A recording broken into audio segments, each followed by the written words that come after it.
Independence Day. I'm Richard Corcoran, President of New College of Florida, and I'm happy to welcome you to our campus on beautiful Sarasota Bay as we celebrate America's 250th anniversary. This milestone is an opportunity to reflect on the ideas, principles, and people that have shaped our nation for the past 250 years. It's also an opportunity to look ahead and consider the responsibility each generation shares in preserving freedom, expanding opportunity, and strengthening our country. At New College, we are proud to be a part of this historic national celebration. As Florida's honors college, we believe one of academia's highest purposes is to study history thoughtfully, explore enduring ideas, encourage meaningful dialogue, and prepare the next generation for lives of citizenship and principled leadership. Made possible through support from the U.S. Department of Education and the Florida Board of Governors America 250 Initiative, this lecture series brings together 14 members of our distinguished faculty. Through their scholarship and teaching, they will explore the historical, philosophical, political, and constitutional foundations of the American story, inviting you to engage with the ideas that have shaped our nation and continue to influence its future. The pursuit of knowledge begins with curiosity. It grows through thoughtful inquiry, civil discourse, and a willingness to engage ideas with rigor, humility, and respect. These traditions have shaped great universities for generations, and they remain essential to the values of New College. Whether you're joining us from here in Florida or from somewhere else across this extraordinary country, thank you for celebrating with us. We hope these conversations deepen your appreciation for our nation's history and inspire thoughtful participation in America's next chapter. From all of us here at New College of Florida, thank you for joining us, and happy Independence Day.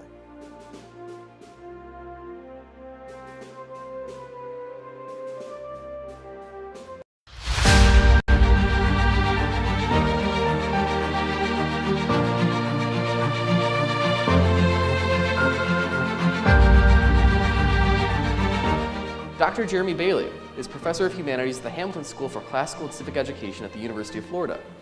He is a scholar of American political thought and constitutional development.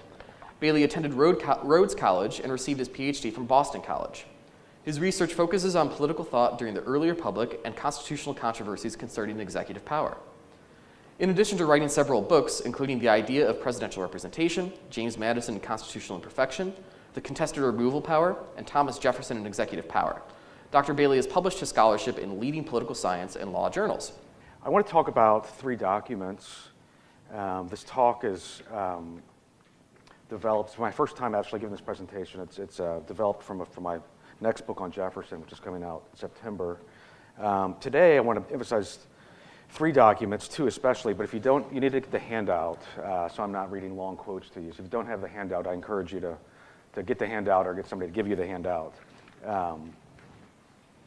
We'll talk mostly about the letters to Henry Lee and to Roger Waitman, which are quite famous, maybe in the top 10 of let's say, Jefferson letters. The other one, which I'm not going to talk about too much, but you have here, is a letter to Earl, which is not so famous, maybe not even known, but it's a restatement of his so-called Earth Belongs to the Living letter. And there's nothing else like it in Jefferson's writings, in the sense that there's nothing as parsimonious, as condensed, as axiomatic. Perhaps the only thing like it is the second paragraph of the Declaration of Independence, which is roughly the same word count as the key passage in the letter to Earl.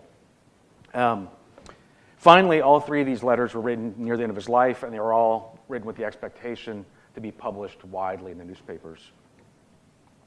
Okay, so the letter to Lee. This comes in the context of a discussion in the newspapers about who deserves credit for the Virginia Constitution of 1776. That discussion, called about the first modern written constitution, sparked Henry Lee's interest in historical documents in my own possession, he writes Jefferson. These documents included Mason's Declaration of Rights, the instructions to the Virginia delegation in Congress to present an enumeration of our grievances, and a plan of opposition authored by two of his family members.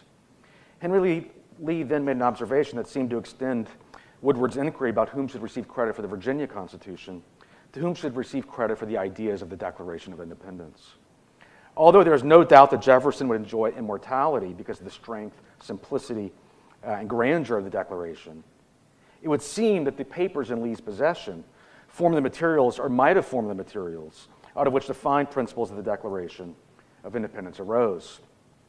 In other words, Lee was asking Jefferson whether other men deserved the credit Jefferson had received as the author. Not only was he asking about the text, he was also asking about the principles. Now, Jefferson likely suspected Lee's intentions. Lee's father was a political enemy, and by Lee's own account, had supported the Sedition Act in 1798. Lee's father also supported Aaron Burr for president during the election crisis of 1800. It is also perhaps relevant that after Jefferson's death, Lee published a scathing attack on Jefferson. There, Lee went out of his way to argue that any merit in both the Declaration and the Virginia Statute for Religious Freedom, religious liberty, should be credited to Locke, not Jefferson, a charge his own father had made at some point to Jefferson himself. Further, Lee elevated George Mason at the cost of Jefferson. As a lawgiver, he says, Mr. Jefferson was far inferior to a man whom in popular favor and public honors he greatly outstripped. This man was George Mason. Not only was Jefferson an unoriginal thinker and an inferior lawgiver, but he was also a middling stylist. In Lee's assessment, the Declaration exhibits none of the higher powers of composition, and though suited to the great occasion, was not equal to it. Though it is true that Jefferson could not have known exactly what Lee would eventually publish after his death, it is safe to say that Jefferson was on guard. To deal with Lee, Jefferson returned to an exchange he had had with Madison 2 years earlier about who deserved credit for the Declaration, and more broadly for the ideas animating the American Revolution. The prominent Massachusetts Federalist Timothy Pickering had been arguing, especially in public, in an oration on July 4th, 1823, that the Declaration contained not many new ideas. It was a compilation of facts and sentiments stated and expressed in some preceding years. Pickering wanted to restore the credit for the Revolution to Massachusetts. After all, James Otis had made the case for natural rights far earlier. And combined with John Adams's differing recollections of the drafting of the document, Pickering's argument threatened to undermine Jefferson's importance.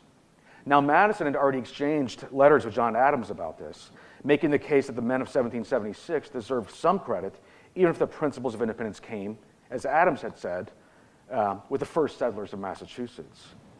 Now, in this context, Jefferson wrote Madison, his friend, a defensive letter in 1823, correcting the record and explaining that he turned to neither book nor pamphlet while writing it.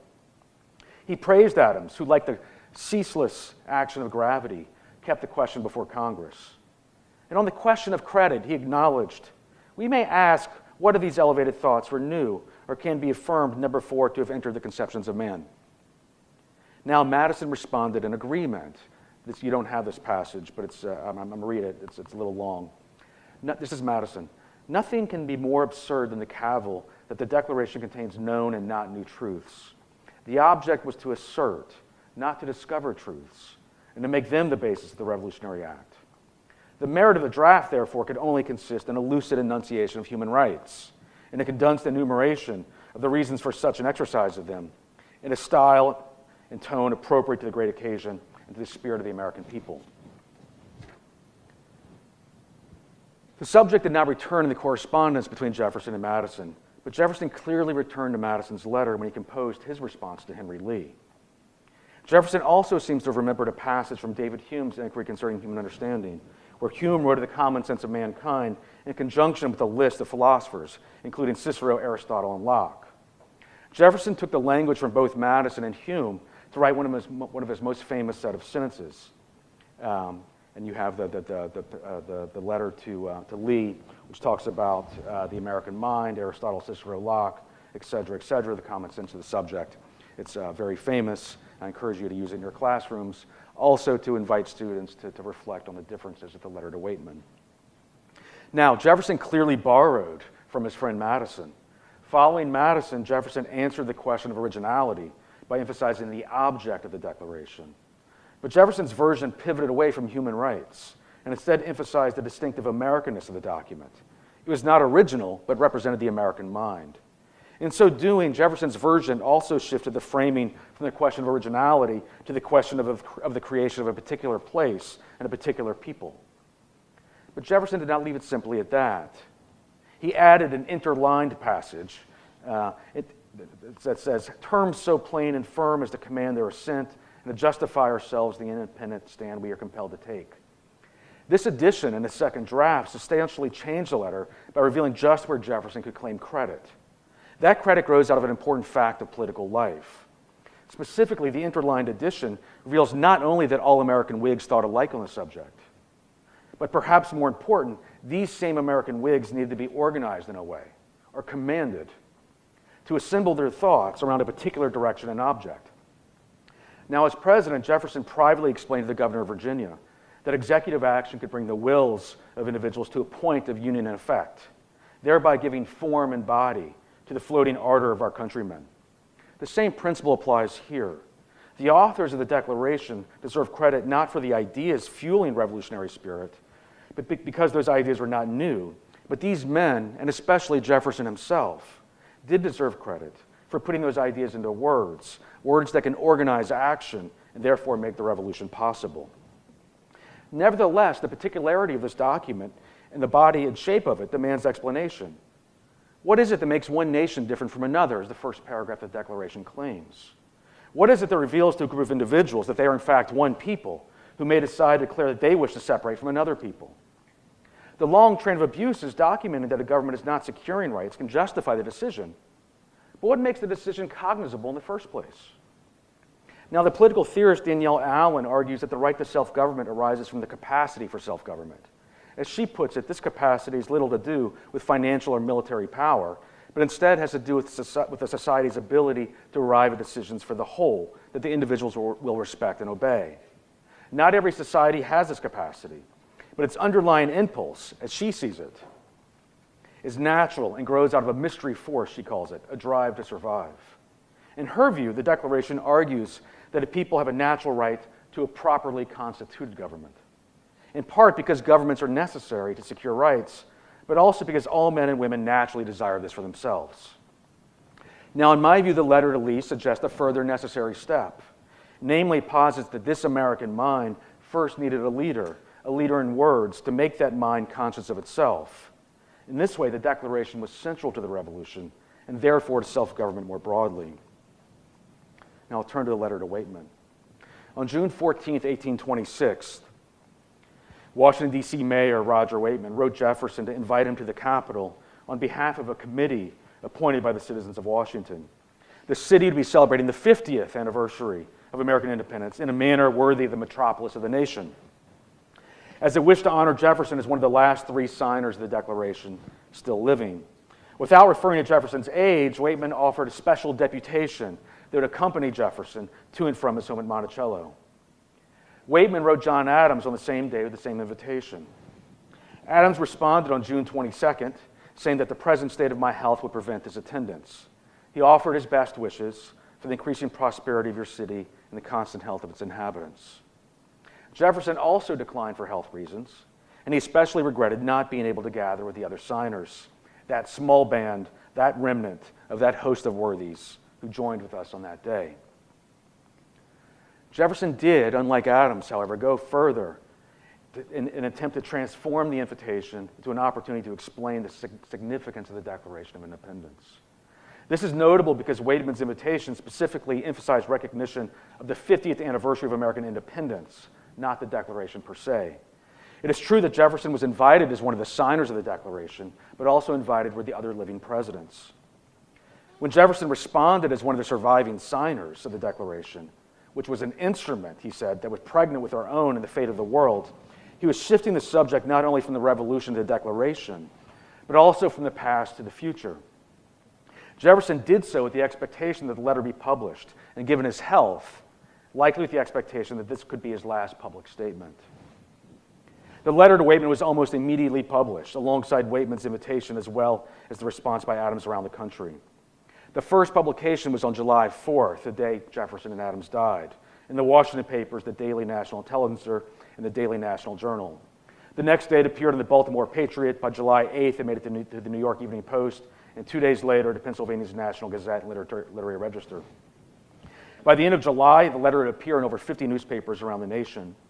A woodcut broadside was created with the illustration of liberty together with representatives from continents around the world. A few years later, the letter began to be republished in recognition of July 4th and its festivities. Now, the reply to Waitman is characteristic Jefferson. It is thundering and exultant at the same time. It presumes that the subject has something to do with the fate of the world and choosing between submission or the sword.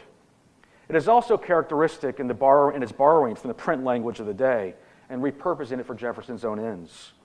In her book on the Declaration, Pauline Maier pointed out that the booted and spurred metaphor came from the final speech of an English colonel who was executed for treason in 1685.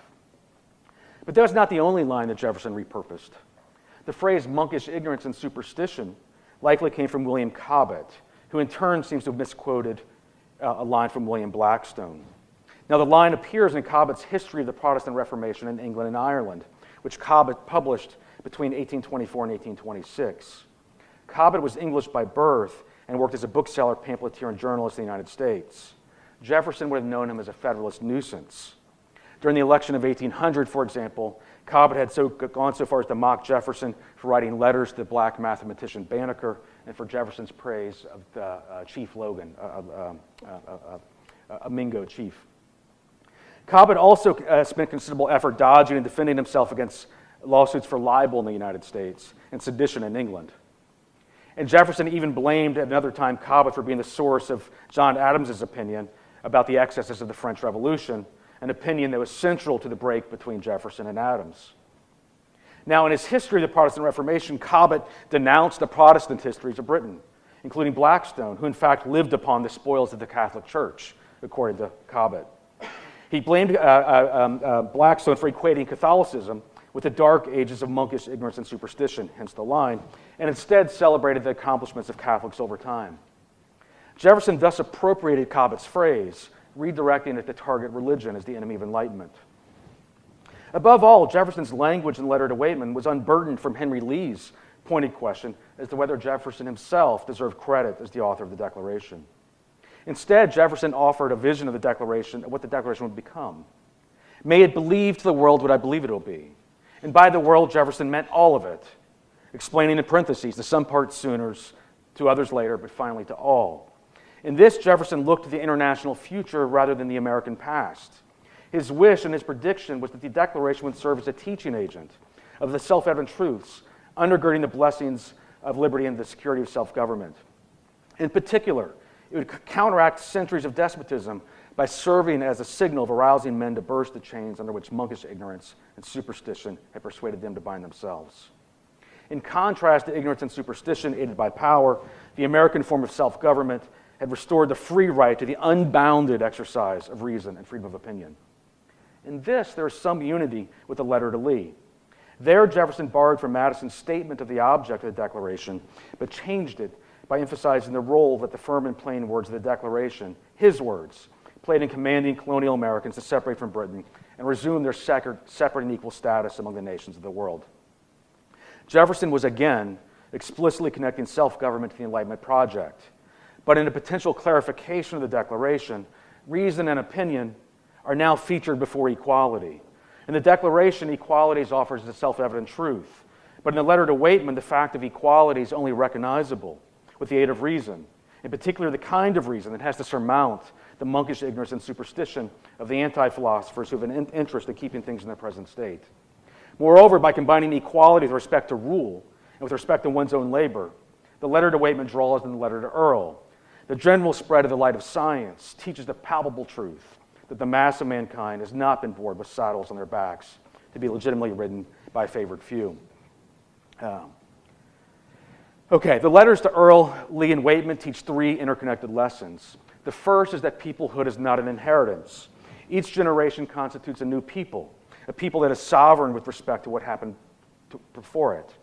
The second follows from the first. Because peoplehood cannot be inherited, it must be constructed. This requires the settling of land and the creation of governing institutions. But the latter first requires some firm and plain articulation that can gather separate individuals around a common endeavor. Because this common endeavor cannot be inherited, each generation must find its own articulation. The third lesson is that the success of this articulation depends on its proximity to certain scientific truths. The truths both undermine the efforts by anti-philosophers who wish to keep people in subjection and create the basis for a union of sentiment. Jefferson spent his life trying to teach all three lessons, and in so doing create an American people. Now, from the backward view of history, what is most perhaps amazing is Jefferson's confidence in his own project. Jefferson's faith in a world governed by natural rights was akin to his prediction in the second inaugural that his union of sentiment would govern the United States. This confidence was perhaps the source for his lazy agnosticism of his theory of generational sovereignty that allowed him to look the other way with respect to the younger generation's comfort with slavery. But it also differs because it presumes that there's a direction of human history, and because it presumes a contest between the good and the bad, between those on the side of reason and those against it. The opponents, whether they be anti-philosophers or monkish supporters of raw head and bloody bones, would be tolerated, but their ideas would necessarily be doomed. And like Native Americans, their way of life quietly eliminated. In the long view, the freedoms of religion and press would be soldiers on behalf of an enlightened unanimity that would flatten the world. But how might this confidence translate into action today? It would appear that by Jefferson's own words, the self-evident truths of the Declaration need more than the spread of science in order to come about. At a minimum, these truths need a leader to teach them or put them in words and provide them form and shape. And they need a people who are willing and able to live by reflection and choice rather than by accident and force. Or as he put it to Coles, the American people needed someone during the Revolution to carry them the whole length of the principles which they had invoked for themselves. But this very example, taken from Jefferson's failure to move Virginia towards gradual emancipation in the 1770s, teaching that it is possible, perhaps likely, that the people will not be carried in any particular given moment. This was certainly the case for the young men of Coles's Virginia who would not be carried towards anti-slavery. The problem with Jefferson, then, is that he never fully explains why people will not be carried. From the letter to Waitman, we might conclude that the problem is that the people are not educated, and once exposed to the light of science, they will follow. But it could also be the case that men and women naturally resist uniformity, that liberty is closer to diversity, and to the desire to be contrarian and to live on one's own terms. This natural tendency against uniformity would seem to be compatible with the possibility that the truth that the earth belongs to the living is also a truth that reason will unveil itself alongside other truths. If so, does this latter truth ultimately teach the lessons of moral quietude, a lesson that Jefferson seemed to have learned from the prayers of old Priam?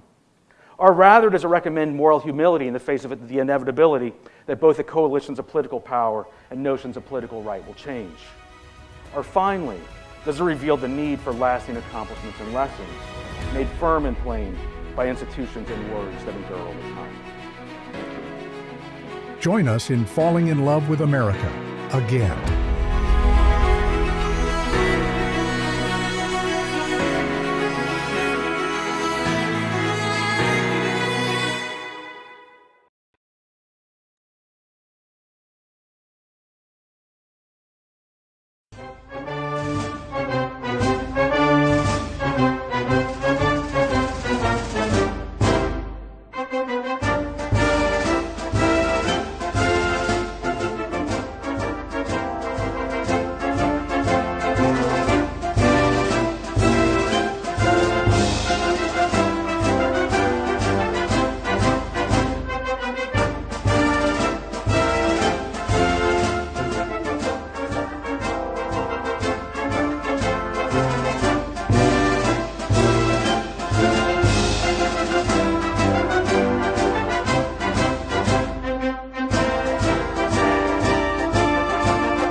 Teachers, we invite you to become a Liberty Fellow at New College of Florida. This professional development opportunity is for educators in grades 5 through 12. NCF invites you to explore the ideas and principles that shaped our nation and strengthen the habits of liberty and self-governance in your classroom. Participating teachers may receive a $1,000 stipend and earn professional education credits by completing at least 80% of the program and committing to 1 year of the program at a time. Connect with scholars and peers, build a network of up to 50 colleagues per year, and access digital learning material designed for use in your classroom. To learn more, visit us at ncf.edu/A250-apply or scan the QR code to apply today. Join me in falling in love with America again.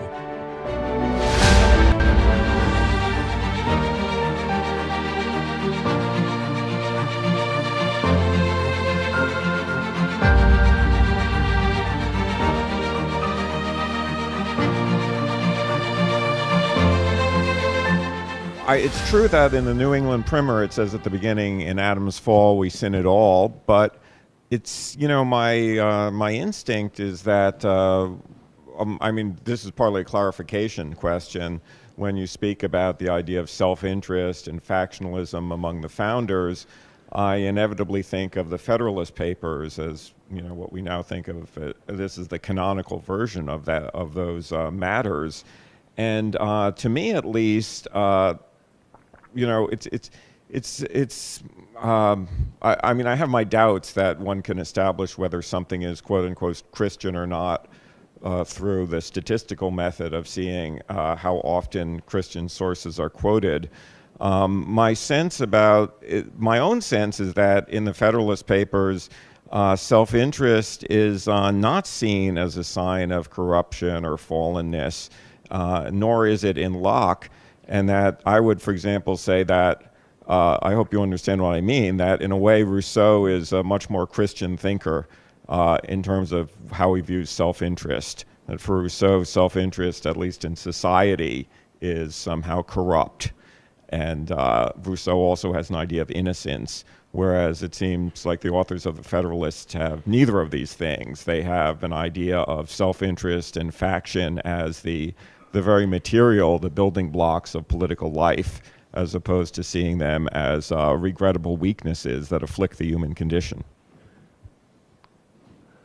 Well, thank you. No, that's a very good point. I think Madison and the Federalist Papers are somewhat outliers in this respect. Let me throw some more statistics at you. About 15% of Americans in the late 18th century are Anglican. 50 to 75% are Calvinist, are members of Calvinist denominations. You think of the Federalist Papers, the three authors are all Anglican. And Madison, very unusually, in Federalist 10, actually points to religion as a source of faction, which I think it can be. I think he's right about that. But the founding generation had a much different view of religion, which connects immediately to your talk. Jim Hudson of the Library of Congress has identified what he calls the founder's syllogism, and it goes like this. If a Republican form of government is to work, you must have a moral people. If you're going to have moral people, you must have a religious people. And clearly and indisputably in this context, they thought Christianity was necessary to generate these moral standards. So I think, and I agree with the statistics, you can't just cite who cites what and come to a conclusion. But I think if you dive into the literature beyond the Federalist Papers, that this idea that humans are sinful and that we have to take that into account when we build our political structures, it's just ubiquitous. You have a few little exceptions. The Pennsylvania Constitution is 1776. It was a disaster, right? And so what you see throughout the states at the national government is an attempt to avoid concentrated power through separation of powers, checks and balances, and that sort of thing. Thank you very much. That was one of the best panels I've heard anywhere. And Professor Abramson, I just ordered 2 of your books as a testament to your, so I'm contributing to your family's trust fund, okay, just to let you know. I have 2 questions, and unfortunately toward the end, I couldn't hear, there was some kind of microphone malfunction or something, but my question is, how do you define religious supremacism? And then toward the end of your talk, you mentioned one thing that the courts need to do today is to define religion. How would you begin to help the courts define religion? So, 2 separate questions. How do I define religious supremacism? The same way I define any other form of supremacism. If you believe, if your position is we deserve specific rights under the law because, well, in case of religion, it would be because we are theologically correct and everybody else is wrong, that's religious supremacism.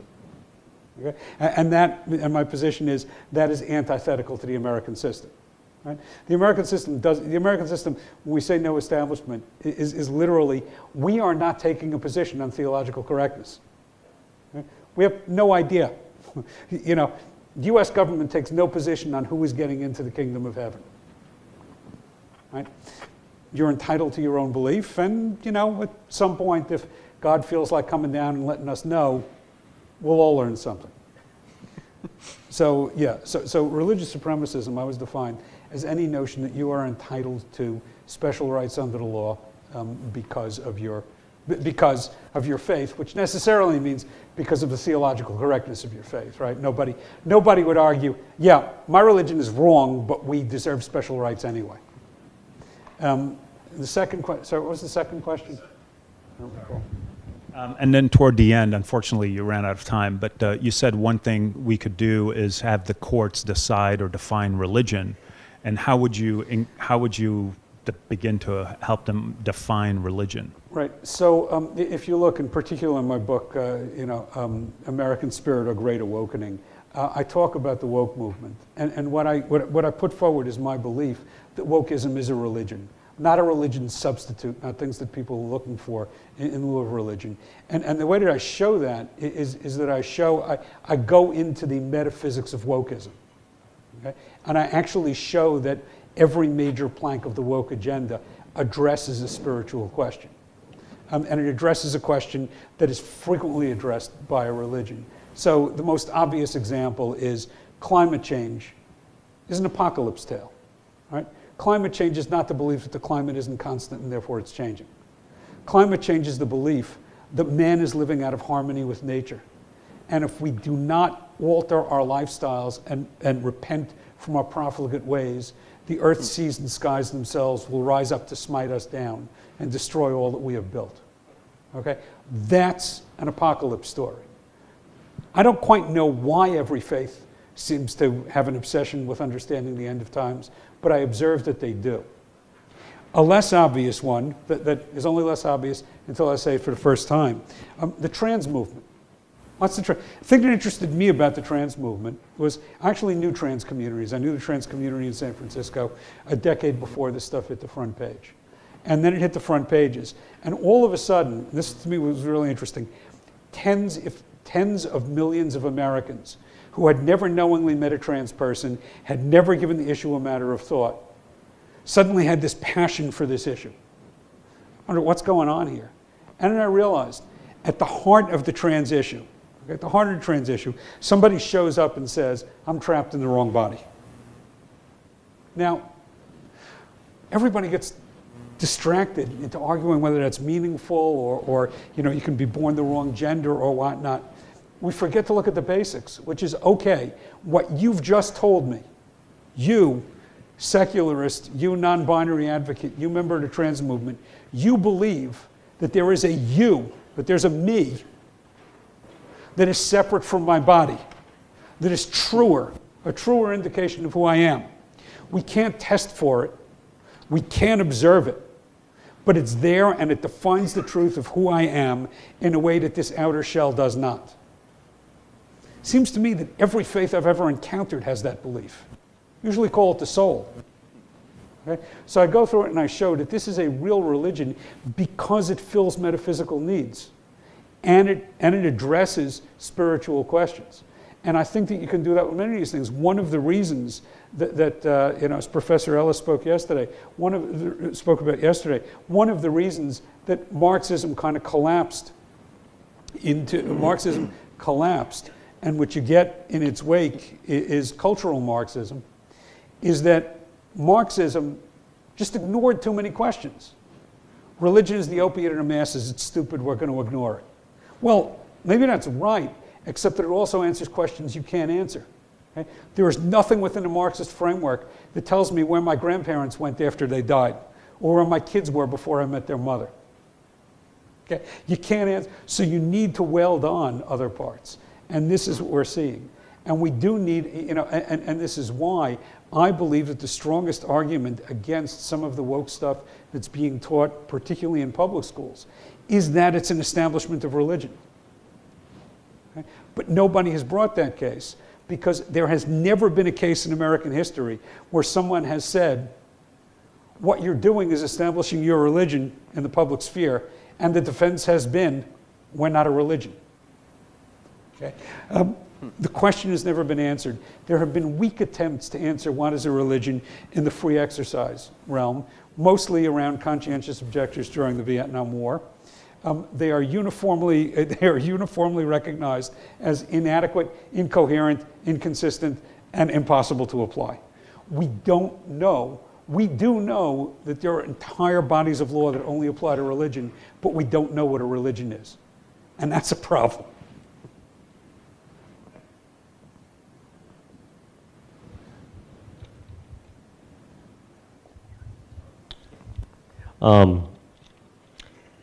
You talk about Constantine, and that is like the beginning of this Christian structure. And then in America, this Protestant movement becomes the Protestant structure. But I mean, I've never looked at it like that. It was very interesting. I really enjoyed the whole conversation. But I think it leaves out the fact that Constantine was like catching up with his culture. Christian people were helping people in the plague. They were risking their lives. They were out there allowing themselves to be, well, they didn't really have a choice, but to be thrown to the lions and things like that. And they were like demonstrating their faith. And I think Constantine just kind of came along at the last tail of that. And then he put a structure on it, which many would say may not have helped it. In the same way, pilgrims came here just to escape so they could have their own faith. And many, many people came to America. I mean, a lot came for business, the London Company and all that, but a lot of people did come from their faith. Then they do, for the most part, did have a mindset that was similar, but it's hard to see it as a Protestant structure or whatever, in my mind anyways, because, I mean, Jewish people came from the very beginning.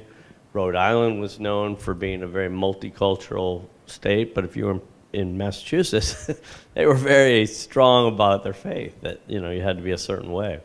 So I think it's more organic is my point, that's all. Well, there's obviously an important organic component. When I talk about structure, I'm talking about governance structures, which is, you know, how we deal with people under law. Let me say, by the way, I'm Jewish, so I take no position at all on, you know, the theology of Christianity. Okay, I have no position at all on you know, on what, or Islam, by the way. You want to know deeply offensive religious statements.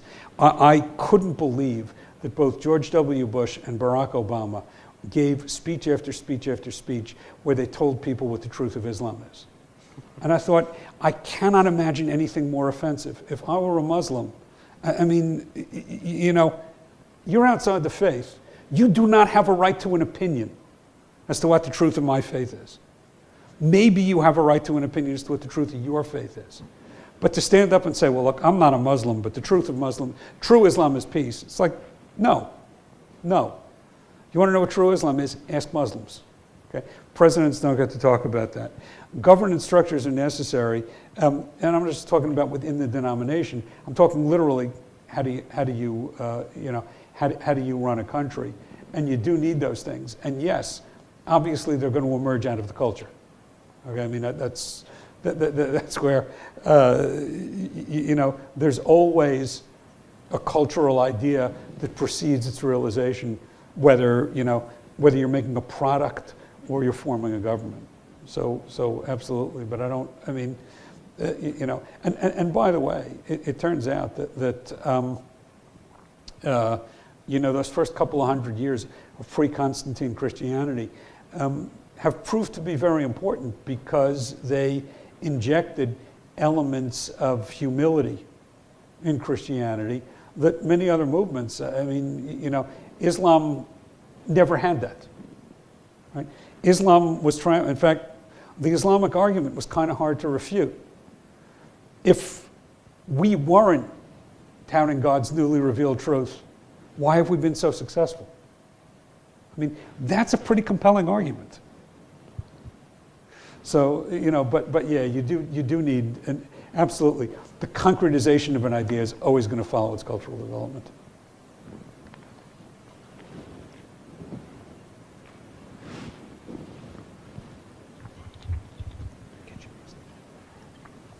Dr. Abramson, or for anybody, you mentioned Vatican II.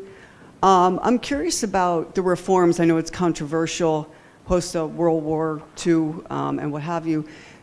And as it relates to the initial doctrine of Catholicism or Christianity, would you say the reforms made in Vatican II have helped or hindered, or what are your thoughts on that? I know it's debated in the...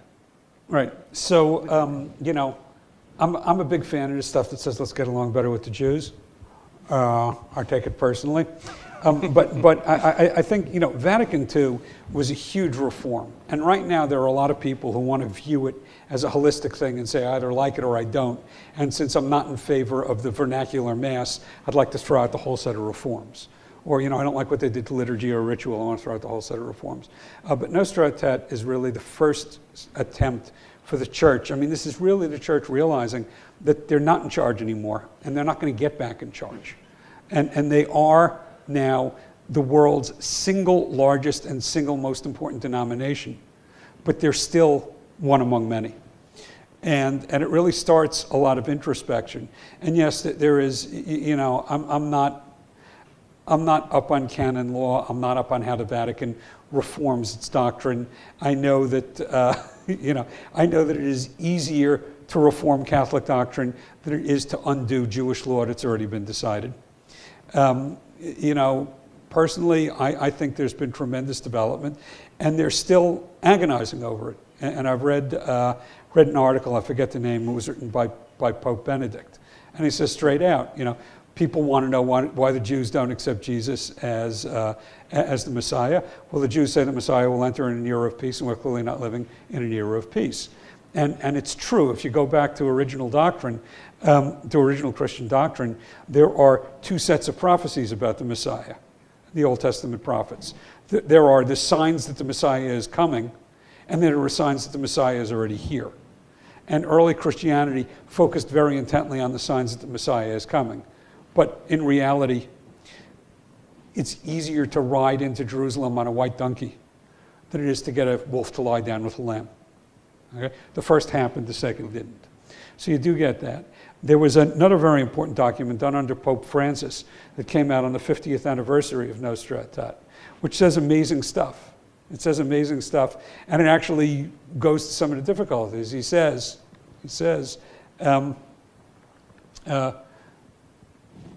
the Jews can be saved, but how the Jews can enter the kingdom of heaven without passing through Christ remains a divine mystery.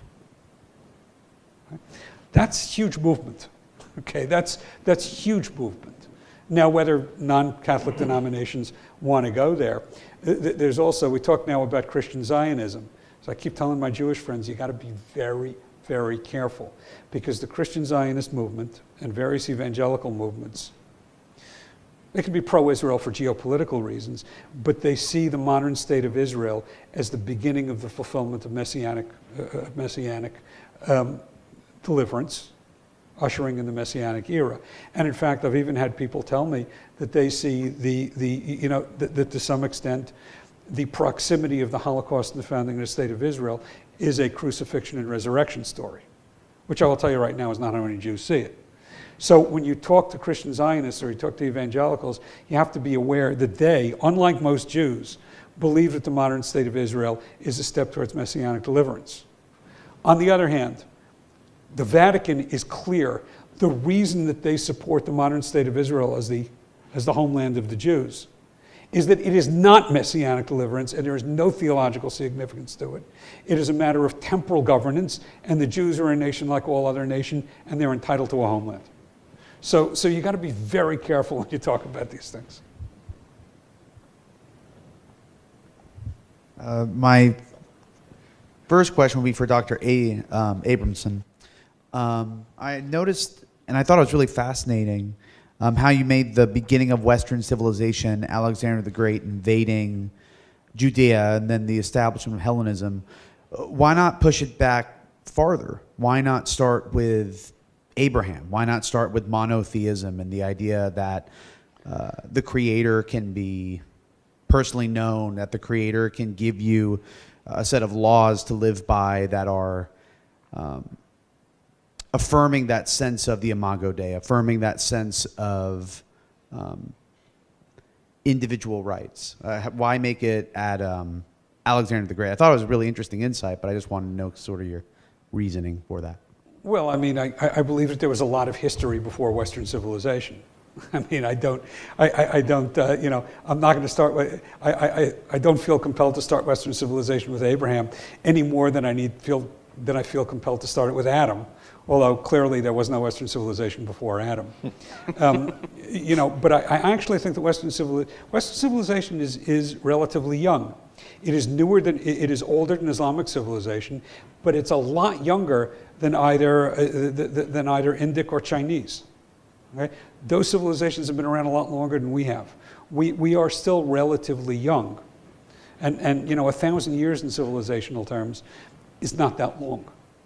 So, you know, I mean, again, there were obviously precursors, right? I mean, there was a Hellenistic culture before Alexander conquered Judea, and there was a Judean culture before Alexander conquered Judea.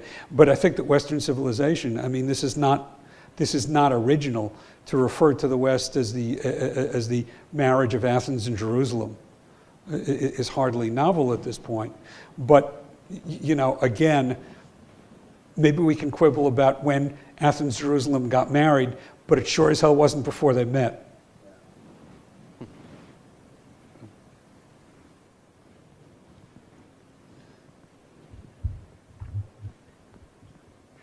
Thank you both for your presentations today. I do have a question, but first I just want to make sure I'm understanding a few things correctly. So, Dr. Hall, you mentioned that the founders had some idea based of sinfulness based in Christianity. Was that right? That's correct. Okay, excellent. And this seems to me to be somewhat in contradiction with Locke and Enlightenment thinking, because at least in my case, when I learned about the American Revolution, I learned about it as a product of the Enlightenment. And Dr. Abramson, in yours, you spoke about the conflict or differences between the American Revolution and the French Revolution, with how possibly the French Revolution took Enlightenment thinking too far to utopianism. So I'm just wondering, is there a tension between Enlightenment thinking and Christian values, specifically when it comes to the American founding? Is it one? Is it the other? Is it a combination of both? Yeah, I've spent a lot of my scholarly career arguing that the influence of John Locke and the Enlightenment and the American founding is vastly overstated. And there's a variety of ways you can get at this. One of my favorite things to do, and it's done by others, I'm drafting off them, is to look at who's reading Locke and what they're reading. Locke isn't even in America until about the 17 teens, when a bulky 3-volume edition of his works shows up.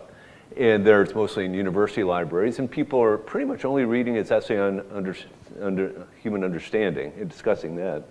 The Letter on Toleration gets some play in the First Great Awakening in the 1730s. Really, no one's talking about the Second Treatise of Government until you get to the 1770s, and we're in the midst of the imperial crisis where they're appealing to this. But you don't need to go to Locke for any justification of this, because within Reformed communities, going back to Calvin, but then certainly Knox and Ponet and Rutherford and others, you have this really robust development of a resistance ideology that is alive and well long before Locke wrote the Second Treatise. And you even have some great quotations by people like John Adams saying things like, well, I disagree with Luther and Calvin and Melanchthon on the metaphysical specifics, talking about theology, but without them the revolution never would have occurred. So frankly, and Locke can of course be read in different ways, and I've read some of the literature on this. I'm just not all that interested in Locke because I think his influence is fairly minimal in the American founding. One thing I might also mention in that respect, to my mind, the first full comprehensive account of natural law and the natural rights doctrine of the founding that you see in North America, at least to my understanding, is from the Puritan minister John Wise in, I think it's 1717 or maybe in 1707, the Vindication of the Church Governments of New England. And he develops this account of natural law, of equality that we would recognize in the Declaration of Independence or other formative documents from the founding era. And to my knowledge, to my recollection, Wise does not quote Locke at all. His source for much of this, to the extent that he quotes somebody or cites somebody, is Samuel Pufendorf. And so there's this account of natural law, this account of the moral foundations of government that's incorporated there in these thinkers that are emerging in Europe in the 17th and 18th century. And of course, John Locke himself is writing in this Christian context, right? People love to quote the second treatise of government. The first treatise of government is devoted to this theological question of what is the right to rule? And what does Christianity have to say about this question of the right to rule? And Locke there is arguing against Fillmore and the patriarchal account that rule is inherited from the father, right? But Locke is giving an alternative Christian approach to that. And so there's this interesting Christian foundation here that emerges before what people tend to think of as the Enlightenment, right? The French Enlightenment or things like that seem to be occurring later on. It's, I think, difficult to put all those things under this umbrella of Enlightenment. And, I'd also just toss in that all of these writers, you want to look at Locke, look at Marx, they're post-Christian in a way that they are not post-Confucian or post-Vedic or post-Islamic. Okay, I mean, you can't, they can talk down the parts of Christianity that they dislike, but in fact, the parts of Christian society is just so embedded within them. It's the platform in which everything that they're doing works. That things are coming through. Tom Holland wrote a great book called Dominion, and he basically shows that pretty much every category of discussion we have, whether you think of it as Christian or anti-Christian or secular, every category of our discourse comes out of the church at some point or another. So in the earlier session, I made a kind of provocative comment about how difficult it is to make a unified theory of the American founding or the political thought of the founding. And this Locke question is an example of this. While it could be the case that the second treatise is overstated, I think it's also the case that Americans were citing him quite early. I think Craig Urish in his book says that, for example, Connecticut clergy were quoting him on conquest as early as the 1720s with respect to native land claims, for example. So, that raises, I guess, a larger question. That is trying to think about, say, representativeness. If you take out, say Jefferson, and you take out Madison and the syllogism, what's left of the syllogism afterwards? Or what's left of an alternative syllogism, and how much can we do it? It seems like the argument against the wall metaphor is way better than the argument against the second part of the syllogism. Because the second part of the syllogism, whether or not Jefferson and Madison equal the founding, leads you to some really interesting questions, because that means, a lot's going to hang on James Wilson or John Adams or Roger Sherman, and that leads to really, really, tricky problems. So I'm just wondering what your thoughts are on that. So this question really gets at my entire scholarly career, which has been trying to expand the discussion. So I've done that in a couple of different ways, and I'm just telling you my experience. There's others I can point to that've done excellent work. So for instance, I've written individual books on James Wilson and Roger Sherman. That's one way to get at it. I've co-edited 3 different books that profiles about 32 founders. And so again, that's Jefferson, Madison, these guys are included in those books, but then you get well beyond that to get to your Oliver Ellsworth and Patrick Henry and John Jay and this sort of thing. And then I use this metaphor, the students don't get it, but I edited a phone book size collection of primary source documents coming out of the American founding called the Sacred Rights of Conscience, primarily from the early colonies to the early republic. And one of the things we're trying to do, I actually had a chance to do this once. I went through every high school text I could get my hands on and looked at how they treated religious liberty in America. And almost all of them just drew a straight line: Thomas Jefferson, James Madison, Virginia experience, First Amendment. And part of my life's goal is to make people understand there's a lot more going on than that. And if we want to have a full and accurate account of religion, of religious liberty, of church-state relations from the American founding, we just have to turn our eyes from a Madison and Jefferson, as important and influential and interesting as they are, and look at the broader constellation. Some of this has to do with my understanding of documents. So there are some scholars who believe you can understand the Declaration of Independence just by thinking really hard and studying Thomas Jefferson really, really hard. And I think that's a mistake. I think Jefferson was the primary initial drafter, but there was a committee of 5 that made changes. And then the Congress made something like 80 changes to Jefferson, the draft that came out of committee. And so I think we have to understand a document like the Declaration of Independence as a product of a community, and look broadly at what this community understood. For instance, to give you a real obvious cash out of this, there are some scholars that would say, well, obviously the God of the Declaration is nature, because Jefferson was a deist and didn't believe in a traditional conception of God. And that might be right with respect to Jefferson, but with respect to almost everyone else that had a hand in drafting the Declaration, the creator is the God of Abraham, Isaac, and Jacob, a God that is absolutely interested in and intervening in human affairs.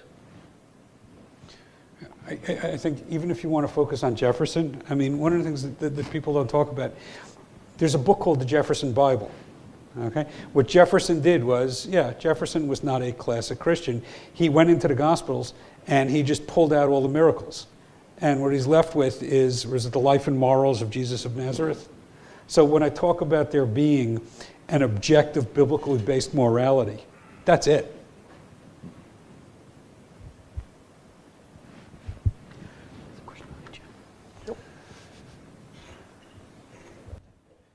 So I probably should have asked this question at the earlier panel when we were talking about Locke's influence, but since it's been brought up again,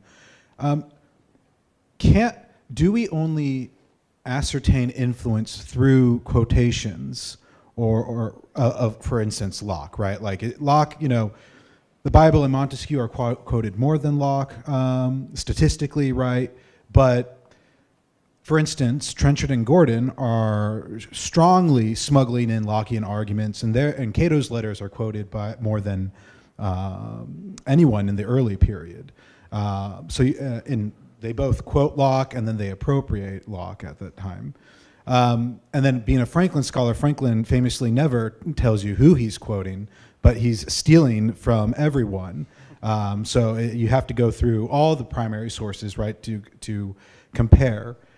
So how, is it fair to say Locke has minimal influence, like the right to revolution, that is clearly a Locke, at least it's articulated in a Lockean manner. And I certainly think that would be highly influential, right, to the founding. So yeah, just to formulate as a question is, how would you say we should judge or evaluate influence?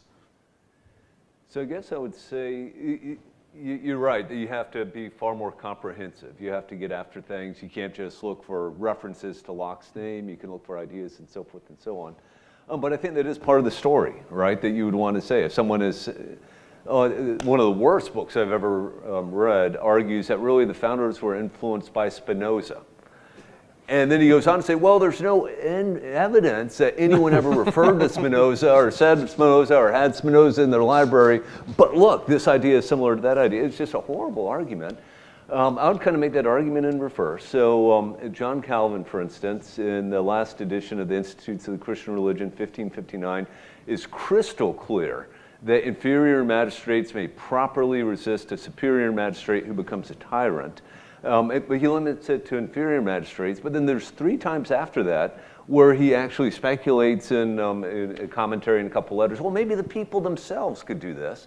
Even as Calvin is finishing this up, you have John Knox up in Scotland saying, no, the people themselves have a duty to resist tyrants. And this is developed by Goodman and Ponet and Rutherford, a whole host of folks. And of course, you have a flippin' English Civil War before Locke ever publishes the second treatise, right? So I think these ideas, and all of them, government by the consent of the governed, the idea of individuals as rights bearers, limited government, the right to resist tyrannical authority, I think this is alive and well in reformed communities, which then are 50 to 75% of Americans in the late 18th century. And so to my way of thinking, I think an excellent case can be made that these, what we oftentimes refer to as Lockean ideas, were alive and well long before Locke ever published the second treatise, and they were transmitted in ways other than Locke. Locke is certainly plagiarized by Jefferson, which would be another way to get at things, right? We know he's plagiarizing Jefferson. There are some references to the second treatise in the 1770s.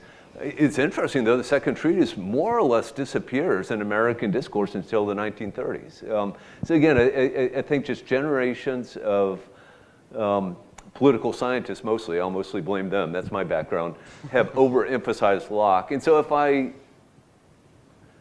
try to push him far down a bit, that's maybe my reaction to that, to get people to think about other sources of these ideas. Thank you all very much for your talk.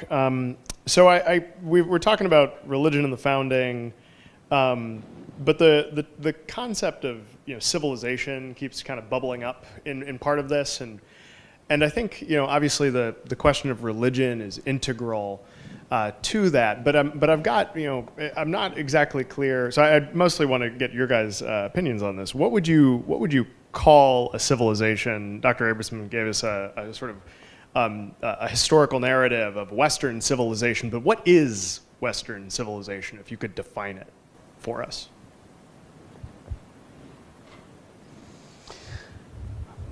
I think the political science literature actually goes into definitions of civilization. Huntington did a good job when he talks about a clash of civilizations.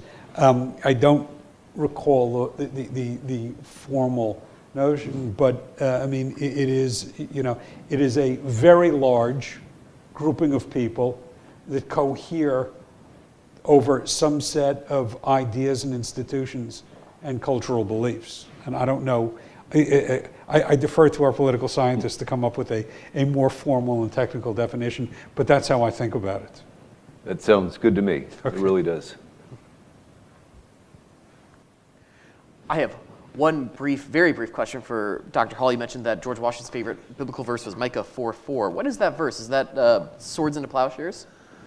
Yeah, that is. It gives me an excuse to read a quotation, which I love. The letter to the Hebrew congregation in Newport, Rhode Island, which you referenced, I love. It's a beautiful letter. Here's how that letter concludes. May the children of the stock of Abraham who dwell in this land continue to merit and enjoy the goodwill of the other inhabitants, while everyone shall sit in safety under his own vine and fig tree, and there shall be none to make him afraid. May the Father of all mercy scatter light and not darkness in our paths, and make us all in our several vocations useful here, and in his own due time and way everlastingly happy. There are 7 separate citations or quotations of the Hebrew scriptures in that little paragraph alone, including this business about the vine and the fig tree, which is Micah 4:4, which makes sense, right? It's an eschatological image of someone, and this would really appeal to a man of war, I think, being able to just sit in safety under his own vine in fig tree, private property and sustenance, right?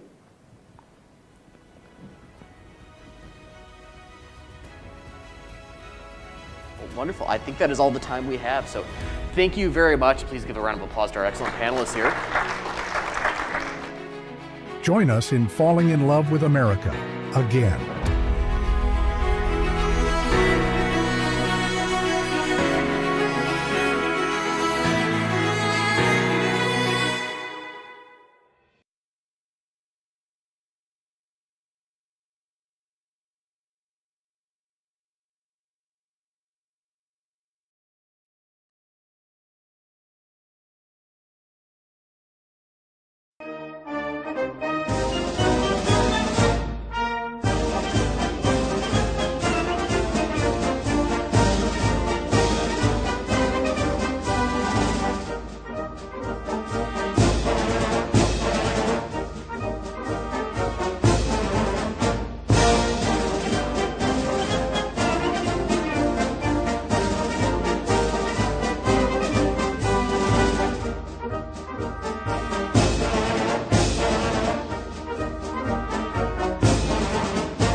president of New College of Florida, and I'm happy to welcome you to our campus on beautiful Sarasota Bay as we celebrate America's 250th anniversary. This milestone is an opportunity to reflect on the ideas, principles, and people that have shaped our nation for the past 250 years. It's also an opportunity to look ahead and consider the responsibility each generation shares in preserving freedom, expanding opportunity, and strengthening our country. At New College, we are proud to be a part of this historic national celebration. As Florida's honors college, we believe one of academia's highest purposes is to study history thoughtfully, explore enduring ideas, encourage meaningful dialogue, and prepare the next generation for lives of citizenship and principled leadership. Made possible through support from the U.S. Department of Education and the Florida Board of Governors America 250 Initiative, this lecture series brings together 14 members of our distinguished faculty. Through their scholarship and teaching, they will explore the historical, philosophical, political, and constitutional foundations of the American story, inviting you to engage with the ideas that have shaped our nation and continue to influence its future. The pursuit of knowledge begins with curiosity. It grows through thoughtful inquiry, civil discourse, and a willingness to engage ideas with rigor, humility, and respect. These traditions have shaped great universities for generations, and they remain essential to the values of New College. Whether you're joining us from here in Florida or from somewhere else across this extraordinary country, thank you for celebrating with us. We hope these conversations deepen your appreciation for our nation's history and inspire thoughtful participation in America's next chapter. From all of us here at New College of Florida, thank you for joining us, and happy Independence Day.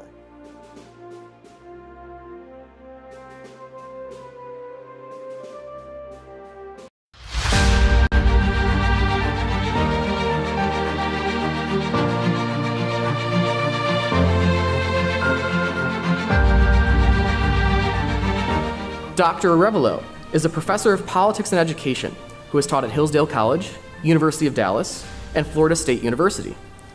He currently serves as the Executive Vice Chancellor in the Division of Florida Colleges at the Florida Department of Education. Thank you, Dr. Wheatland, for that kind introduction, and thank you all for your patience. We were held up a bit, so bear with us. You're here for the long haul, so I hear. I want to talk a little bit about laws in education during the American founding. There's a notion among some scholars, I'm sure none in this crowd, that the American founders didn't really care about education much. But I think, as my talk hopefully will show, and several other presentations during the conference, that view is gravely mistaken. They cared greatly. And their thoughts on education really flowed from their political theory. I know you all are probably well-versed. I mean, you've had a couple talks already about the American founding, and so you've probably heard a little bit about what their theory was, but at the risk of being repetitive, I want to briefly outline what that political theory was, because I'm going to refer back to it throughout the rest of my talk. And it's, if we're talking about laws on education, we ought to know a little bit about the theory that put in place those laws. So the purpose of government, according to the founding, was laid out by lots of foundational documents, but I want to refer to a couple of the early state constitutions that summarize this pretty well. So the Constitution of Massachusetts says that the end of government is to secure the existence of the body politic, to protect it, and to furnish the individuals who compose it with the power of enjoying in safety and tranquility their natural rights and the blessings of life. So it's to secure the existence of the body politic, protect it. The Virginia Constitution, one of the first Virginia Constitution, says something similar. It says, government is or ought to be instituted for the common benefit, protection, and security of the people, nation, or community. So again, this emphasis on security, protection. This view of government is summarized in the most famous founding document of all, the Declaration of Independence. The country is established to secure these rights. Governments are established to secure these rights. As a secondary objective, of course, it's to promote a happiness or common benefit, but these objectives are subordinate to that protection. All that a government does should relate in some way to this original end.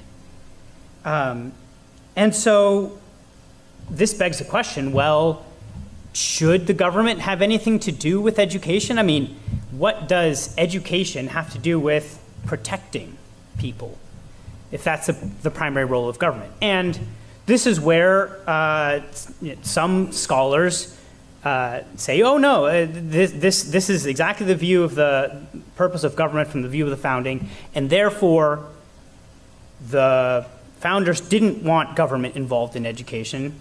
They didn't really care that much about it. Libertarians often take this position, that government and education should not have almost anything to do with each other, or nothing to do with each other. So I hope to refute that view in this talk. I want to talk a little bit about why I'm going to talk about laws on education. There are some other speakers throughout this. I think one of my panelists, Dr. Kirwan, as well as Janet Richards, who you'll hear from tomorrow, they're going to speak about some of the most prominent founders and their views on education. I'm going to take a more boots on the ground approach, looking at the laws. I think the laws capture what the people on the ground really thought about education. And so this is the best reflection of what the founding generation as a generation thought, not what a couple of the brightest lights of that generation thought. So the first thing to note is that these laws, the founders all thought that education was a political institution.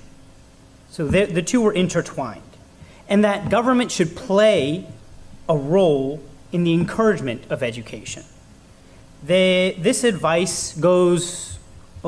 goes all the way back to Aristotle, who in Book 8 of the Politics said, the legislator must make education, the education of the young, his object above all. So Aristotle in the Politics thought education and legislation went hand in hand. And the same idea is reflected in a 1787 charter of Pittsburgh School that states, the education of the youth ought to be the primary object with every government.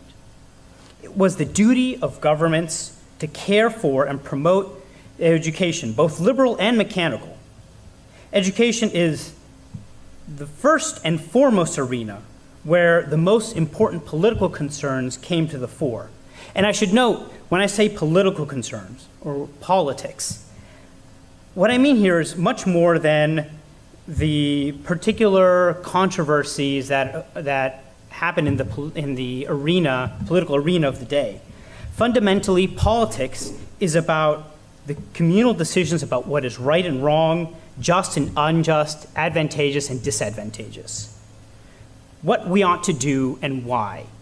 And this can be as broad as, what is murder, what constitutes murder versus self-defense, or as particular as should the city of Sarasota sign a municipal contract with a particular vendor. So obviously what is politics involves the controversies of the day, but it goes far beyond that. So with this view, you can begin to see why politics and education might go hand in hand. Well, the first question that, this being established, the first question that the founders actually needed to establish is, all right, well, what are the aims of education? What, from the perspective of government, what should government aim for when it encourages education? So this is a question of ends, and that's what I'm going to focus on in this presentation. I'm not going to focus on the means of education. How to do education. Some of my panelists, I'm sure, might discuss the means, but I want to focus on the ends. What do they aim at in educating a people? So I'm going to argue that there's three main ends from the perspective of government for education during the time of the founding. So first and foremost, they aimed to make citizens safe for society. Second, they aimed to cultivate patriotism and devotion to Republican ideals. And third, they aimed to encourage virtue, morality, and religion. And these second and third aims both relate to the first pretty directly. So the first aim, making citizens safe for society. So going back to that foundational idea, I'm obviously going back to the foundational idea of government, that according to the political theory of the American founding, the government had the responsibility of protecting its citizens, and the first, or one of the primary ways of doing this is by making citizens safe to live with each other, all right? And you know, this might seem a little bit odd or paternalistic, but the founders had a really realistic view of human nature. They knew that man without civilization, without society, tends to be savage, that he needed to be taught how to act well. He needed to be civilized. There's a founding era act confirming allotments towards a charitable school in Pennsylvania that lays out this idea. It says, when education is neglected, poorly handled, or entrusted to dangerous and disaffected men, then children may end up troubling the peace of society, shaking the government, and often causing tumult, sedition, and bloodshed. Right, so the people without an education are the causes of sedition, tumult, and bloodshed. A charter from the University of Georgia connected the order in the minds of citizens to order in society. It says, the people's public prosperity and even existence very much depends upon suitably forming the minds and morals of citizens. When the minds of the people are, in general, viciously disposed and unprincipled, and their conduct disorderly, a free government will be attended with greater confusions and evils more horrid than the wild, uncultivated state of nature. It can only be happy where the public principles and opinions are properly directed and their manners regulated. So a citizen that is well educated is less likely to turn to criminal pursuits in order to make a living, and is more likely to be able to maintain himself and contribute in some positive way towards the needs of his fellow citizens. States, therefore, regularly funded poor schools all over the original 13 states. Some states, such as Virginia and South Carolina, banned lotteries, but they allowed an exception to finance educational institutions. So they thought better to have citizens involved in this minor vice, gambling or lottery system, than to have an unfunded education system. States apply the same notion to external threats too. The Pennsylvania legislature paid for the education of Native Americans so that when a Native American was educated, he might return to his tribe to disseminate the rudiments of useful knowledge among the Indians who reside in or near Pennsylvania, and to make them more amenable to their neighbors. So here we can kind of clearly see that this aim of protecting citizens, making them safe for each other, and even protecting those who surrounded the original 13 states was at the foundation of the funding and encouragement of education.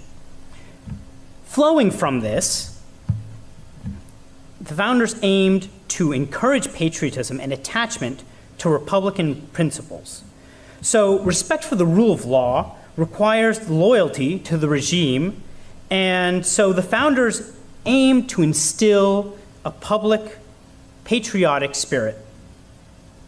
Many laws and institutions were chartered with the aim of instilling in the people this public spirit, this patriotic public spirit. So for example, a law in Virginia bid the trustees of Hampton-Sydney Academy, Hampton-Sydney, by the way, still exists today. It's now a college.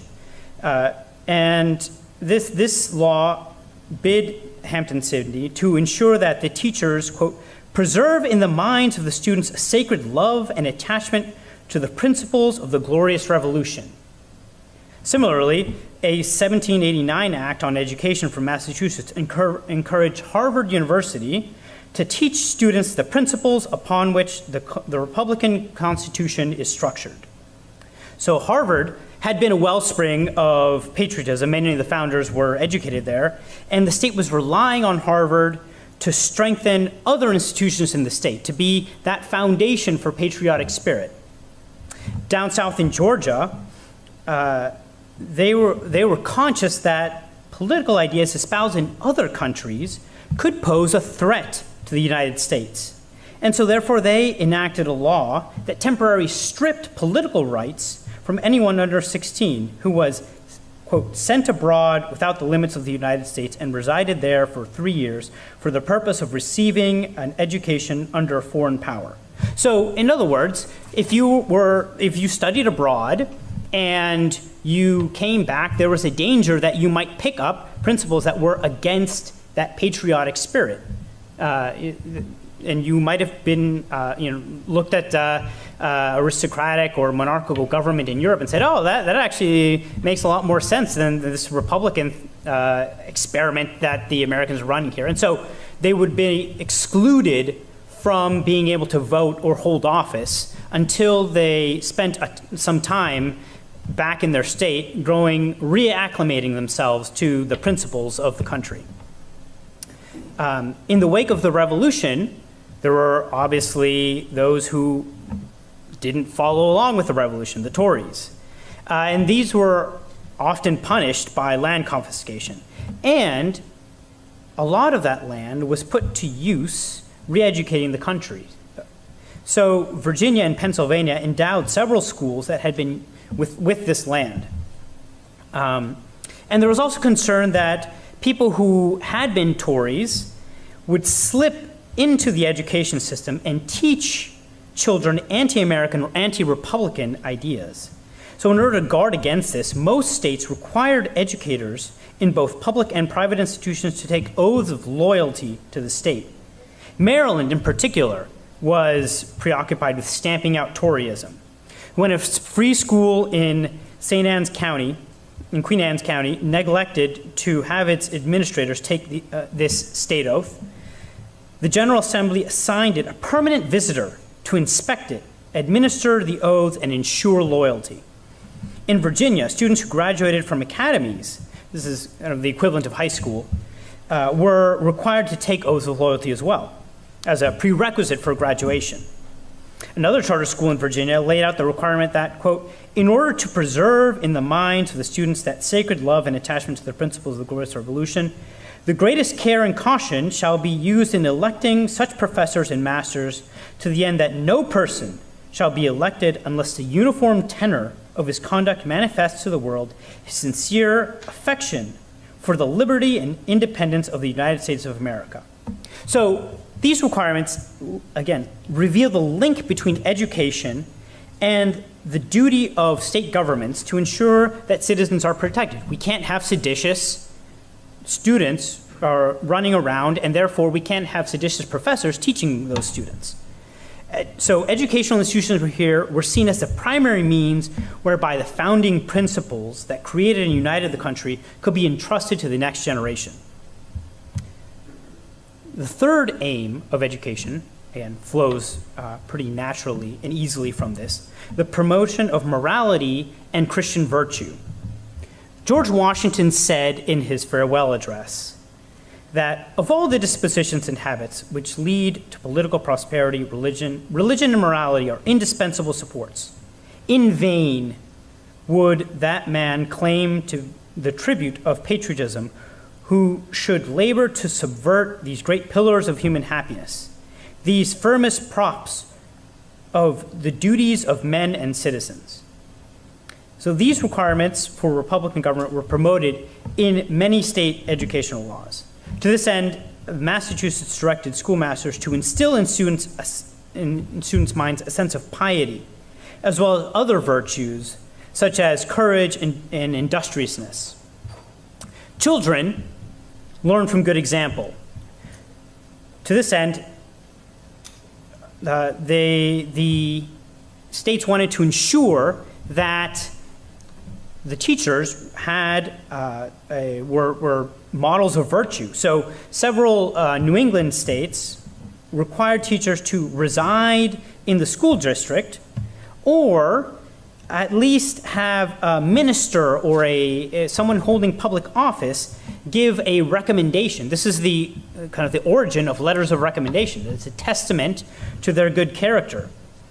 In Connecticut, selectmen, kind of early members of city council, they were empowered to inspect schools and interrogate teachers to ensure that they were providing direction to the students in knowledge, religion, and good manners. So these state inspectors were not exclusive to New England. Georgia also established a board of visitors to supervise educational institutions and provide that same inspection, kind of from a statewide office. Some legislators even required trustees to be Christian, with the idea that a Christian is less likely to be lack virtue. This would help ensure that Christian morals were exemplified and taught, and in turn would cultivate virtue and morality in the students, contributing to the security of natural rights. This also applied to endowments. Those states gave very generously in property or monetary support at the foundation and maintenance of educational institutions. They often limited the amount of property an educational institution could own. And the purpose of these limitations seems to have been to prevent the unnecessary opulence or the inordinate accumulation of property. So this would help ensure that institutions remain true to their original mission instead of focusing on the accumulation of property, which is something that actually did happen in Europe at educational and monastic institutions in Europe. So to prevent this, they said an institution can only own so many acres of land, or the equivalent of so many dollars in property. So to bring this to a close, because I'm sure my fellow panelists are itching to come up here and flesh out what I'm laying out here. I want to bring this back to the theme that we're celebrating at this conference. These three ends of education have often been excised from our public educational institutions. But in this semi-quincentennial, we have an excellent opportunity for their recovery. In our day, many institutions provide something of an education that aims at employment, but they overblow that expectation somewhat by aiming that, or by preaching that everyone's going to be a leader, right? This has contributed partially to bring about a shortage of American-born plumbers, carpenters, welders, and it's led certain industries to bring in people from abroad to work when they can't find local native-born workers. And so this is something that I think we can work on. The educational institutions of the founding certainly aim to provide employment, kind of useful skills, as a primary objective to prevent the students during the founding from going on the dole, going on welfare. And yet today we have something like 20% of American citizens on welfare. So here in Florida, they've placed a very heavy emphasis on workforce education. And that's borne a lot of fruit. And I think that's something that the founders in this vein would have encouraged. Our institutions also ought to encourage real patriotism. There are many ways to do this, but just to name a couple, we should provide to our students examples of those who have loved their country and sacrificed for it. I think this morning you all attended a talk on George Washington. That's a primary or a prime example of someone who sacrificed for his country. But we should bring others, in as a way of modeling to our students what real patriotism looks like. The second recommendation is that our students should spend some time looking at the anthems and symbols of our national life. So we should, in our classroom, spend time dwelling on the poetic lyrics of the America the Beautiful or the Battle Hymn of the Republic, the reasons why the Pledge of Allegiance was adopted, the symbolism and the roots of the Great Seal of the United States, and how Columbia, Lady Liberty, and Uncle Sam came to be visual embodiments of our people and its traditions. Finally, there's nothing that would prevent public schools from encouraging virtue, even piety. We ought to have piety and reverence towards things that are greater than us. And so our public institutions ought to exist to encourage virtuous American citizens. And unless they're accomplishing that, really they are failing our students and our nation. So this celebration of our semi-quincentennial has really provided a prime opportunity to renew these ideals and bring them to the fore as a part of a renewal in education. Thank you.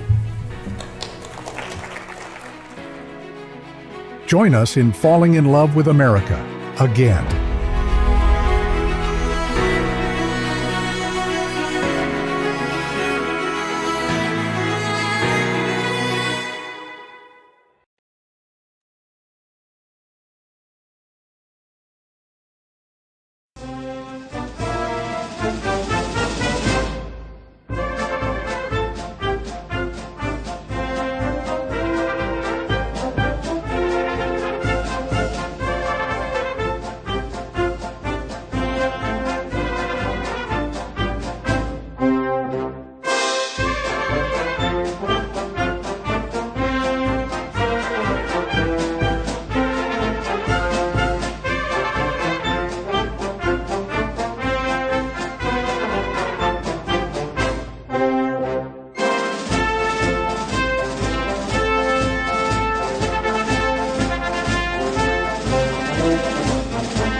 Teachers, we invite you to become a Liberty Fellow at New College of Florida.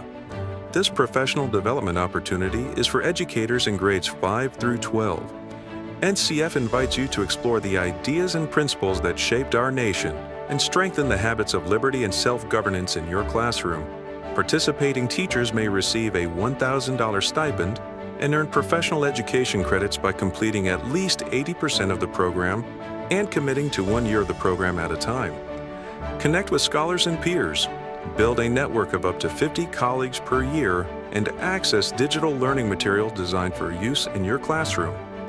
To learn more, visit us at ncf.edu/A250-apply or scan the QR code to apply today. Join me in falling in love with America again.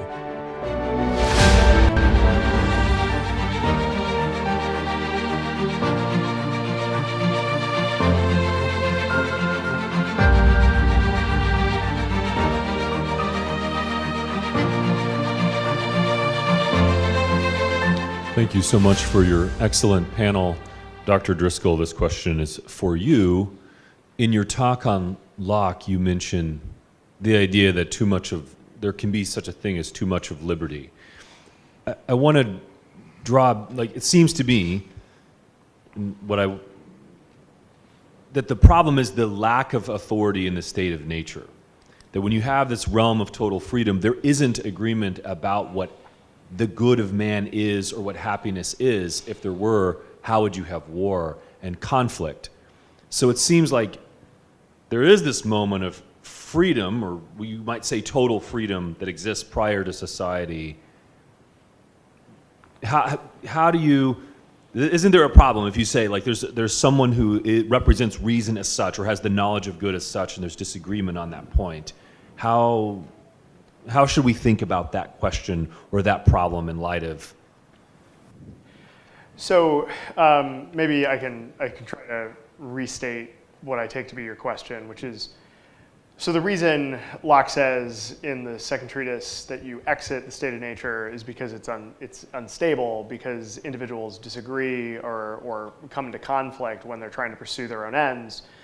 And so the presumption would seem to be then that we need to establish some sort of authority that will set limits to those things. And so then the question is something of, what is there a tension between one who gets to decide what the common good is, rather than and is it definitive that individuals have to give up their own pursuit of the good life as they understand it in forming this compact? Is that what I take to be your basic theme? Yeah. So I think there's a couple of ways to get at that question. The primary answer for Locke, I think, comes in that same chapter, in chapter 9 of the two treatises, second treatise, where he says, he gives this reason for why men exit the state of nature, which is that nature lacks the powers of government. There's no known legislation, there's no promulgated law, there's no enforcement, there's no independent judiciary. But at the end of that section, he says that while this may seem like a lack of liberty, the uncertainty of the natural condition is such that you don't actually get to enjoy your liberty anyway. In some respects, there's a sort of one could make a kind of analogy between Locke's argument there and the argument that Professor Habib mentioned from Montesquieu, which is the feeling of one's own security is lacking in the state of nature. And so when the individuals form the social compact, Locke says they do so with an intention to be better off than they currently are. That in some respect, that there's a lack of freedom in maybe this ultimate sense of the sort of total autonomy to do as you wish, but that's not ultimately better. So there could be, Locke is trying to argue that for the most part, for most people, civilization is going to provide a better way of life than unmitigated freedom in the state of nature. This does, though, cause a potential problem for people who may not be satisfied by society. Who may, to use Lincoln's phrase, or the family of the lion and the tribe of the eagle. Those are people who may not be satisfied by this program. That being said, Locke is firmly of the opinion that reason, properly understood, would point us in the direction of using our liberty in the ways he says. So the point of natural law is that these sort of things that we hold in common, that everybody wants their property, everyone wants to enjoy their freedom, and everyone wants to be secured in their life and enjoy their ability to associate with others, that's a sufficient reason to give up a certain degree of autonomy in that respect. Can I? So Dr. Lippincott asked a question that I think goes to the heart of Montesquieu's contribution to Locke's project. So Book 11 and Book 12 in the Spirit of the Laws have to be read together, and they address your very question. And the title of Book 11 is On the Laws That Form Political Liberty in relation to the Constitution. And then in chapter 12, on the laws that form political liberty in relation to the citizen. Unlike Locke, Montesquieu does not look at liberty outside of a constitution, ever. And the reason why Montesquieu would say the state of nature quickly devolves into a state of war is that there is no there's no separation of powers. Locke gets there eventually. And so when he defines, he being Montesquieu, what liberty is, he says that in a state, in an actual state, not in a state of nature, That is, in a society where there are laws, liberty can only consist in having the power to do what one would want to do, and in no way being constrained to do what one should not want to do. So, in other words, Montesquieu thinks I can get you Locke's ends: prosperity, protection of rights, the pursuit of happiness, the pursuit of property, but you can't do it beginning with an abstract principle about a liberty that exists outside of a constitutional order. Does that sort of address the question?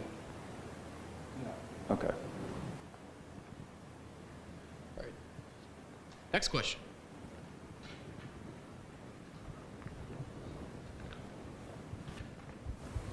So this question's, thank you for everybody for your presentation. This question's primarily for Mr. Habib. So France has this incredible philosopher, Montesquieu, who clearly points out that liberty no longer is where you no longer have arbitrary abuse. He lays out the, separation of powers. He puts a huge emphasis on independent jury. Why did they have such inability to figure this out in the French Revolution? Yeah, by the time, so the Spirit of the Laws has a running commentary on what's going on in France. It's subtle because he did critique a lot of what Louis XIV had done. In fact, it was a chapter originally in this book on the Romans that he withdrew because it was too obviously critical of France. And what was he critical of? The centralization of government. And so he withdrew it, and it's only recently been translated into English. It's called On Universal Monarchy in Europe. And if you read the Spirit of the Laws, you can see what he's getting at anyway. When he looks at England, it's a foil to what's not happening in France. And so in a way, you can see that the Spirit of the Laws is already predicting something like a French Revolution, and it's a warning to his contemporaries that there's way too much centralization. And then he ends his discussions on England warning the English that they could too go down that path. Because England, he says, and so quite often when you read big names on Montesquieu, they say England is his perfect model. That's not really true, because in at least two places he warns that England is already starting to show signs that it's weakening its intermediary powers, that England already is allowing the nobility to engage in commerce and undermining hereditary nobility. Montesquieu thinks a good constitutional republic should have a hereditary hereditary nobility that does not engage in commerce, but England is drifting in that potential direction. So he thinks England in his sort of romanticized version of it is far better than France, but France is heading down that path of potentially having a revolution. And so he, I think, foreshadows it in many ways. It was too far gone, too much centralization. In what ways has our country developed too much centralization or? Yeah, well, I would say that the biggest problem from Montesquieu's point of view would be the administrative state. Montesquieu's separation of powers, as he says in Book 11, is ambition checking ambition. It has to be accountable. It has to be elected. It has to be able to be recalled.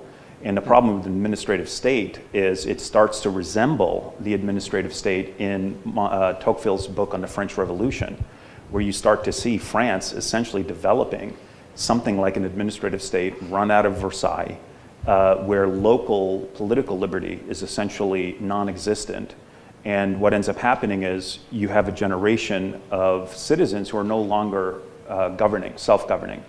By the time they've been stripped of any kind of freedom and the only game in town is an administration that has no direct relation to ruling, in that book, Tocqueville says, the French started embracing wild, radical ideas that were completely disconnected from reality. And so the fanatic character of the French Revolution grew out of people who had lost their local liberty. In America, in its founding, never had that problem. But you can see political extremism arising today because people feel that they're being ignored by politics, and it doesn't seem like representative government is really representing the consent of the governed.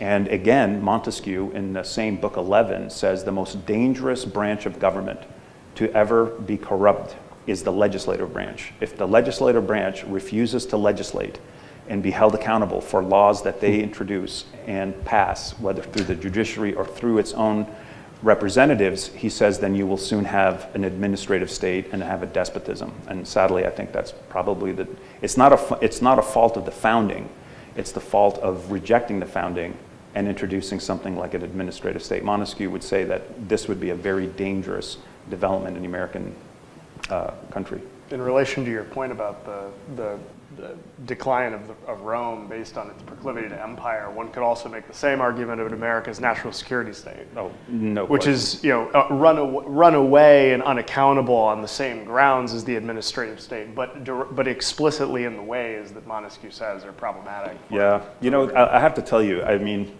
I don't know what grades you're teaching or if you do cover Montesquieu. All you need is just the first half of this book, just to see how a government is going to fulfill its principle, no matter what. So if its principle is constant war, it's going to become a military empire. And the problem is there's no way to check such a thing. That's the story of ancient Rome. Once it fulfilled the promise of its own principle, it became an empire, it became basically a military despotism. The principle directing you towards liberty, constitutional liberty, he thinks that there would be checks and there would be commerce, but it would be always in the service of making sure that the government branches are never corrupted by special interest. And he does mention, I know, but that I think is a scary development as well, what Mike just said. We would need a revolt to insist on congressional term limits, possibly. Yeah, no, I'd like that. Yeah, no argument there.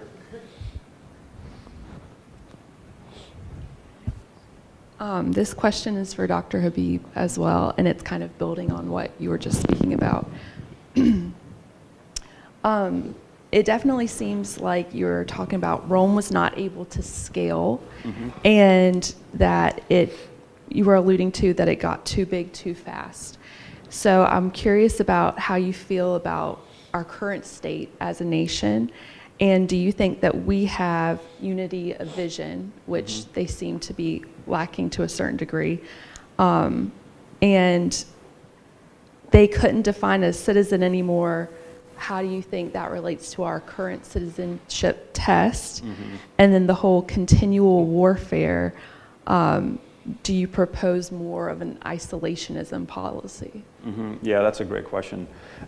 So the tricky thing with Montesquieu is there's infinite qualifications to virtually everything he says. So in the book on the Romans, that kind of multiculturalism, for lack of a better phrase, was problematic to Rome because it did not have the scalable constitution to ensure that a diversity of thought and vision wouldn't end up cannibalizing itself.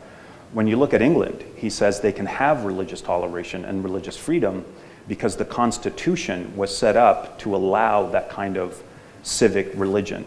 And he says there you can have exactly what Rome couldn't have because its Constitution was directed at decentralizing public opinion, decentralizing any kind of religious or political authority.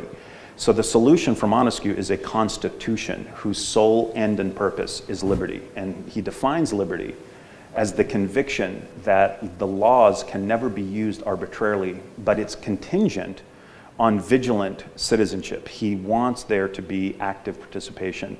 He welcomes parties. He welcomes factions in the same way that the Federalists do. They don't want to squash factions, but they want to control their effects. They're deriving this from those chapters.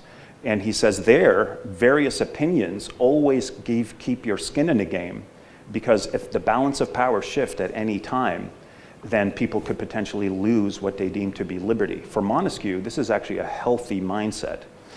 The one thing that he warns about is that, unlike the ancient world, commerce now is the sinews of war. So in the book on the Romans, he says the Romans were able to reverse engineer Carthaginian ships because they were so primitive. But in the modern world, you need an economy to be able to have a modern military. But you can't have an economy if you don't have a constitution of liberty, because the other danger is the kind of economy Carthage had. And he says it was crony capitalism and it was predatory, and it was really special interest inside Carthage. So on the outside, it looks like a commercial republic. As you go through the book, you realize it actually wasn't a commercial republic. It was a republic that was governed by oligarchs. It was oligarchic. And the constitution there served only those who were in power. So by the time you see England in the context of modern commerce. Commerce in England, he says, they always put national interest and national sovereignty first. So he praises tariffs and protectionism.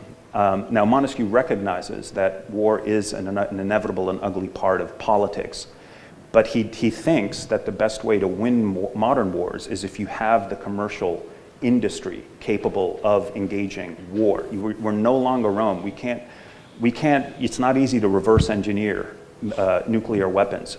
There are some parts of the world now that are starting to realize that their economic and political house are not designed for that. So they're fighting with primitive weapons against a mighty country that can have a military industry. With respect to citizenship, Montesquieu does think there are some limits, obviously, and he does think that England is a unique people. He does think that the kind of diversity that they do have, nevertheless, is anchored in the fundamental belief in their constitution. Where it becomes dangerous, like Rome, is when you no longer believe, it's John Jay. We know we share a common language, we share common acceptance of the political principles. If you get to the point where there's just no agreement anymore on what those are, if it gets to the point where you have demagoguery and trying to do an end run around the Constitution, then you have that balkanization where you can't even define what a citizen is anymore. But England could always, at that point, America in its early period knew exactly what an American citizen was and was not. But when you get this big and when you have an administrative state and then people are not held accountable and you don't have representation, then you're replicating the problems of Rome at a massive scale.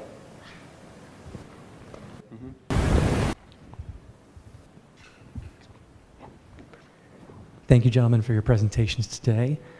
Now, all of you were referencing primary sources in your presentations, whether it was Thomas Jefferson's letters, John Locke, or Montesquieu, and many of us gathered here today are educators of various levels, whether it's elementary school, middle school, high school, or even college. And many of us might be struggling with students, especially when it comes to reading primary sources. So I was wondering if you had any advice on how we as educators can teach philosophical documents that shaped the American founding. So do you have any strategies or advice on how we can engage students with these more difficult but influential texts? I try to teach the Federalist to undergraduates year after year. I've done it for 25 years. They've gotten worse. They hate it more. It's gotten to be more and more of a challenge. I don't have a solution for it other than assign shorter and shorter passages and get them to develop the muscle memory, the muscle ability sooner. So I would say for high school teachers, incredibly short passages are necessary. And like in this case, the paragraph in the letter to Lee and the letter to Waitman, they're incredibly rich and they're also very different. And what they say about the American Revolution, and so they invite speculation on what the American Revolution is or was. So things like that I think would be the way to do it, but it's hard. I think actually, as a former student of Dr. Habib's, he does this very well. One of the probably one of the advantages, maybe piggybacking off of Dr. Bailey, is that you take those passages, but you should do close readings with students live in class and discuss the meaning of the passages. If you walk a student through some of this language, it is dense, it is difficult. We're not comfortable with it. As Dr. Bailey said, undergrads are not they're not all that much better, if at all, maybe worse. I've had, we were in a class doing American political thought this semester, and some of the opinions that people took away from primary source documents that are not as difficult as Montesquieu or the Federalist, but were interesting. So I think there's a virtue to really the way I would think about it, the way I try to think about it with students is I try to just talk about, one is always trying to make things applicable to their daily lives. Obviously we need to teach the historical context, the arguments that were being made, the reasons they were being made, but we should, analogizing it as best we can to something like today, the modern day, might be a useful way. But I'll submit to these guys with more seniority. I'm still a newbie at this. Yeah, I get this question a lot, actually, at many institutions. It's unfair to use Hillsdale as an example because we get so many self-selected students. They come there precisely because they want to read the American founding. So I have to bracket that. But Hillsdale's not my first academic position. I've taught elsewhere. And I literally just gave a talk in Austin last week and then at a school in Ohio. The same question coming up. Friends of mine who have applied for those positions always get the question from administrators who are hiring, how will you make this interesting to students? So I think you have to first diagnose what's causing the lack of interest. And I think it's because most students are just professionally driven. They want to study pre-professional programs. So here you are introducing Montesquieu and Aristotle, and they're wondering what on earth does this have to do with anything I'm doing? The difficulty of the text can be overcome if the passion for it can first be ignited. And so when I taught at other places where that was just not taken for granted, like at Hillsdale, you can just assume almost every student in there is dying to get to the US Constitution course for whatever reason. What I've always used to do was just motivate the interest in it by painting a picture of the relationship between ideas to their lives. So whether or not there's going to be a job for them out there because of AI, whether or not, during COVID shutdowns, which of course in hindsight none of them liked, you can tell them, was there any consent of the governed when that happened? You have to motivate the importance of self-government. And then when you ask them, do you feel that you have more security now or less than when your parents' generation was growing up? Prospects of owning a home, prospect of actually just expressing free speech. Young students realize that their speech is increasingly being restricted and they hate censorship. By nature, they're rebellious. And so Federalist 9 is the perfect way to begin that and say, well, the founders actually encouraged a very diversity of opinion. They found ways to control that while maintaining a consent of the governed. In other words, I think the challenge for most places today is that humanities and social sciences are under a lot of pressure to keep up with pre-professional programs. And for obvious reasons, schools are expensive, they're gonna have debt when they get out. They already sense that their future prospects for employment are probably dwindling. And so you need to show first the urgency of why this country's principles were designed for the pursuit of property, the pursuit of happiness. And if they feel that that's becoming narrower and narrower, then these books and these articles that we teach become that much more interesting and urgent. I found that to be one way to get them interested in the close reading. But if you just start with the close reading, you haven't addressed why they're not interested in general. I don't know if that's helpful. But my first teaching job, everyone was in accounting, and there's nothing wrong with any of those professions, and they just looked at you like, I'm just jumping through hoops. This class, if it wasn't required, I wouldn't even be in here. And so you got to show them the importance of ideas to their lives. Thank you.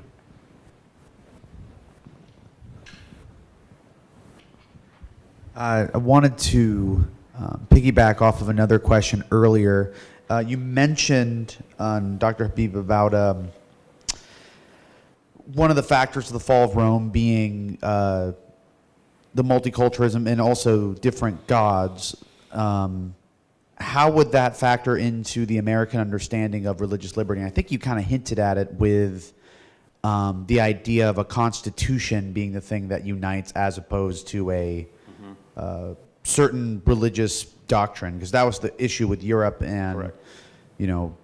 All the Protestant Catholic wars was which religion are we going to be united by? Correct. Yeah, so Montesquieu actually talks about religious freedom, but only in the context of England, because he thinks that if the Constitution is set up to ensure that no citizen has to fear one faction or the other arbitrarily gaining control, because that would then undermine the tranquility of spirit that makes up his definition of liberty.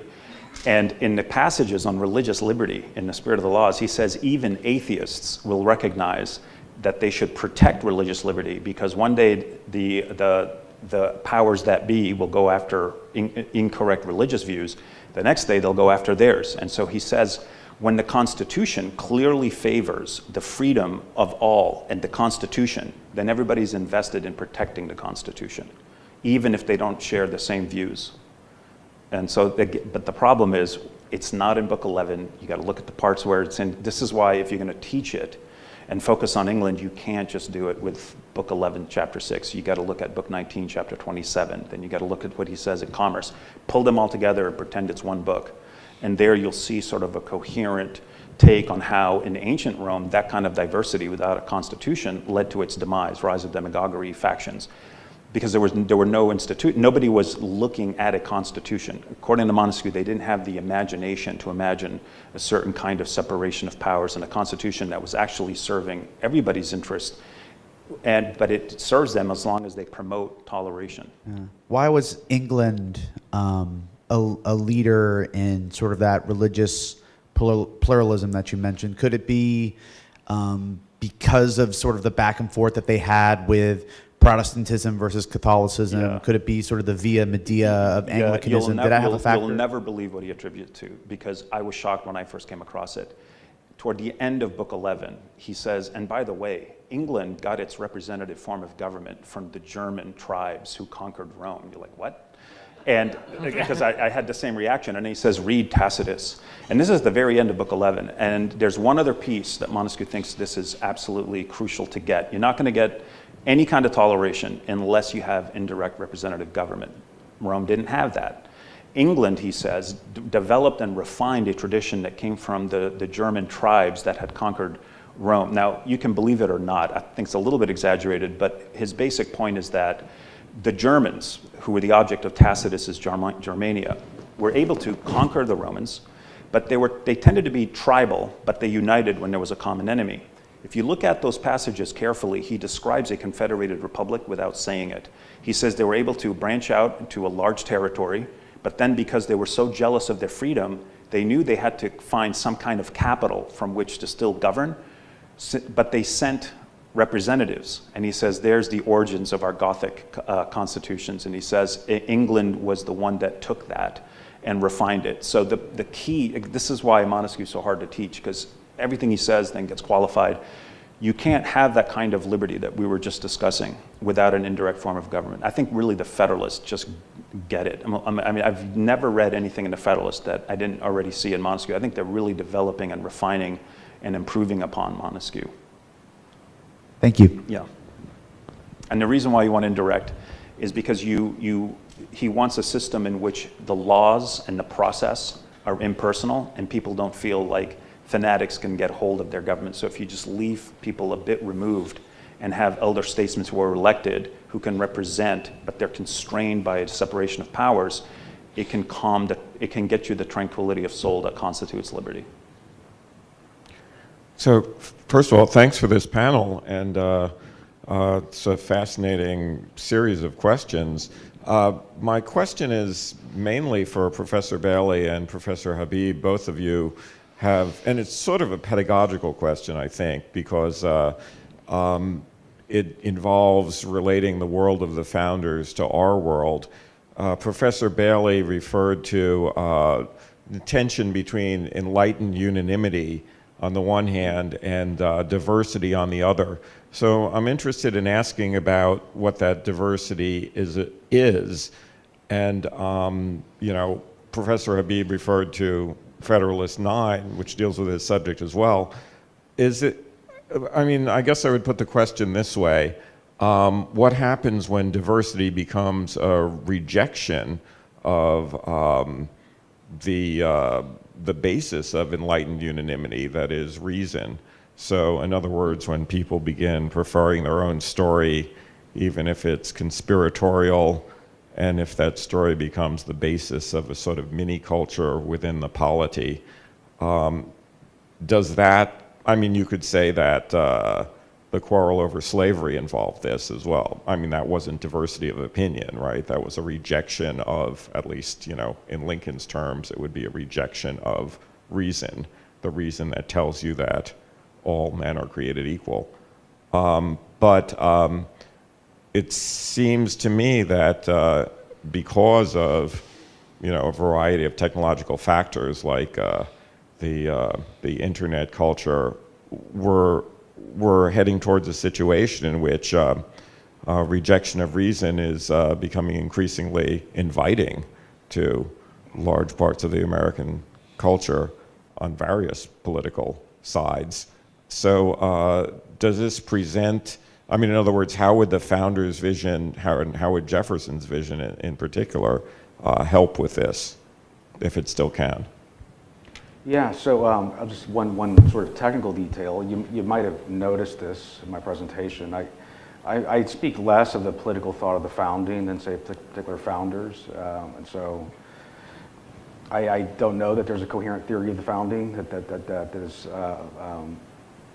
accessible to scholars yet.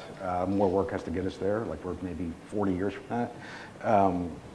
So just with that caveat, so speaking of Jefferson, so in his second inaugural, he does two things at the same time. He arrives at, let's call it a new libertarian theory of a free press, which would be familiar to us in a sort of post sort of John Stuart Mill world. It took him a while to get there, but this is a rejection of, say, the older Blackstonian notion, which was the basis of the Sedition Act. So he gives this sort of robust theory of a free press on sort of Millian grounds that we would recognize. At the same time, he's a scathing attack on anti-assimilation, sort of nativist Renaissance Indian leaders, who he calls anti-philosophists, who have an interest in convincing people to remain as their creator made them. This is meant to be a connector piece to this really interesting passage on assimilation, but it's also meant to be a direct attack on Federalist clergy and political leaders in Connecticut. And it's heard that way by his audience. Now, I say all this to say this, that in Jefferson, you see the struggle of someone who, on the one hand, was the target of a political, the Washington administration, who did not believe in, say, freedom of legitimate opposition or even freedom of the press in the way that we would take for granted today. And then they tried to persecute, imprison, fine, and worse, dissent. And Jefferson and his party create, a kind of liberty or diversity of thought in response to that. At the same time, Jefferson cannot imagine a world in which reason is not going to lead people to the same conclusion. And so that's why I said that in his view, the Declaration is going to flatten the world, and that is that there is going to be no more like serious religion. There'll be no more Baptists or Muslims or Catholics. We'll all be Unitarians. We'll all be Republicans. We will all live under certain axiomatic principles. And he'd be baffled by the fact that we haven't, right? And so that's, to me, that's the interesting sort of dilemma of thinking through Jefferson's thinking on these questions. So two things, Montesquieu and Tocqueville. Tocqueville devotes 2 chapters, rarely to any one topic, but he devotes 2 to freedom of press. Today, it would be just freedom of speech. And he thinks that, and he's a student of Montesquieu, that America found a way, unlike Europe, to allow for massive disagreements in the public sphere. And what he liked about America is he said, this is a little dated, there's no national news here. This is fantastic. Because all of these different locations have their local opinions expressed in newspapers. There's no restriction on speech. He even says in America, there's so much fake news. I'm not kidding you. He's like, and you would think you want to censor that. He says it has the opposite effect in America. It allows there to be vigilance. It forces you out of just taking anything for granted, and then you can, so today it would be like social media. It's decentralized, and Tocqueville supported it because he thought it was a continuation of the project Montesquieu had envisioned, a constitution of liberty, where there's not only religious toleration, there's also political toleration of competing interests. His fear was that if you centralize speech in any way, shape, or form, this is Tocqueville, and he was an advocate of no censorship whatsoever, no matter how vile, no matter how, I mean, when you read it, it's striking, because you would think, he's like, well, you should censor something, and he says, well, the moment you start censoring, there's no arbitrary place where you could, everything becomes arbitrary as to when you cut off speech. It's exactly what Montesquieu says about freedom of religion. The moment you impinge upon people's freedom of religion, there's no, well, where do you then stop? And before you know it, you'll have a despotism. And both Montesquieu and Tocqueville believe that there's only 2 regimes where there's uniformity of opinion and there's general tranquility. He says in a despotism, or in a people that have completely lost any political interest whatsoever. Instead, what you want, and here's what makes Montesquieu so interesting, if you want a constitution of liberty, you have to be prepared for a lot of public friction and conflict. And he says it's part of what it means to be actively engaged. So it's not a romantic view of liberty. It is a view where you have, if you like your liberty, you have to extend the same to others. That's part of being free and equal. But it's all contingent on a number of things. You have to have, this is again not in Book 11, which makes Montesquieu so difficult. At the very beginning, he says that no republic can live and survive if its elections are interfered with. And he gives you ancient examples where they busted somebody interfering. So they brought him into Congress and had him hanged or something like that. They said, and Montesquieu says, now that's how serious they took elections. So you have to have safeguards on elections. You have to make sure that the consent of the governed is actually what's governing. The Federalist, you need an electoral college, you need massive representation. Then you can, then diversity of opinion, no agreement on any, then that's manageable. And in fact, a precondition for maintaining liberty, because it keeps your skin in the game and keeps you vigilant. Both Tocqueville and Montesquieu fear more than anything an apathetic citizenry. And they can grow apathetic in a number of ways. If they just think it doesn't make any difference who you vote for, that's dangerous. If local decisions are being made by an administrative state, that is dangerous. If there's no more ability to express one's views, no matter how obnoxious, whether it's social media or in the news, or if there's the nationalization of public opinion, Tocqueville's fear was then you can have elites manufacturing popular opinion and stripping people of their rights by influencing policy. So I don't look at diversity as a bad thing, and I don't mean it in the general way it's used. I look at it from a classical Republican view. You want that, but you want it channeled through deliberation and process and a separation of powers, because I've lived in parts of the world where there's uniform opinion, i.e. the Middle East, and that's hardly a place you would say is the land of liberty. I might add just one note. Piggybacking off of what both my co-panelists just mentioned, there is a tendency to view the excesses of social media and the way that it kind of challenges this reason that you're alluding to. But as Dr. Beebe just mentioned, in some respects, the arrival of social media was also a return to a free press, if you wanted to talk about that in a certain way. In the middle of the 20th century, when all communications are coming through cable news, but are regulated by federal communications regulations, there's a certain top-down micromanagement of opinion, which is where you get things like the sort of the take that was mentioned yesterday by Dr. Ellis in 1984 about this kind of groupthink that's promoted. So in some respects, social media could be seen as a way of a breaking of that. But so too, as educators, social media is also a useful way of figuring out what's on people's minds right now. It's sort of like reading a public newspaper. What are the kids talking about? And why is it happening? And so it's actually, it might be a good tool for educators to look into, as much as we ask about some of its other excesses. And then on a point of scholarly contention, Professor Bailey mentions that there's some disagreement about whether or not there's a consistent view in the founding. I'd be remiss if I didn't mention my teacher's book on this subject and Dr. Habib's colleague, Thomas West. So in the interest of secondary literature that may be useful to those of you who are teaching the founding, there's a book that West wrote in 2017 called The Political Theory of the American Founding with Cambridge University Press, where he makes explicitly the case that there is at least some consensus in the founding that can be seen and expressed through public documents, such as state constitutions and things like the Northwest Ordinance. So I just put that out there as maybe a resource for those of you who are looking at the founding. All right, well, thank you very much to our wonderful panelists here. We now have time. Yes, give them a round of applause. We now have a break, and we will resume at 10:30 with our next panel on slavery and National Rights Republic. Join us in falling in love with America again.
Happy Independence Day. I'm Richard Corcoran, President of New College of Florida, and I'm happy to welcome you to our campus on beautiful Sarasota Bay as we celebrate America's 250th anniversary. This milestone is an opportunity to reflect on the ideas, principles, and people that have shaped our nation for the past 250 years. It's also an opportunity to look ahead and consider the responsibility each generation shares in preserving freedom, expanding opportunity, and strengthening our country. At New College, we are proud to be a part of this historic national celebration. As Florida's honors college, we believe one of academia's highest purposes is to study history thoughtfully, explore enduring ideas, encourage meaningful dialogue, and prepare the next generation for lives of citizenship and principled leadership. Made possible through support from the U.S. Department of Education and the Florida Board of Governors America 250 Initiative, this lecture series brings together 14 members of our distinguished faculty. Through their scholarship and teaching, they will explore the historical, philosophical, political, and constitutional foundations of the American story, inviting you to engage with the ideas that have shaped our nation and continue to influence its future. The pursuit of knowledge begins with curiosity. It grows through thoughtful inquiry, civil discourse, and a willingness to engage ideas with rigor, humility, and respect. These traditions have shaped great universities for generations, and they remain essential to the values of New College. Whether you're joining us from here in Florida or from somewhere else across this extraordinary country, thank you for celebrating with us. We hope these conversations deepen your appreciation for our nation's history and inspire thoughtful participation in America's next chapter. From all of us here at New College of Florida, thank you for joining us, and happy Independence Day.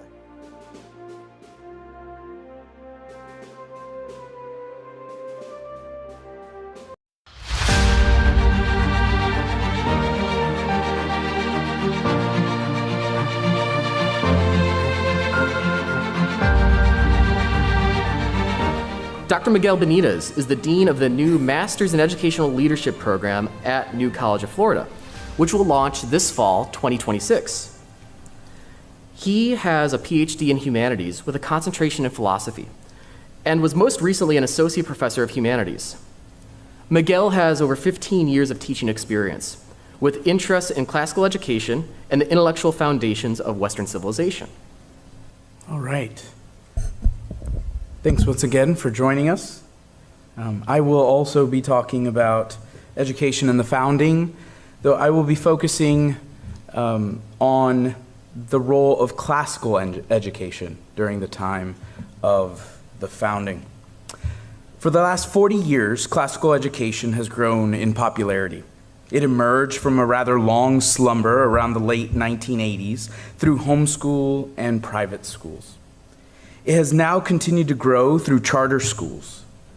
Joshua Gibbs, the director of the Classical Teaching Institute at the Ambrose School, in a blog post on the U.S. Department of Education website stated, "Once a scrappy movement relegated to musty secondhand spaces, classical education is now a settled figure in the landscape of American education."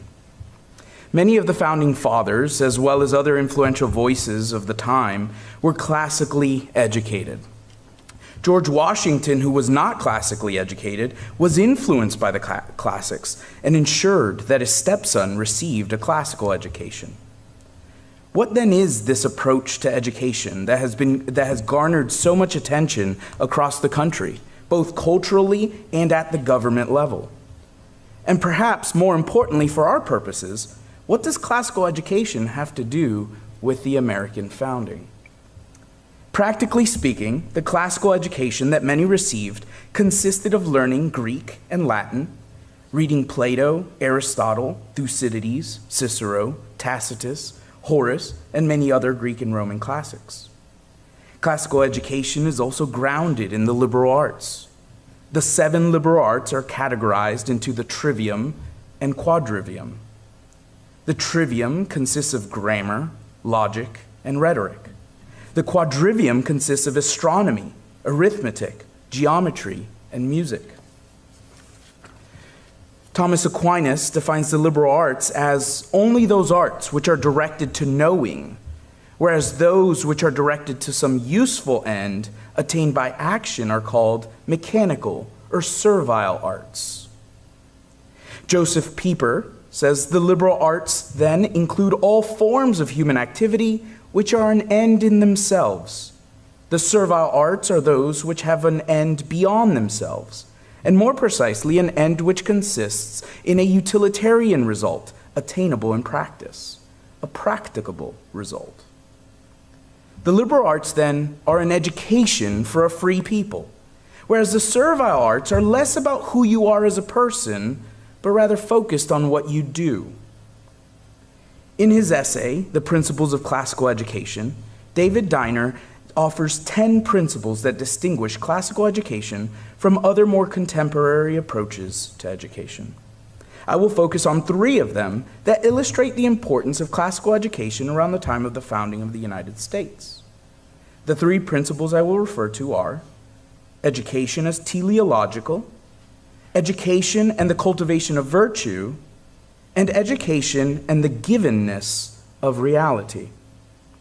Lastly, I will point out 2 ways in which the shared classical tradition was helpful to the founders as they established a new country. Education is teleological. That is, the primary question in education is not how is it done, but what is it for?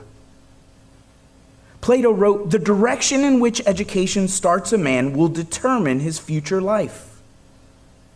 One must first establish what the goal of education is in order to then determine how best to get to that goal. James Shaw writes, "An education that does not include explanations and understandings of what we are fails to give us the necessary intellectual tools and information to fully explain us to ourselves. To explain man to himself is the central purpose of any form of liberal education." If the purpose of education is to help humans flourish, then questions about what it means to be human must be wrestled with. Contemporary approaches to education often have workforce-related goals. The goal of education is to produce a student who is competent at a particular job. In contrast, classical education sees the purpose of education as producing intellectually and morally virtuous people. W.E.B. Du Bois captures the classical point of view when he writes, "If we make money the object of man training, we shall develop money makers, but not necessarily men. If we make technical skill the object of education, we may possess artisans, but no in nature men." He continues, "I insist that the object of all true education is not to make men carpenters, it is to make carpenters men." While being better at one's job may be a byproduct of a classical education, it is not the aim of classical education. The aim is virtue. Benjamin Rush, a founding father who received a classical education, despite criticizing certain aspects of classical education later in life, held that cultivating virtue was essential. He said, "The only foundation for a useful education in a republic is to be laid in religion. Without this, there can be no virtue, and without virtue, there can be no liberty, and liberty is the object and life of all republican governments." While Rush was promoting an education that was based in Christianity, he said it would be better to have an education based in Buddhism or Islam than to have an education devoid of religious principles. For many of the founders, the telos, or goal of education, was to produce citizens that could maintain the republic. John Adams wrote, "Liberty cannot be preserved without a general knowledge among the people who have a right from the frame of their nature to knowledge, as their great Creator, who does nothing in vain, has given them understandings and a desire to know." A proper education, which in Adams's mind is a classical one, was seen as necessary in order to produce virtuous citizens who can then lead the country toward flourishing. Classical education and the cultivation of virtue. Diner writes, "The primary purpose of education is to cultivate people who are morally and intellectually virtuous." Cicero said, To be ignorant of what occurred before you were born is to remain always a child. Education's end or goal is to guide one into maturity. It is not enough to merely be well-read or to be able to read and write Latin and Greek with proficiency. The tools of reading great texts and learning Latin and Greek are intended to shape you into the right kind of person, a virtuous person. However, this outcome is not guaranteed. Isocrates, a Greek author the founders would have been familiar with, argues that knowledge of geometry and astronomy are not enough to make one an educated person. He argues that an educated person has practical knowledge or adaptability, acts morally towards others, is prudent, and is humble. He says, those who have a character which is in accord not with one of these things, but with all of them, these, I contend, are wise and complete men, possessed of all the virtues. While the founders did see the importance of cultivating virtue, there was a tendency for them to promote classical education for utilitarian purposes. Diner argues classical education is good and therefore useful, and it is a mark of classical education to put it in that order. In contrast to contemporary education that oftentimes sees education as useful and therefore good. It seems the founders at times emphasized the usefulness of the education over and above the goodness of the education. As we saw from Rush above, forming virtuous people is essential to education. But he seems to suggest that this is not merely the end of education itself, but rather virtuous citizens are necessary for a successful republic. In his Thoughts Upon Female Education, Rush argues that women should receive a robust education. However, one of the main reasons for this is that women are often the primary instructor of their children. Benjamin Franklin also recognized the importance of education as a means of cultivating virtue. In a letter to Samuel Johnson, he wrote, "I think with you that nothing is more important for the public weal than to form and train up youth in wisdom and virtue." He also said general virtue is more probably to be expected and obtained from the education of youth than from the exhortation of adult persons. Bad habits and vices of the mind, being like diseases of the body, are more easily prevented than cured. Classical education and reality. In his essay on the principles of classical education, Diner writes, classical education recognizes the givenness of both physical and moral reality. That is to say, the classical view is that aesthetic and moral statements can be true or false, and not merely matters of preference. This is related to the natural law tradition in which the founders were well steeped.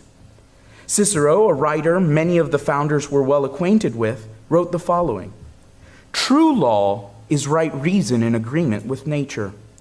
It is of universal application, unchanging and everlasting.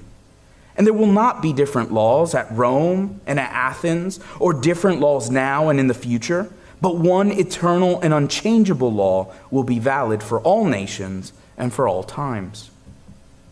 Cicero here appeals to a natural law that is not limited to mere preferences, cultures, or time periods. This is a law that all humans ought to conform themselves to. C.S. Lewis illustrates this principle well in his work entitled The Abolition of Man.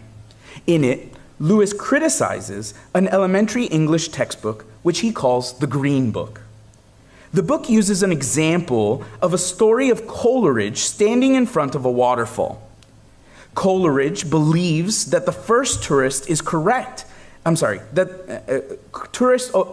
Coleridge overhears one tourist call the waterfall sublime, while another tourist calls the waterfall pretty. Coleridge believes that the first tourist is correct and the second tourist is mistaken. The authors of the Green Book assert that this is in fact a confusion. That when one tourist says the waterfall is sublime and the other pretty, neither is speaking about the waterfall, but rather about their own feelings. Lewis spends the rest of his work arguing against the kind of subjectivisms promoted in the Green Book. Lewis argues that this view is philosophically problematic and runs against the great traditions of human history. He references Plato, Aristotle, Stoicism, Christianity, and Eastern philosophies and states, but what is common to them all is something we cannot neglect. It is the doctrine of objective value, the belief that certain attitudes are really true and others really false, to the kind of thing the universe is and the kind of things we are. This view that classical education and Lewis reject is called the fact-value split, though this terminology developed after the time of the founding. Lest we think that rejection of the fact-value split is just a way of getting to claim that all of your sentiments and values are correct and anyone else who disagrees with you is incorrect, Lewis acknowledges an area in his own life where his sentiment is unmerited. He writes, "Those who know the Tao can hold that to call children delightful or old men venerable is not simply to record a psychological fact about our own parental or filial emotions at the moment, but to recognize a quality which demands a certain response." He continues, "I myself do not enjoy the society of small children. Because I speak from within the Tao, I recognize this a defect in myself, just as man may have to recognize that he is tone deaf or colorblind." Thomas Jefferson followed the natural law tradition when he wrote that all men are created equal and that they are endowed by their Creator with certain unalienable rights. This assumes that rights are not given by governments or invented by the imagination of people. Rather, these rights stem from nature and nature's God. There is an objective moral status to humans, and so it is our responsibility to recognize and acknowledge the rights that should be extended to all. This classical understanding of reality treated moral and political questions as questions about truth. It therefore encouraged the founders to believe that seeking the best way to establish a country, educate a people, and lead citizens toward flourishing was a serious and worthwhile task. There are two ways I wish to highlight in which classical education was beneficial during the time of the founding. First, it served as a cultural and moral guide. We see this principle at play in several quotes from leaders in the founding era. The founders had this strong sense that in order for the Republic to be successful and prosperous in the long run, virtue and the carrying on of certain traditions would be essential. John Adams insisted on having his children and grandchildren learn Greek and Latin and have a robust education in the classics. Adams spent the final years of his life supporting the construction of a classical school in Quincy, Massachusetts. The classics were a guide, not a perfect or infallible guide, but one that should be honored and respected. In a letter to Benjamin Rush, Adams wrote, "I should as soon think of closing all my window shutters to enable me to see, as of banishing the classics to improve Republican ideas." In other words, the classics shaped the founders and would provide the intellectual ideas for the improvement of the Republic. Carl Richard writes, "The founders' passion for the classical heritage produced an intense desire to ensure that future generations were not deprived of it. Steeped in the classics, the founders were determined that their children should be too." Second, it served as a kind of common language. A common language did not mean agreement about everything or even most things, but it provided a language in which those disagreements could be more carefully considered.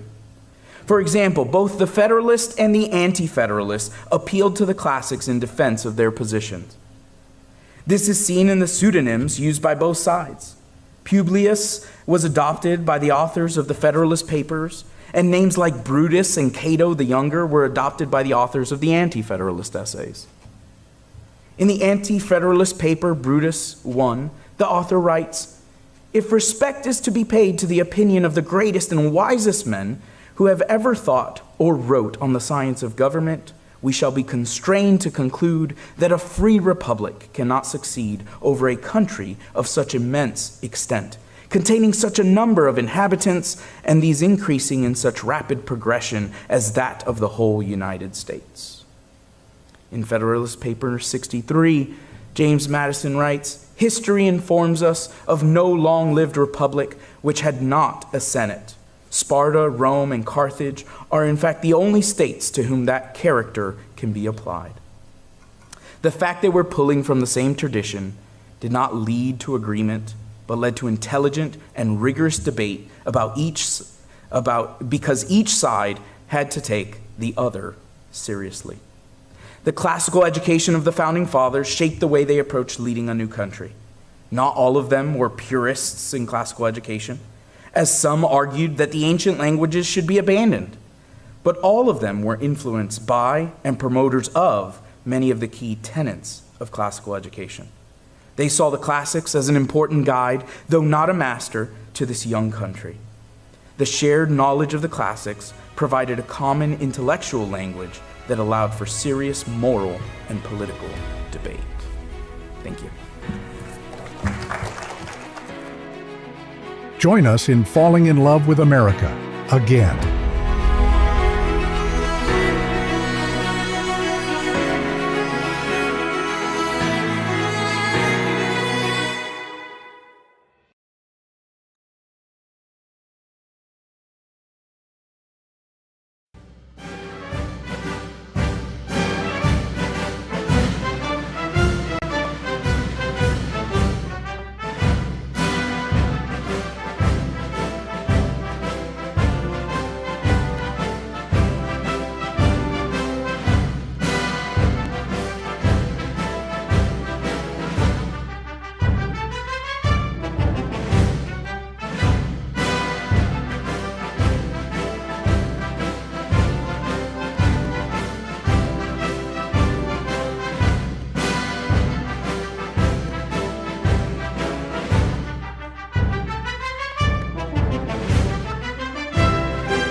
Teachers, we invite you to become a Liberty Fellow at New College of Florida. This professional development opportunity is for educators in grades 5 through 12. NCF invites you to explore the ideas and principles that shaped our nation and strengthen the habits of liberty and self-governance in your classroom. Participating teachers may receive a $1,000 stipend and earn professional education credits by completing at least 80% of the program and committing to 1 year of the program at a time. Connect with scholars and peers, build a network of up to 50 colleagues per year, and access digital learning material designed for use in your classroom. To learn more, visit us at ncf.edu/A250-apply or scan the QR code to apply today. Join me in falling in love with America again.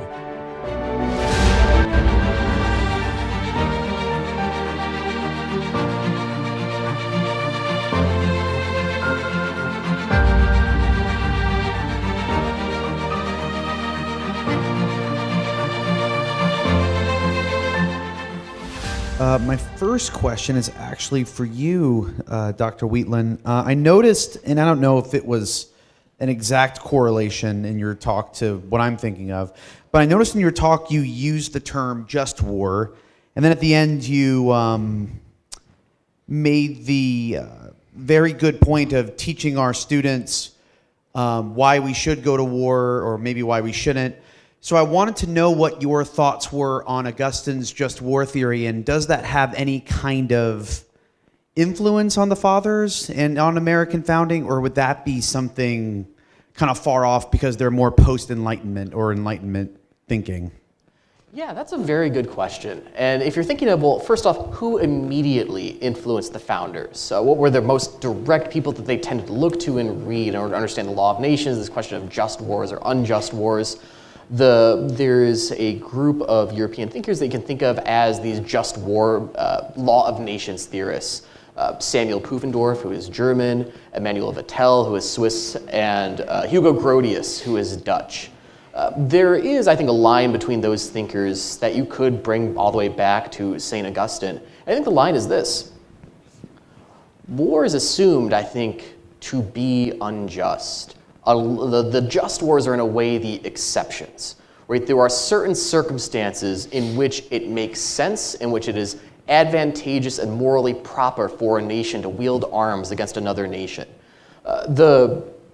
There is a transformation, I would argue, of just war thinking that emerges in the Westphalian period, as Dr. Lippincott noted, right? Because in the pre-Westphalian, pre-17th century Europe, there's this question of religious warfare, right? How do you treat warfare between co-religionists versus warfare between those who do not hold your religion? There's these questions of, you could say, crusading in the broad sense of the term of, all right, a nation is doing something unjust, we have to go in and intervene. In the Westphalian period, and this is where you see Vattel, Grotius, Pufendorf, there's the assumption that no, nations have sovereignty. They have this independence, and that independence is the foundation for their political actions, right? You do not violate the sovereignty of another nation, even if that nation is founded upon or is committing actions that are contrary to your own conception of justice. As all that is to say, I think there is a line between that earlier Christian just war theory and the founding. It's maybe not a direct line. I think it's filtered and ciphered through these other thinkers and historical events. Thank you. So I guess this question is most directly for Professor Lippincott. So you talked about the way that various countries have come, or that we have come up with moral judgments that we place on various things that go on during war. So we're in an interesting phenomenon right now. In 1648, Europe started fighting a large number of wars. After every war, two things happened.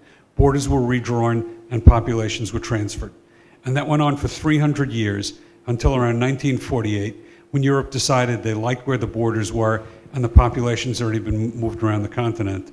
And they then declared both of those practices off limits and inhumane. And as a result, we no longer resolve conflicts. We have forever wars. We trap people in multi-generational conflicts, and we set them up for genocide. Are we going to get back to a point where we actually notice that redrawing borders and moving populations, while they may be unjust in and of themselves, are frequently least bad and can be evaluated in a least bad environment as opposed to a standalone unjust environment? Yeah, it's a great question. So I will just add something to what you said there. There was a vast population transfer in the aftermath of World War II. Lvov, which is now in the Ukraine, used to have Poles, Jews, and Ukrainians. Now it's just Ukrainians, right? Like, there's a massive population transfer after the war and the redrawing of the maps. But the deeper question, I think, goes to this idea of sovereignty. And I typically, and I look at the progressive view, the idea that there's an authority that's going to say, these borders are sacred now, right? And there's an authority that gets to say that they're sacred. Well, what authority is that? Well, it's really America and American liberals, right? This is justice. We drew up the map. And why can we do that? Because we're right. We know what justice is. We stand for freedom, democracy, and equality. So you're about to do what you're going to do what we tell you to do. And I think that view, ironically, is a very imperialistic model, and it's one that denies sovereignty. Well, there's just a question here about Augustine's just war theory, and I'm just pulling this up on my phone. One of the key aspects is legitimate authority wages war. That's the crux of the matter. What qualifies as legitimate authority? And the older system acknowledged that every authority thinks it's legitimate, right? And there's but you have to then accept there's violence and brutality that's in that system. Borders are going to change. But that's not then a cause for everyone else to go into conflict. Look at Russia and Ukraine. Okay, when the Soviet Union possessed Ukraine, and some of you are probably old enough to remember that, Americans were not like, hey, we should go start a war in Ukraine, right? Well, but now the border is sacred. Well, that's really complicated. And what do ordinary Americans have to do with whether the Donetsk and Luhansk are under this political order or another? And I can say the older view would have said, okay, that moral view of the world is detached from our own interest. It deals with the sovereignty abroad. We should not be involved there. So could we go back to that view? Very plausibly so. And I think there's a lot of reason to think that the future of warfare especially will not lend itself to intervention abroad. If I could jump in on that. Sure. In the early 1990s, when they were discussing what to do with Russia after the Soviet Union, one proposal was to actually redraw the borders of Russia, right? Divide Russia up into 3 separate republics. It wasn't seriously pursued, at least publicly not, right? I was just teaching this in a foreign policy class yesterday morning, so students asked, would this happen again, right? And if Russia loses, right, I think we could see like that as a real possibility again. But it won't be a impartial, everyone agrees that the new world order, right, or international law is going to encompass changing borders, right, and transitioning populations from one country to another. They might like transing them. But it'll just be that who's in charge of the liberal world order will get to, draw on the map what is the borders of Russia, who gets self-determination and who doesn't, right? So we could return to it, but it may not be exactly what it was in the past.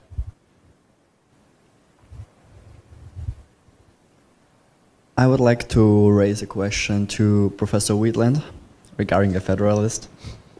So if I recall correctly, Hamilton wrote that something like this: to be more safe, people at length run the risk of being less free. So the Federalist was written in the late 18th century, and I would argue that in the 240 years difference, globalization very much changed the world map. And if we now look at the Ukrainian war and Iranian war, we can now see that military strength is not the only role that now is securing a country, but rather also economic independency, which is the reason why Iran and Ukraine are still standing.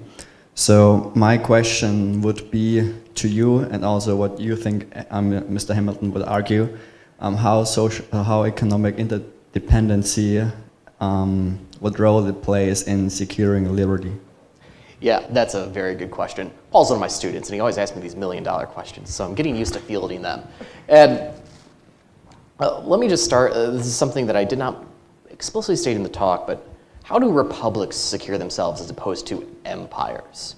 Right, if you're thinking about this from the lens of the founders or of Montesquieu, who I think says this more explicitly, well, empires protect themselves by having frontiers. Right? They expand, they might have border states that serve as vassals and are perhaps buffers against other rivals. And so empires do not maintain or tend to maintain static borders as the sort of center of their security strategy. Whereas republics, I would argue, the security of a republic depends primarily on the border. It depends primarily on, are you able to keep potential enemies on the other side of the border? And you have to do this in order to be able to distinguish between who should be a citizen and who should not be a citizen. Right? Who should be in this country, who should not be in this country, who should be in this republic specifically. Right? Republics tend to, I think, have this border-centric approach to security. And the reason that you would have a border-centric approach is because this is the best way to preserve civil and political liberty. Right? If you do not have a border-centric approach, that might mean that you need to have more internal surveillance, more of an internal security apparatus. And to your point about globalization, I would argue that's largely what you have today. And this is something I always like to bring up when I'm teaching Federalist 8 to my students. And I always teach Federalist 8 before I get to 9 and 10. A lot of people like to skip to 9 and 10. I think you have to read 8 in order to really understand what's going on in those ones. As I say, well, this Hamilton line, right? People are willing to give up liberty in order to better have their safety. Well, there have been any examples of that in contemporary American life. I'm old enough to remember pre-9/11 America. There's a different atmosphere, right? That September 12, 2001, there is a state of abject fear in the country. It is pervasive. And that led to particular decisions about internal surveillance and new security apparatuses that primarily meant treating Americans themselves as potential enemies, as opposed to distinguishing between citizen and non-citizen, between borders and non-borders. As we get to the question about economic interdependence, Hamilton is pro-trade. Right? He thinks that America, as it is emerging, needs to develop manufacturing, and that means that it is going to have commerce with other nations. There needs to be exchange of material in order to benefit both nations. Right? Trade has self-interest on both sides. But Hamilton believed that in order for this to be accomplished in a way that preserves American sovereignty, which means ultimately preserving American liberty, you have to have a proper manufacturing apparatus at home. And so you have to be able to feed yourself as a nation. You have to be able to arm yourself as a nation. You have to be able to do those things that are absolutely existential to your survival. If you outsource those things to other nations, even if it's in a mode of economic interdependence, that might be in the interest of you, that might be in the interest of the other nation. But Hamilton says in Federal 6, the problem with international affairs is that nations don't always serve their own interests. They act irrationally. Right? Hamilton says it would be in the interest of every nation to have peace all the time with all of its neighbors. But Hamilton says that's not human nature, that's not reality. And so I think Hamilton's concern would be if you have economic interdependence to the extent that you cannot provide for your own existential necessities, primarily food and weaponry, then you are leaving yourself in a precarious situation in which if your relations deteriorate with those other nations, even if it's mutually beneficial to have trade, those other nations are going to forego those beneficial trade relations, and then you are left to the mercy of other nations for your food, for your weapons, and for your overall security.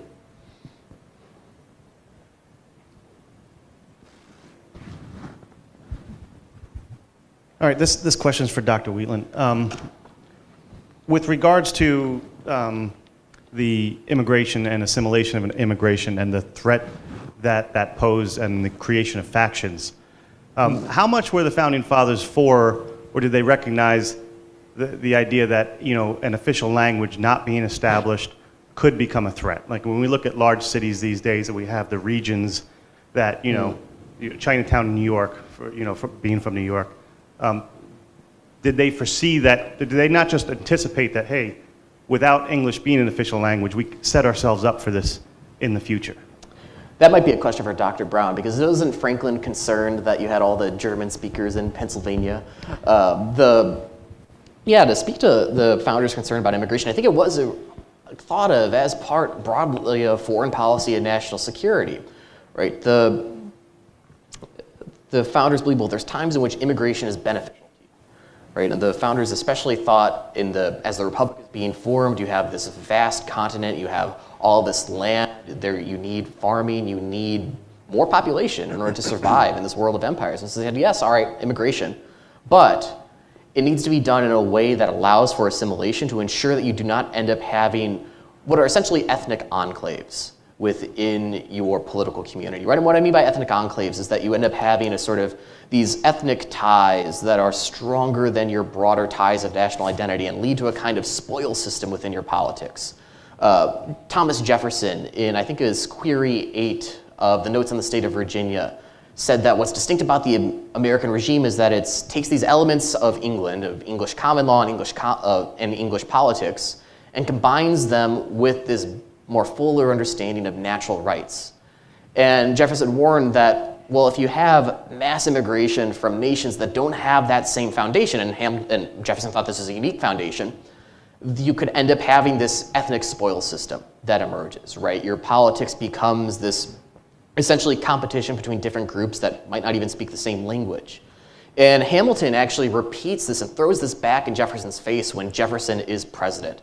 And there's this haggling over what naturalization law should look like in the United States. How long should immigrants have to remain in the United States before they can become citizens? And Hamilton expands on this principle. And so they all, I think, recognized or thought that it was necessary that, of course, you're going to have the same language, right? As Jerry said in Federalist 3, right, you have a free and wise people. They have to deliberate amongst themselves, Right? If you don't have the same language, then you don't have the foundation for politics. You don't have the foundation, at least for free politics, because you can't deliberate with your fellow citizens. And in Federalist 2, Jay says this is one of the reasons why America can be a nation, is the simple fact that there's a common language. Right? There's cultural ties, religious ties, things like that. But the first thing is there's a common language. You can actually talk to each other. Right? So I think they took it for granted that you would have that. Very good question. If I could add just on the Franklin part, Franklin did try to force down or force the German immigrants to speak English. He wanted to not ban German schools, but certainly make learning English part of their education. And eventually he gave up on that, partly for political reasons because it wasn't very popular, but also because he realized it's just natural for man to want to speak the language that is his own. And so I think it would be considered consistent with liberty to allow them to speak their language, but Franklin would never say, like, speak German to the Germans. He would just be speak English to them, and they have to learn how to speak English if they want to live amongst us.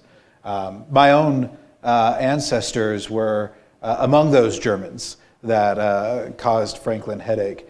And I noticed when I was looking into the family tree that we were originally bronze when we came over here, and then after 1776, we were now browns. So there was, I think the idea of being part of this American identity led a lot of these non-Anglo immigrant communities to immediately, not immediately anglicize, but they certainly had incentives to do, because now they weren't just German, right, or English, right, they were American, and Americans speak English, but then they might speak English a little funnier than others. Yeah, I don't know if the Texans speak English, but point taken. I lived in Texas, I can make that joke. One common denominator that was brought up was, the whole issue of borders. And Dr. Lippincott had talked about aggression as a moral concept, starting with Spanish-American War. And also the fact that it's just, all this is in the context of Europe. And I look at what has happened like in the continent of Africa. And there's an incredible injustice, and we can see the results of, those borders really don't mean anything. You've got, this tribe here, but it's also, when the Europeans drew these lines, it had no concept of a homogeneous unit, that this tribe actually spans, quite a different geography. And I just thought that was interesting in the sense that, how much can we, obviously in Europe, borders mean a lot more. But in the case of a place like Africa, the borders kind of maybe are irrelevant. Just to draw on the point of the social contract and choice and its role in the formation of a political regime. What makes American borders meaningful or viable is that Americans chose them, right? There's Americans within them. And so when a border is imposed from outside, then what meaning does it have for those people? That's not the way they would have chosen to arrange their own sovereignty, insofar as they could do so at all, or at that ability to unify to that degree. And I think there's just been a breakdown in international law, just the idea of consent in a meaningful way. Like, there's a lot of coercion even in our own system. It is the month of April. We're just paying taxes. Like, how much consent is going on in our system as to how that money's being spent? It's tens. It's something like $10 trillion plus that's gained every year. So and that's just here. So there's really, I think, been a breaking of consent and borders in a sense of what a people is, and that's certainly an issue that we'll confront going forward, not just in America, but around the world. I mean, we found the sovereignty of Ukraine to be so offensive, and yet we agreed to the split of northern Chad and southern Chad because they're so, such varied situations. It's just, it is. One of the things is you have this moralizing view, but it's often inconsistently applied. For instance, think about World War II, right? You know, Hitler is the worst person ever because he invades Poland in September of 1939. You know who else invaded Poland in September of 1939? Joseph Stalin, our ally. We gave that guy the equivalent of like $300 billion in today's money. It's like, well, how does that go together with commitment to freedom and democracy? Well, it turns out there's a bunch of communists and leftists in liberal circles, and it was just a different view, and there's a way you can write a 10,000-word essay about how that can all go together. But I think it points to the problem with a lot of these interventions is you start to realize how much you don't know. And one of the shocking features of like American geopolitics is how little our policymakers know about the world around us. I'm reading Michael Axworthy's book on the history of the Islamic Revolution in Iran. And he points out that in 1979, none of the CIA officers in the embassy in Tehran knew Farsi. They did not speak the local language. They did not know. They didn't interact with Iranians on a day-to-day basis. So on the one hand, you have all this moral view about spreading democracy, equality, freedom, managing the world in the name of uplift. On the other hand, like a shocking ignorance of things like basic history and amazing, the American embassy staff did not know the history of America in Iran. So you have Iranians who are holding them hostage, these Iranian students, yelling about 1953 and the CIA overthrowing the government, and the Americans are like, no idea that happened, right? And they just didn't, there's a real problem here. There's a need for humility, I think. And to that point about knowledge, one of the first major imperatives that the government had, the American nation had once the government is formed and we secured independence from Great Britain, is to establish diplomatic ties with other nations. That requires sending ministers abroad and being able to then communicate with those other nations.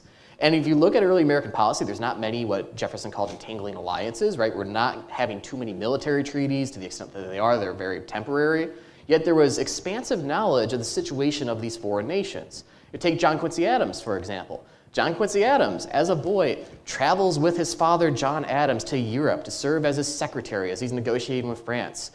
John Quincy Adams ends up having this illustrious diplomatic career in which he goes to Netherlands, to Russia, to Prussia. During the course of his career, John Quincy Adams learns Italian, Dutch, Russian, German, I think Latin, Greek, I think one other language too. English. Oh yeah, well, he knew English, yeah. He's not a Texan, he didn't say y'all. He spoke the Queen's English, but that's an incredible array of knowledge, but it was expected that you would have a diplomatic corps that would know the languages and know the local circumstances, not so that we could get involved necessarily in their situations, so that we could reach some sort of mutual understanding with those other nations in order to preserve a peace that was in mutual interest between our nation and their nations. I'd like to ask one question, if I might, of the panel. The idea of empire is specifically of fuzzy borders, right? And so they are malleable as the power allows. So as we are a growing country, we are confronting emerging out of the moment of independence, we are confronting a continent that still has French and Spanish influence, in addition to indigenous Indian populations. So how did the ontology of empire, or the idea of fuzzy boundaries, how did that influence the way our founders thought about the opportunity for expanding territory, and especially with the prior strength of the European empires that claimed the land?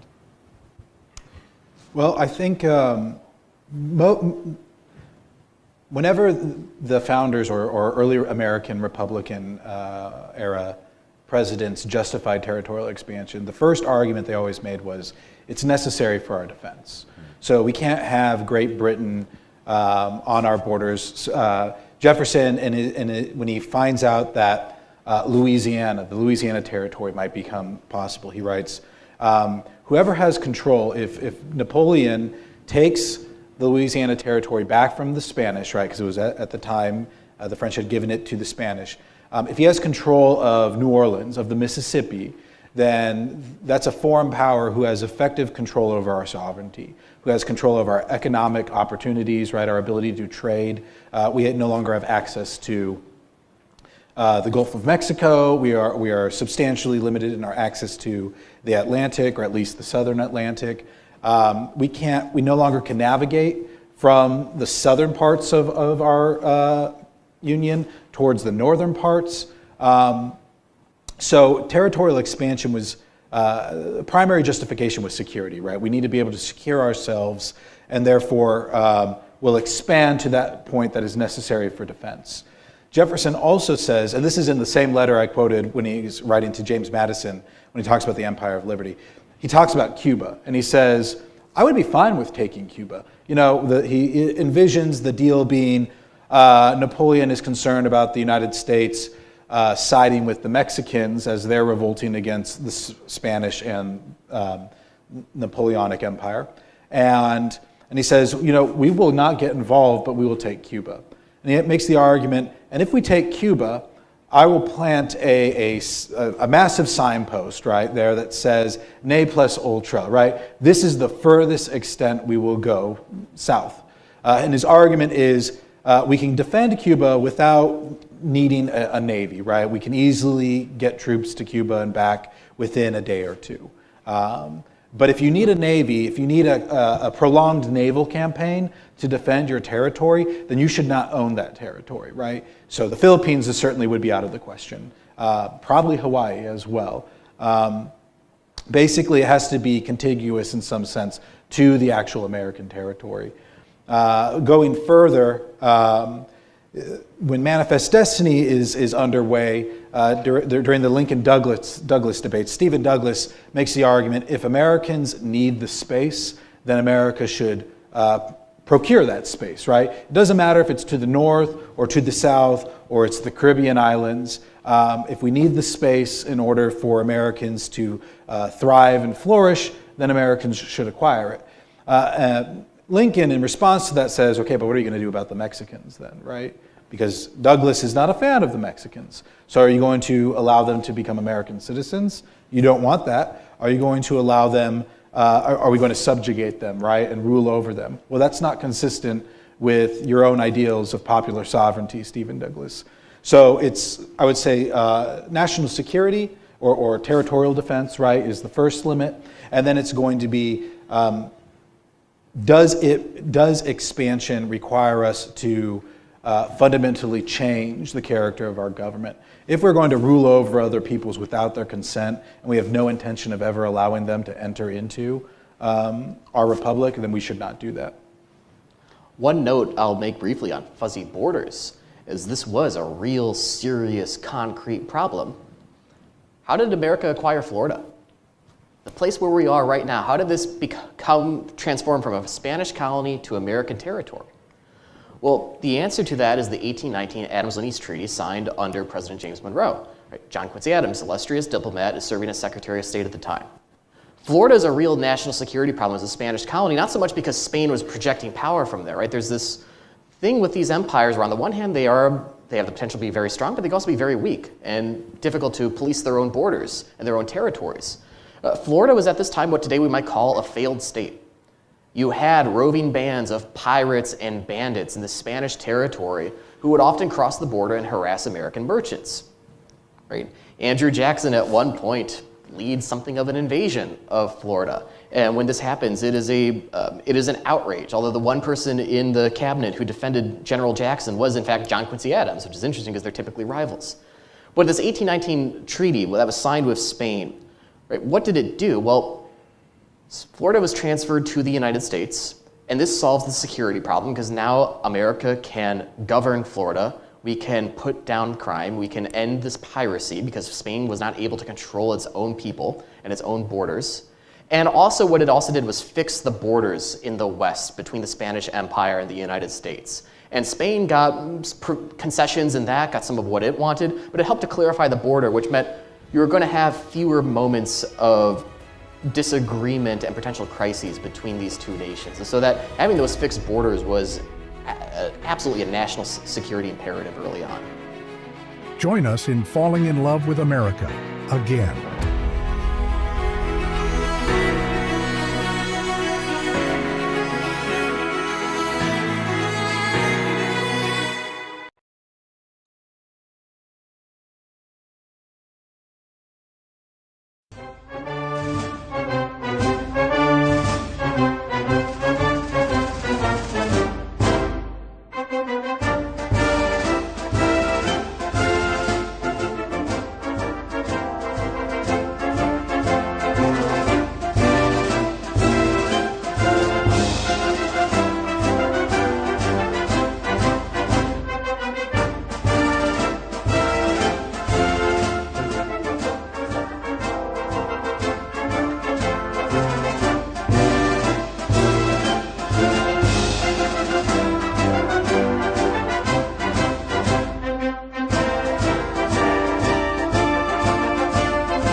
I'm Richard Corcoran, President of New College of Florida, and I'm happy to welcome you to our campus on beautiful Sarasota Bay as we celebrate America's 250th anniversary. This milestone is an opportunity to reflect on the ideas, principles, and people that have shaped our nation for the past 250 years. It's also an opportunity to look ahead and consider the responsibility each generation shares in preserving freedom, expanding opportunity, and strengthening our country. At New College, we are proud to be a part of this historic national celebration. As Florida's honors college, we believe one of academia's highest purposes is to study history thoughtfully, explore enduring ideas, encourage meaningful dialogue, and prepare the next generation for lives of citizenship and principled leadership. Made possible through support from the U.S. Department of Education and the Florida Board of Governors America 250 Initiative, this lecture series brings together 14 members of our distinguished faculty. Through their scholarship and teaching, they will explore the historical, philosophical, political, and constitutional foundations of the American story, inviting you to engage with the ideas that have shaped our nation and continue to influence its future. The pursuit of knowledge begins with curiosity. It grows through thoughtful inquiry, civil discourse, and a willingness to engage ideas with rigor, humility, and respect. These traditions have shaped great universities for generations, and they remain essential to the values of New College. Whether you're joining us from here in Florida or from somewhere else across this extraordinary country, thank you for celebrating with us. We hope these conversations deepen your appreciation for our nation's history and inspire thoughtful participation in America's next chapter. From all of us here at New College of Florida, thank you for joining us, and happy Independence Day.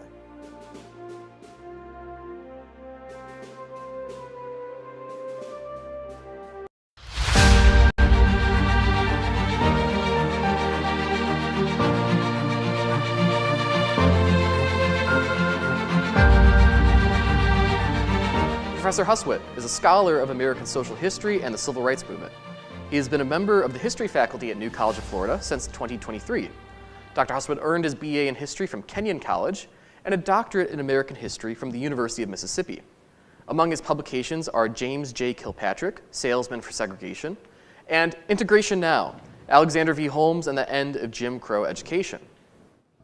I had to laugh when Casey and Dave asked to be a part of the conference and asked me to do this, slavery in the American Revolution. I thought, well, he gave us an easy one here. Nowadays, when you talk with students, when you teach the Revolution, when you teach the Declaration of Independence, and you read the opening lines, the famous words about equality, they of course they're looking at you expectantly or even skeptically about, well, what about the slavery element of all this? And it's amazing how this gets worked into immediately thinking about the Declaration and the meaning of the Revolution. And I think that the tendency today, of course, is to read the Revolution and the Declaration through the lens of slavery in many instances. And some people see this as kind of an exercise in narrative control or, an effort to delegitimate the country's foundings and point out the hypocrisy of some of the founders who owned slaves. Some have pointed to this as evidence of what's been referred to as America's original sin of slavery in the country. You all are familiar with this.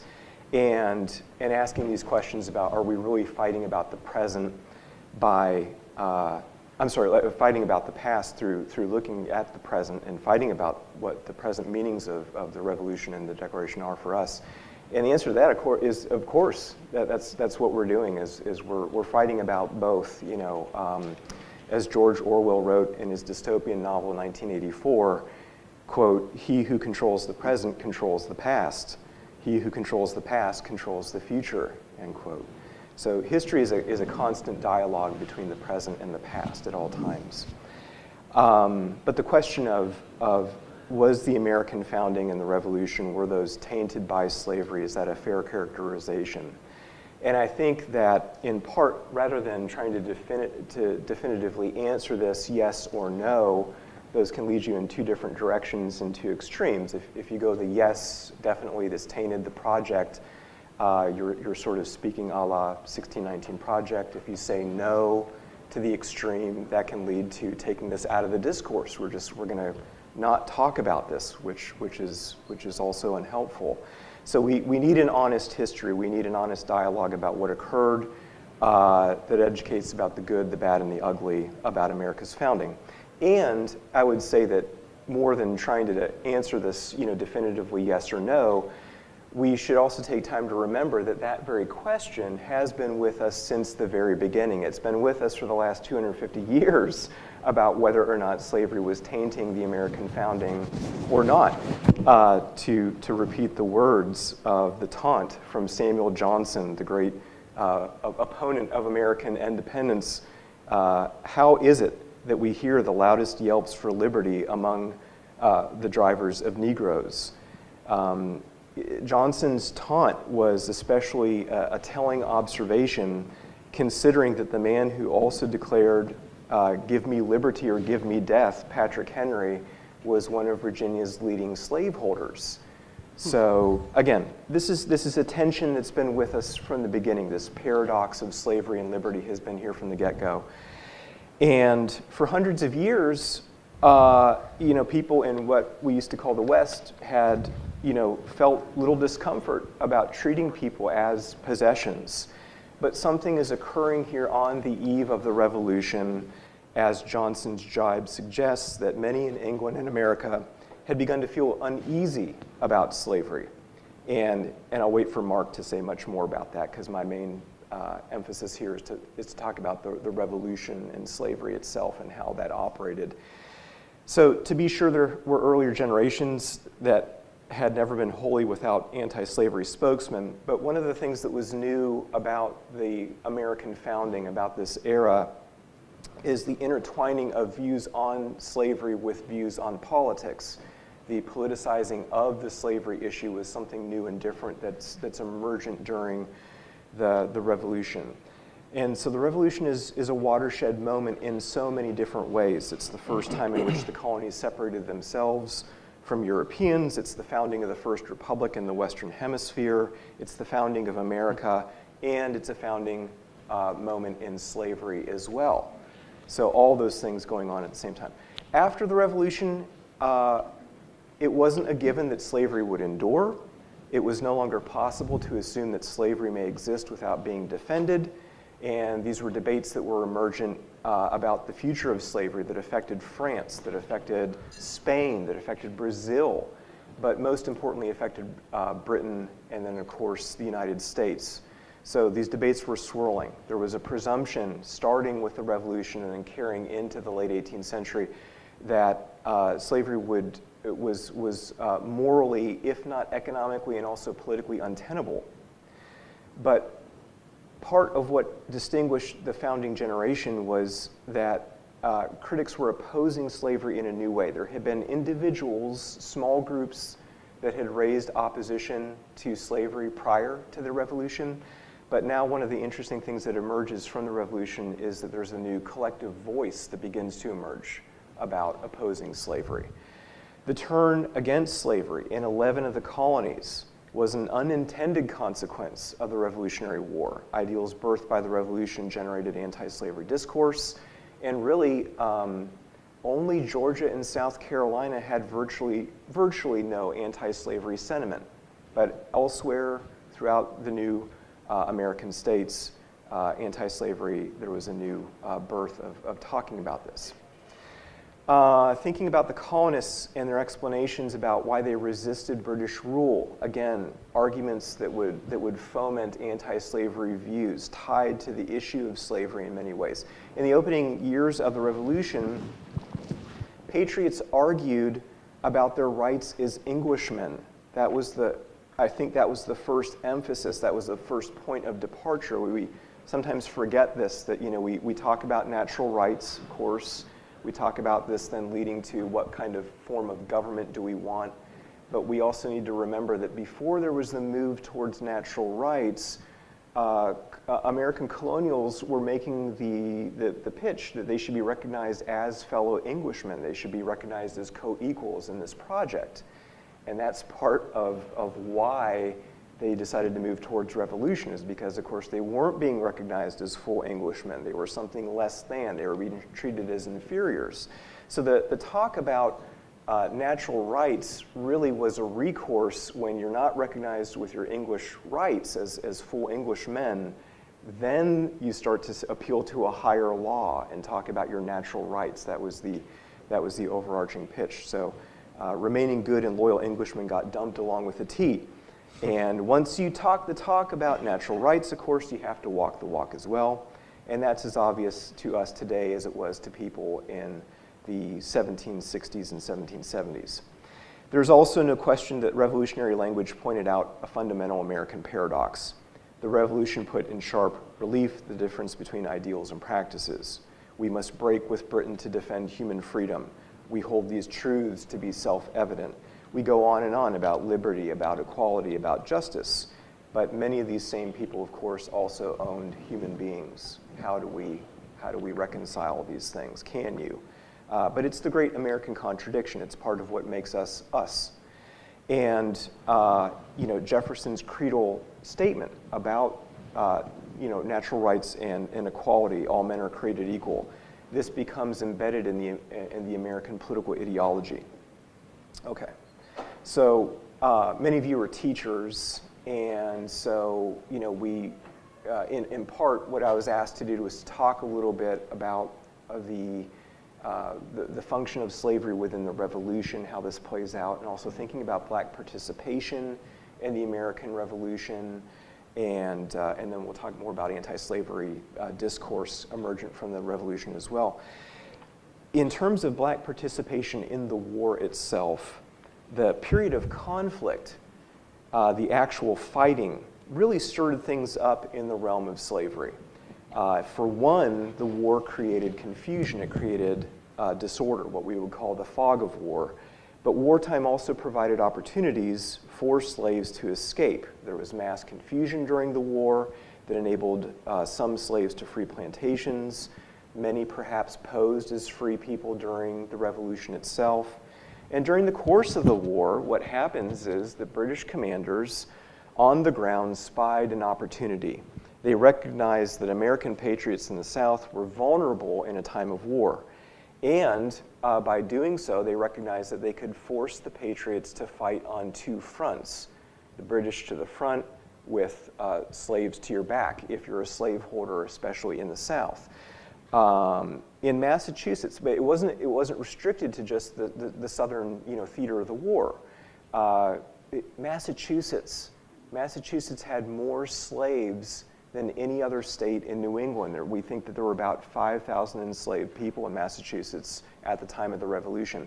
And we also know that during the occupation of Boston, where, in Massachusetts, where the war breaks out, we know that some enslaved people went to British lines automatically and volunteered themselves to General Thomas Gage and said, we'll help you scouting and otherwise. So this is something that's emergent on the ground from the get-go. I included just sort of a little packet for you today. I thought this might be kind of helpful as sort of some reference points. And we can get back to this in discussion if it's useful as well.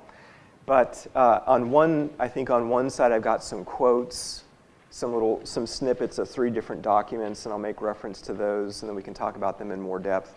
I've also got this graph showing you the numbers of importations of slaves, and then some scribbled notes here that my students often can't read. Just so you know, I was a student of Winthrop Jordan's, who is a great historian of American slavery at the University of Mississippi. And so this is actually Win Jordan's graph that I'm giving to you now. And also, if you don't like the handwriting, blame that on Win. And then on the back side, I've got a graph of a sort of a demographic scheme there that you can see to show you concentrations of blacks in America at the time of the Revolution. And just for your own reference, Win Jordan created this map as well. So anyway, we'll get to a couple of these things.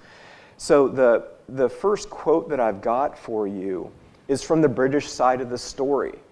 And this is the famous Lord Dunmore who issues this proclamation. Lord Dunmore who is the last colonial governor of Virginia, who gives this famous proclamation in November of 1775. And I've given you just a little bit of it, but he issues this proclamation, and it's an audacious proposition.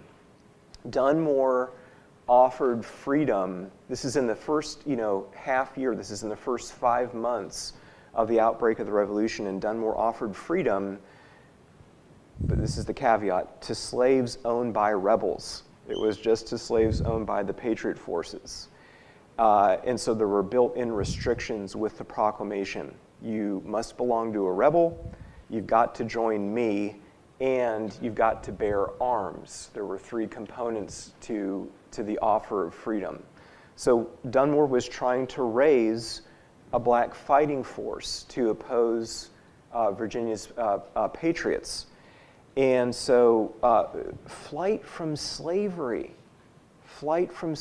into the sheltering arms of an occupying army.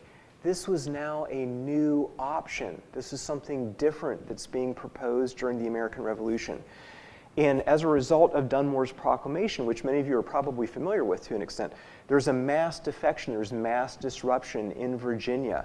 Runaway slaves, in choosing to flee from their owners and seek the British, deprived the Patriots of wealth. Of course, you're stripping them of their labor, of their wealth, and it's also sowing discord in Virginia at the same time. So it's a momentous event in Virginia.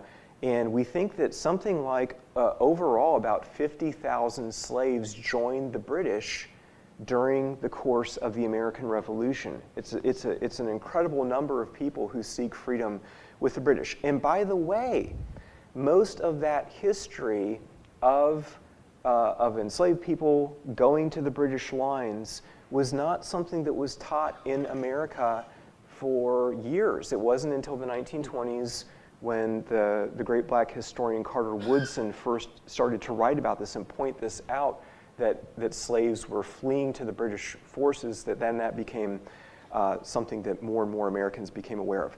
In Virginia alone, Thomas Jefferson estimated that nearly 30,000 slaves walked off plantations to find sanctuary among the British.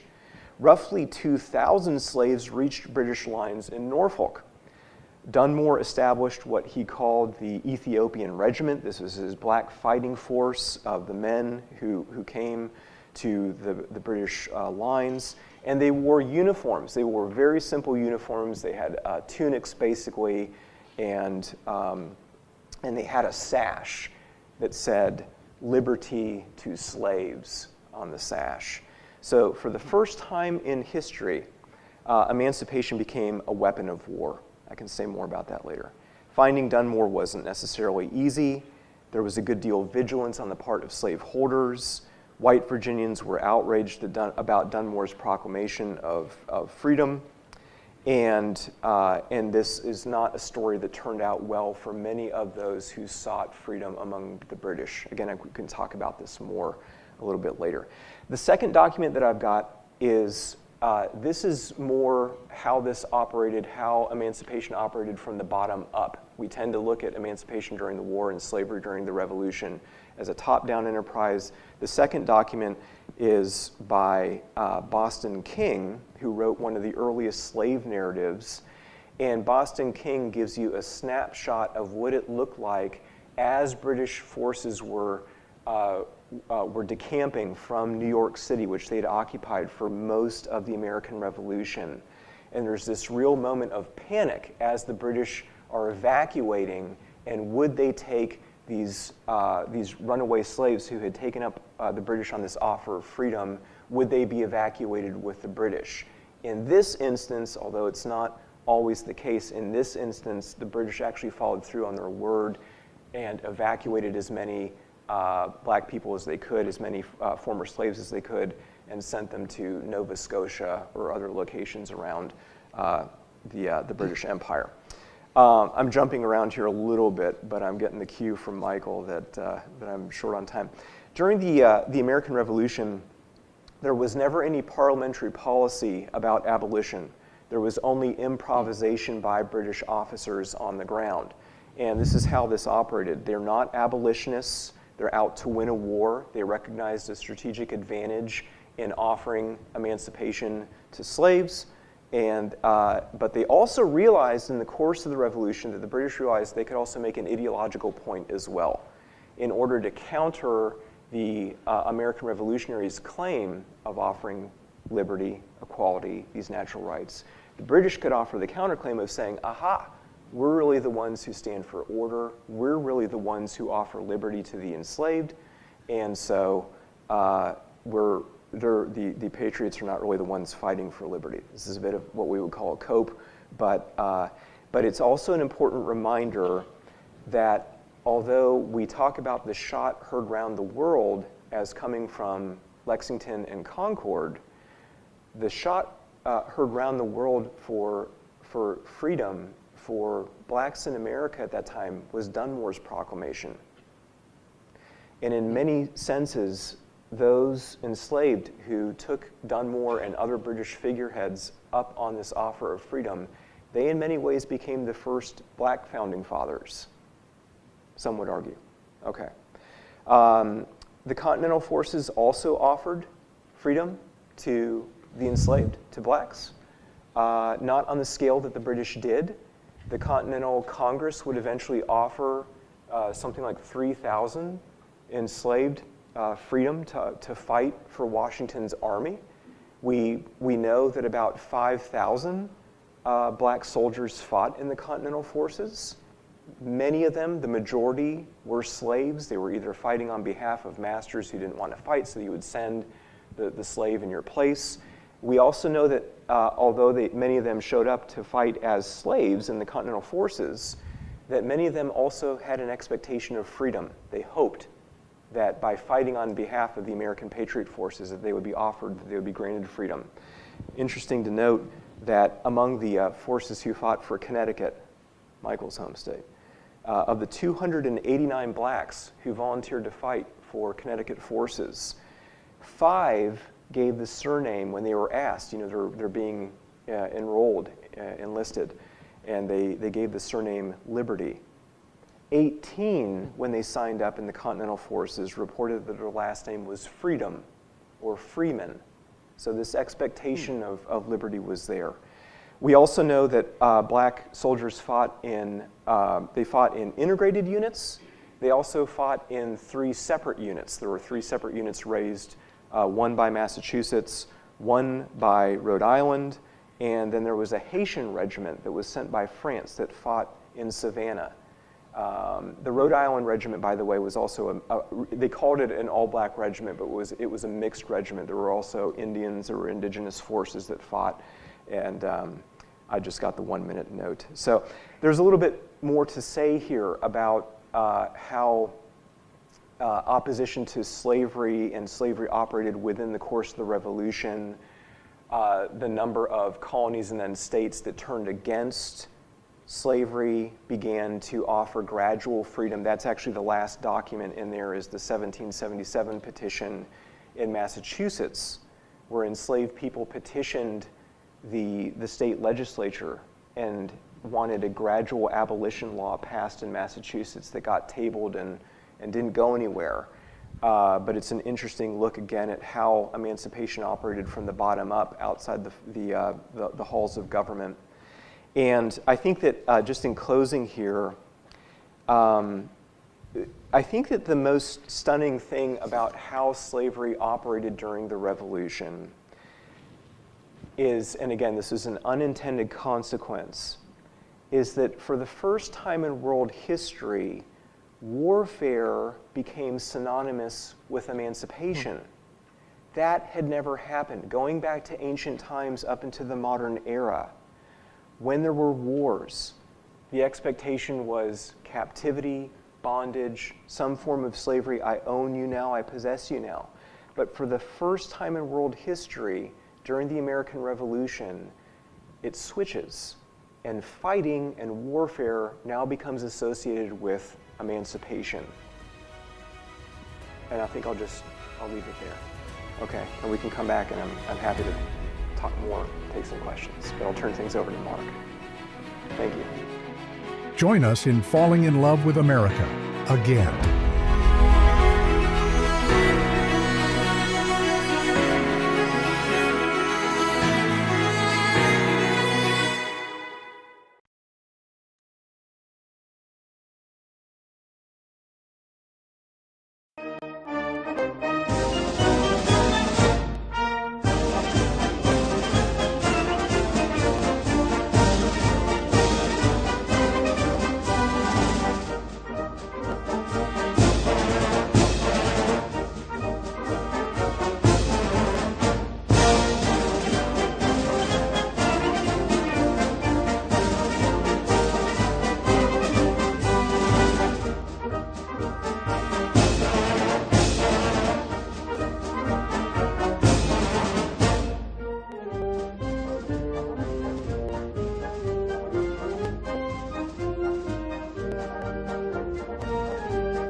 Teachers, we invite you to become a Liberty Fellow at New College of Florida. This professional development opportunity is for educators in grades 5 through 12. NCF invites you to explore the ideas and principles that shaped our nation and strengthen the habits of liberty and self-governance in your classroom. Participating teachers may receive a $1,000 stipend and earn professional education credits by completing at least 80% of the program and committing to 1 year of the program at a time. Connect with scholars and peers, build a network of up to 50 colleagues per year, and access digital learning material designed for use in your classroom. To learn more, visit us at ncf.edu/A250-apply or scan the QR code to apply today. Join me in falling in love with America again.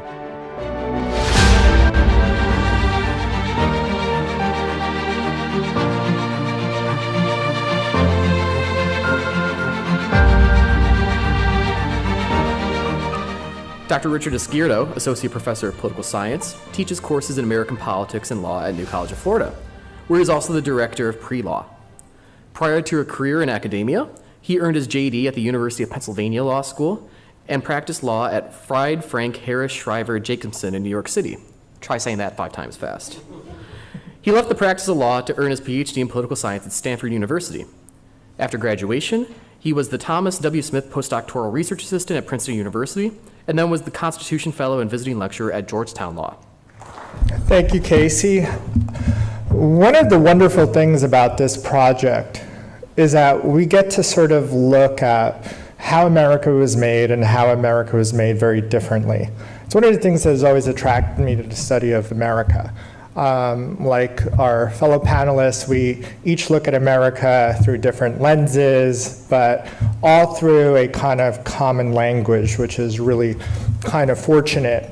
And so in thinking about this, I have to give credit to my colleague, Professor Wheatland, because he sort of kind of named the big 4: nature, reason, liberty, constitutionalism. These are kind of concepts that, although we might take it for granted today, had real resonance and meaning.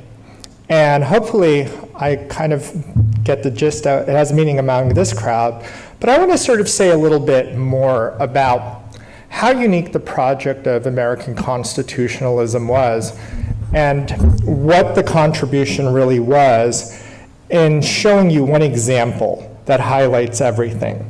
So one of the things that I always think is really interesting about anybody who studies American constitutional law is in the first few days, you read the US Constitution. In most American law schools, that's usually the first subject. And then you get to Marbury versus Madison, maybe McCulloch versus Maryland, and you start to go into the cases, right? But what is special about America is that you don't just run a drift of cases like on an ocean. There is a real core there of what we're trying to get back to. And I want to talk about how unique and special that was among the founding generation. And I can do this through talking about one provision of the Constitution. I'll tell you what that is. But one of the things that's really great about this America at 250 project is that we're talking about the great periods where we have foundations and we have some transformation over time. Some of these transformations are consistent. Some of these transformations are not consistent. I'm going to talk a little bit about all of that in my talk today. So one of the things that I always tell my students whenever I get the opportunity to teach anything related to this is that at the American founding, ideas were a very practical subject. In fact, foundational ideas were a very practical subject. They were very necessary. And I think our US Constitution does this in 2 ways. The first way is that it preserves liberty. Liberty is like what the Constitution was made to preserve above all else. And then secondly, it's the political science, the methodology in which you preserve that liberty.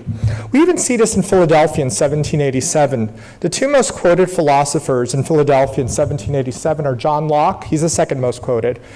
He's quoted for different reasons than the first most quoted. John Locke is quoted for liberty, ideas of property, ideas of liberty, tolerance and religion, liberty of the individual, all of those sort of things. And the first most is a Frenchman, it's Montesquieu.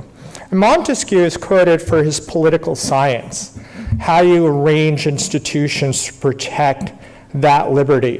That's very unique about this subject. So one of the things that's great about teaching here at New College is that we have very low barriers between things like political science, law, history, philosophy, economics. I think the founders came from that tradition. That's always what attracted me to that. So a little bit about how tough the task was. So James Madison goes to Philadelphia in 1787, and there's already a failure. There's two failures, one much larger than the other. The Articles of Confederation seem to go like most Republican experiments have been going. A good try, but it's not very successful. It has a lot of problems. It's good-natured, but it's kind of like a league of friendship between the states. They understand this and they go to Maryland and Annapolis and they try to fix this idea, and they don't even have enough to have a quorum. So they're gonna come back and do it all in Philadelphia. James Madison uses his time really wisely. And although this conversation is about one idea he made, I just want to give a slight background on what James Madison does. James Madison asks his good friend Thomas Jefferson, who's not in Philadelphia, he's in France during the Constitutional Convention that summer, and he asks him, can you send me the best books on republics?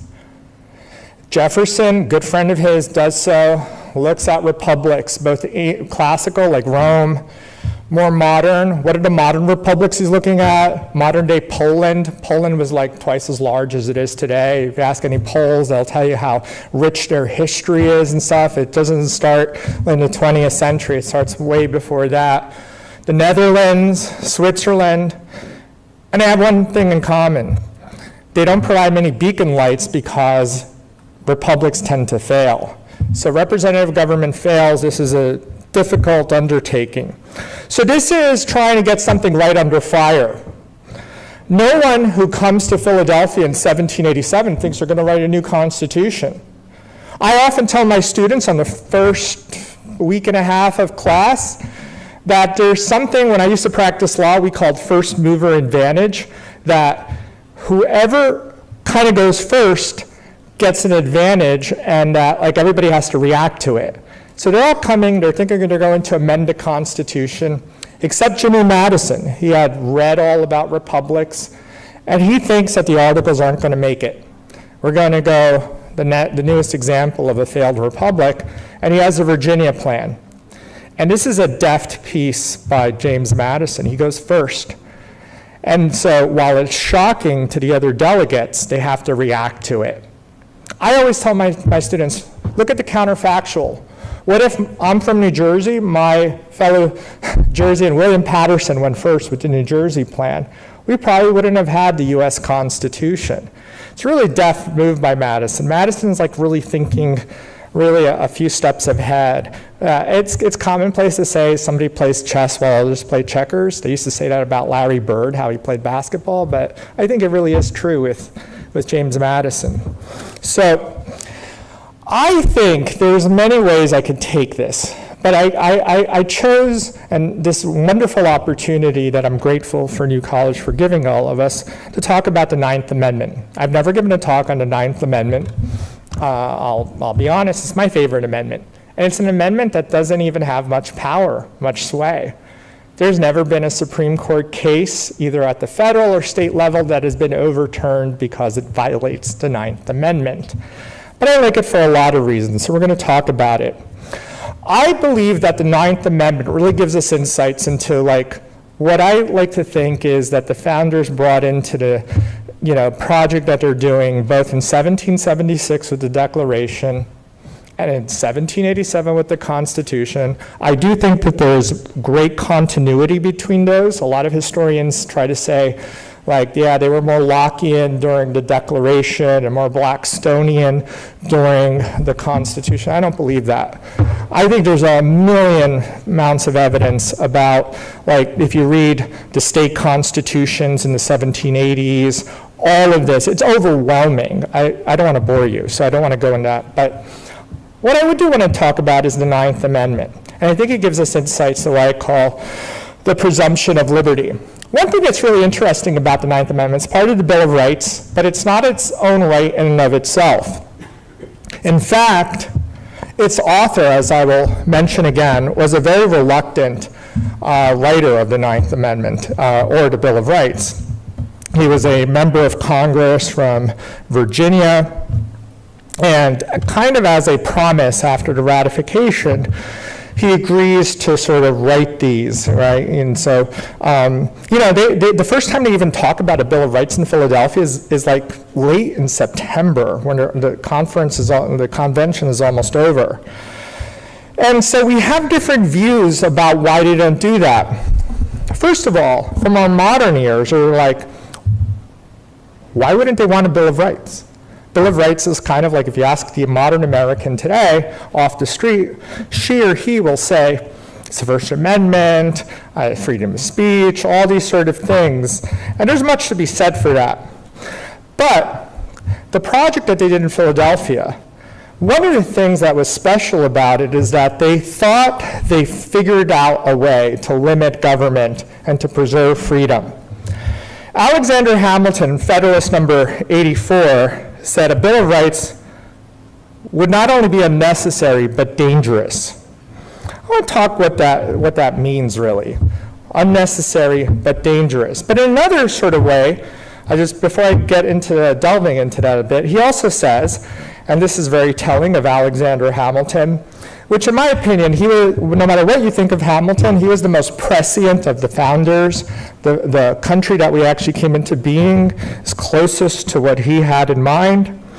And Hamilton says the Constitution in itself is in every rational sense and in every useful purpose a Bill of Rights. Why is that? Well, that goes to the first thing about unnecessary. Basically, this is kind of foreign to our 2026 years. It's even foreign if it was like 1966. Essentially, the idea of the founding generation was like, we're going to give government some powers, and guess what? If we don't give you that power, you don't have it. So that's an arrangement. That's the political science and substance. I always go back to that. Substance, liberty, methods, political science. They're trying to do that in one. He's not uncommon in that point of view. Madison shares that to a large extent. Dangerous. All right, so that's why they're unnecessary, right? You don't have to, all of us don't want to do something that's redundant. If we've already done it, we don't want to do it a second time. Dangerous, and this is really important, because to list them was to limit them. So Hamilton, always very smart and sort of understanding what's a couple of steps ahead. It's impossible to compose a compendious, satisfactory list of all rights. Incomplete enumeration would imply that items left off the list were no longer recognized as rights. That's not a small critique.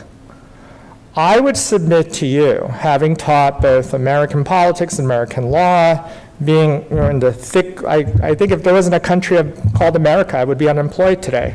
So essentially, like, that heart of that insight, if you ask anybody who teaches, like, who studies the American constitutional law or American politics, is like, yeah, they'll cite off, like, what our Bill of Rights says, what anything else. And if it doesn't say it, if it's not explicitly mentioned, we don't have it. So that's a pretty interesting insight. Like, I always go to the founding. All right, now I'm going to give you a person from the founding that you may not know as much about. And in fact, he's often not the most pro-liberty guy. This is James Iredell from the state of North Carolina. James Iredell at the ratifying convention, so they've already come to Philadelphia and they're getting back to North Carolina for the ratifying conventions. You need 9 out of 13 votes to ratify the Constitution. North Carolina is one of those, obviously 9 of the 13 states.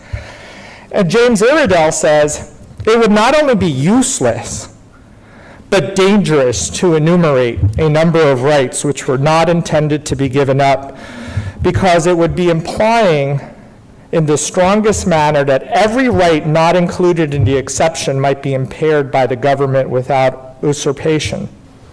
And it would be impossible to enumerate every one. Let everyone make what collection enumeration of rights he pleases. I will immediately mention 20 or 30 more rights not contained with it. That's almost the most pro kind of liberty statement that I've ever heard James Iredell say. And it's a very true statement. If you doubt this, what he's trying to say is like, it's really hard to come up with a list. Well, let's say your top 20 rights. If you ever have the opportunity to do so, why don't you, with somebody you trust who likes liberty and government and politics as much as you do, and have a day in which you write your 20 most essential rights, 20, not 10, 20, and then the next day flip them to each other. They will almost never be the same. And essentially, what that's getting at is to write all of these most essential, you're going to miss out on things. And this, particularly in 2026, my students bring up great questions about privacy, and I bring them back up, and all of these sort of things and stuff. So that's a really telling statement by James Iredell. I'm not the biggest Iredell fan, but that's a really good statement. Now, I am a fan of the next person, James Wilson. Why am I a fan of him? Because James Wilson is the first law professor in the United States of America. He's from Pennsylvania. He's a member of the Constitutional Convention. He's the first professor of some place called the College of Philadelphia. The College of Philadelphia would become the University of Pennsylvania, and I'm biased. An alum of their law school, I'm a fan of James Wilson. But I would have been no matter what. He has a couple of statements that start to really hone in on the task of liberty at the founding. James Wilson says government should be formed to secure, to enlarge the exercise of natural rights in its members, and every object which has not this in view and as its principal object is not a government of legitimate kind. Okay, that's substance. That's full agreement. But check this other statement out that James Wilson says. In trying to get that end, he says, a Bill of Rights annexed, added to. And by the way, we take it for granted that the Bill of Rights is just added at the end of the Constitution. That wasn't totally consensus at the time. There were many who thought that it would be like, imagine you're doing a paper and you're editing it in Word and you're taking out words and putting phrases in. That could have been Amendment 2. The fact that we don't have that and we have it as a list at the end is kind of interesting because that wasn't secured. But he says that a Bill of Rights annexed, added to a Constitution, is an enumeration of the powers received.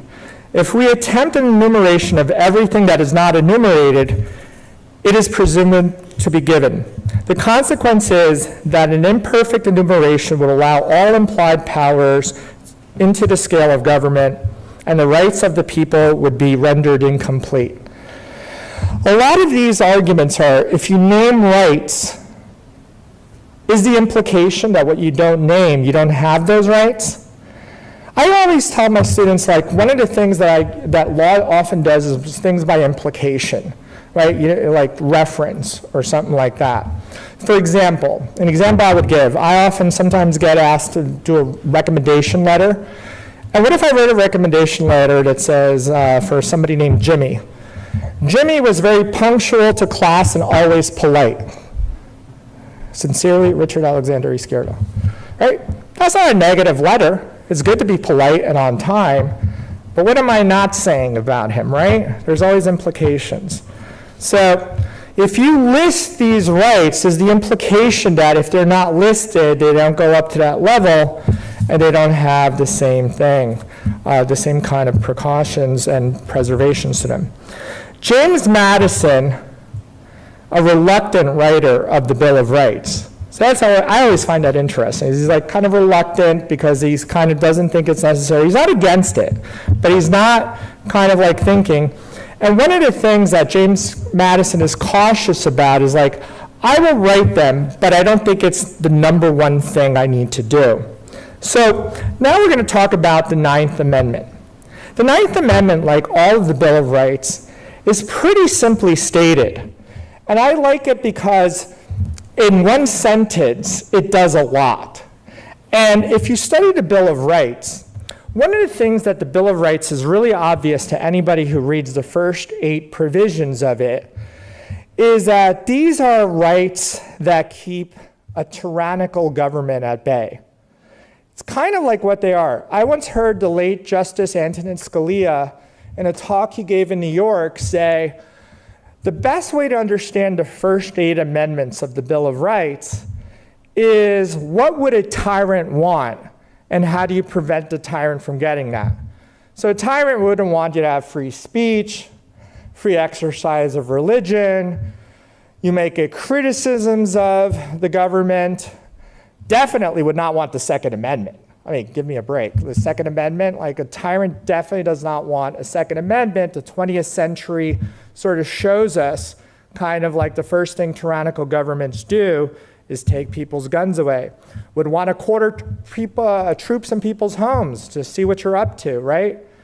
But look at, all right, so those are the 8, right? So the 8 are better understood as kind of like limits on a government, but what about all the things that Americans today, if you wake them up, they really kind of like conceive of these things as like what makes them free.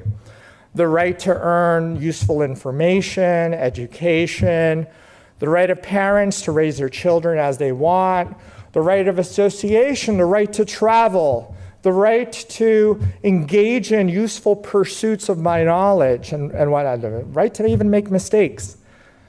All of the things that you really understand as freedom are never covered in any of the 8 sort of First Amendments.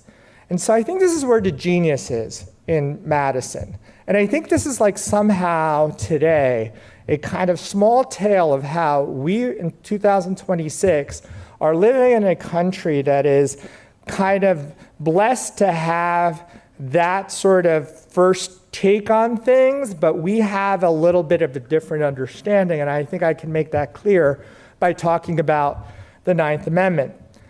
The language of the Ninth Amendment says as follows, and I quote, "The enumeration in the Constitution of certain rights shall not be construed to deny or disparage others retained by the people."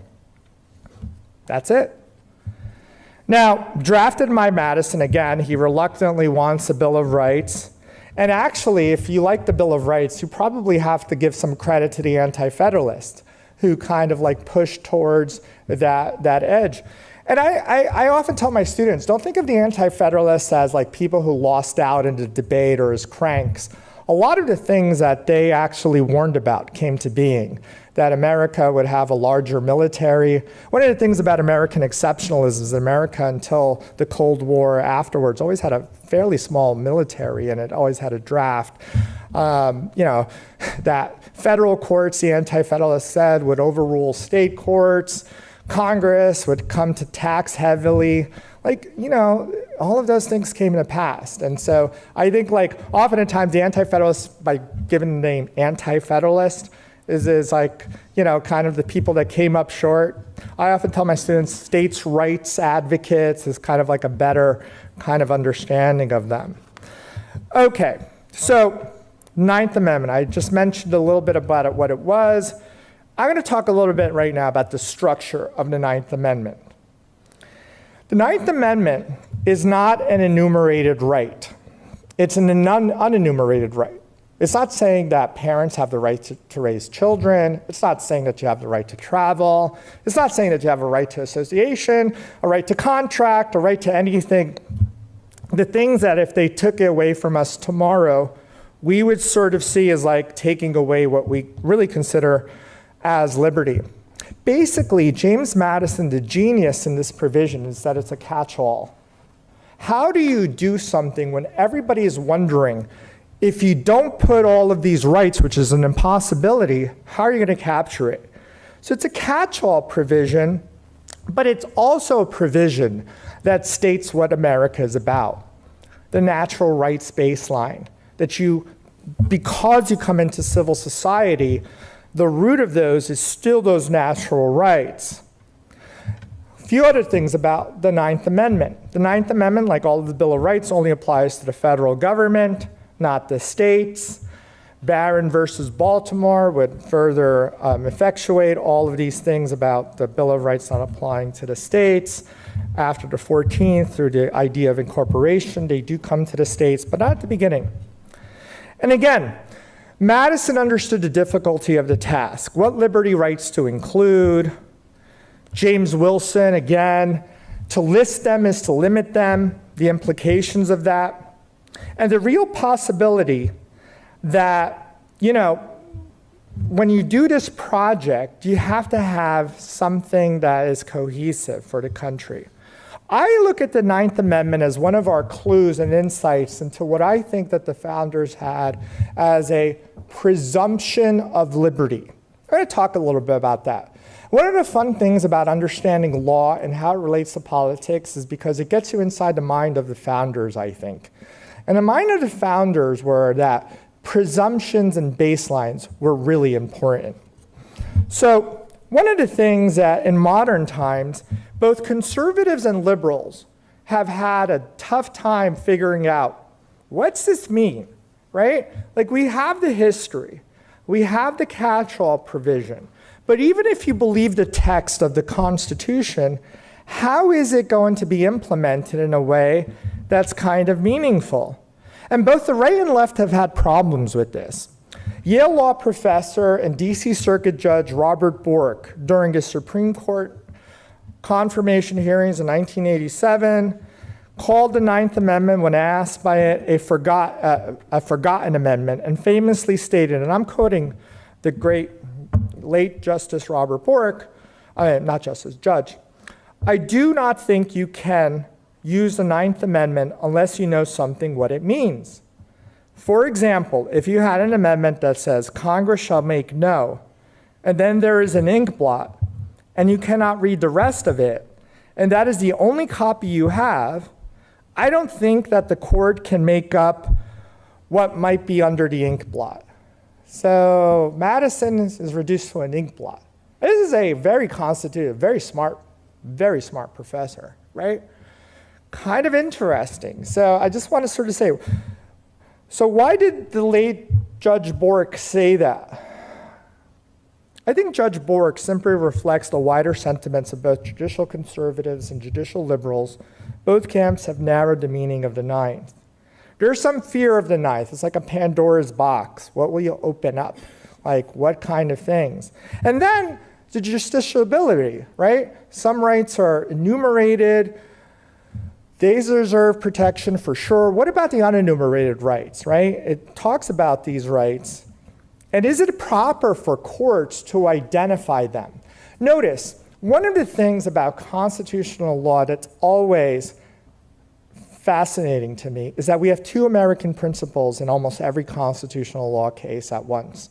You have liberty or natural rights, or liberty rights, civil rights, any kind of rights, and then you have the ability of governments through the representatives to enact laws. And courts and political players have to decide what is that boundary line.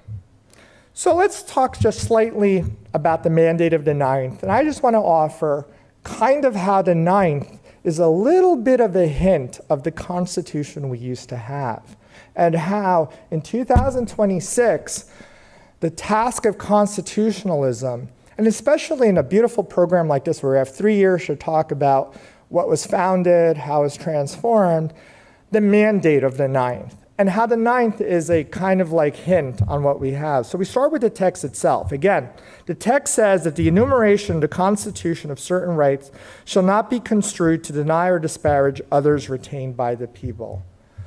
Others retained by the people, that refers to our natural rights. When you come from the state of nature into civil society, you trade in your natural rights for civil rights.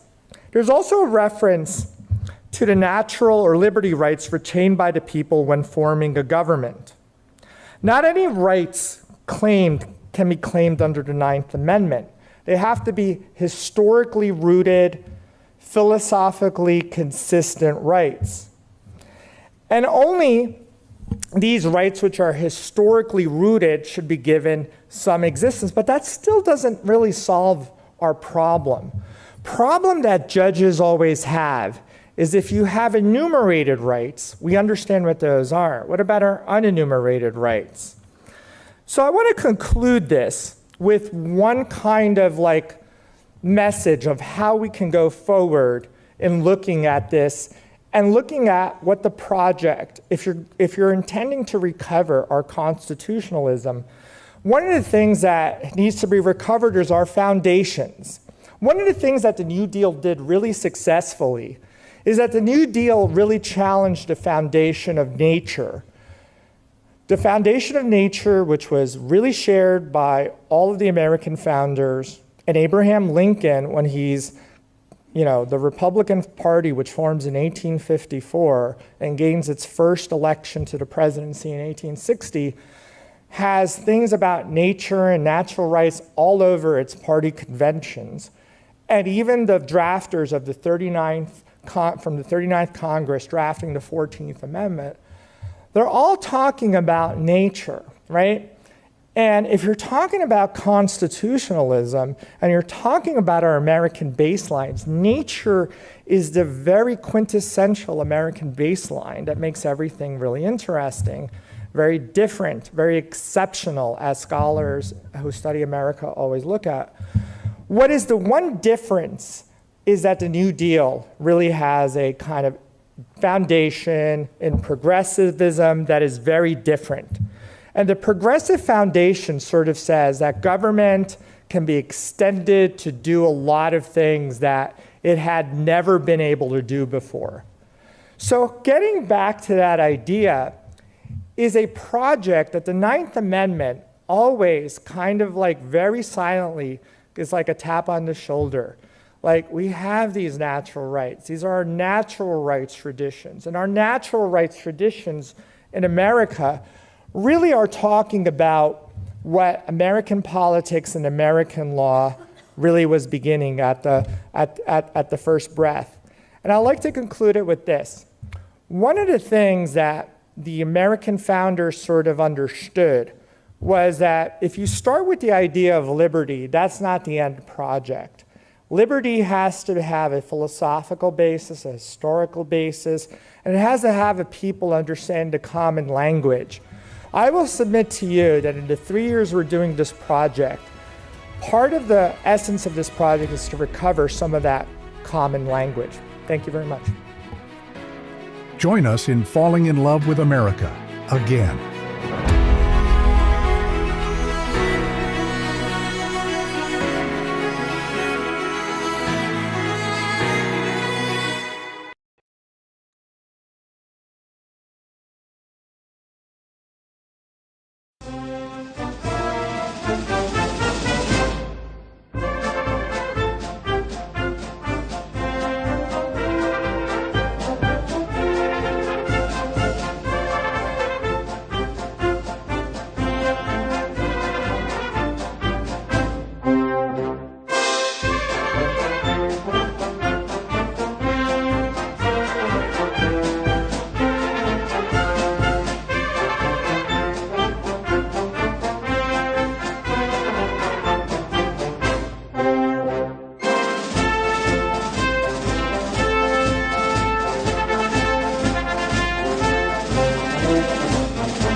President of New College of Florida, and I'm happy to welcome you to our campus on beautiful Sarasota Bay as we celebrate America's 250th anniversary. This milestone is an opportunity to reflect on the ideas, principles, and people that have shaped our nation for the past 250 years. It's also an opportunity to look ahead and consider the responsibility each generation shares in preserving freedom, expanding opportunity, and strengthening our country. At New College, we are proud to be a part of this historic national celebration. As Florida's Honors College, we believe one of academia's highest purposes is to study history thoughtfully, explore enduring ideas, encourage meaningful dialogue, and prepare the next generation for lives of citizenship and principled leadership. Made possible through support from the U.S. Department of Education and the Florida Board of Governors America 250 Initiative, this lecture series brings together 14 members of our distinguished faculty. Through their scholarship and teaching, they will explore the historical, philosophical, political, and constitutional foundations of the American story, inviting you to engage with the ideas that have shaped our nation and continue to influence its future. The pursuit of knowledge begins with curiosity. It grows through thoughtful inquiry, civil discourse, and a willingness to engage ideas with rigor, humility, and respect. These traditions have shaped great universities for generations, and they remain essential to the values of New College. Whether you're joining us from here in Florida or from somewhere else across this extraordinary country, thank you for celebrating with us.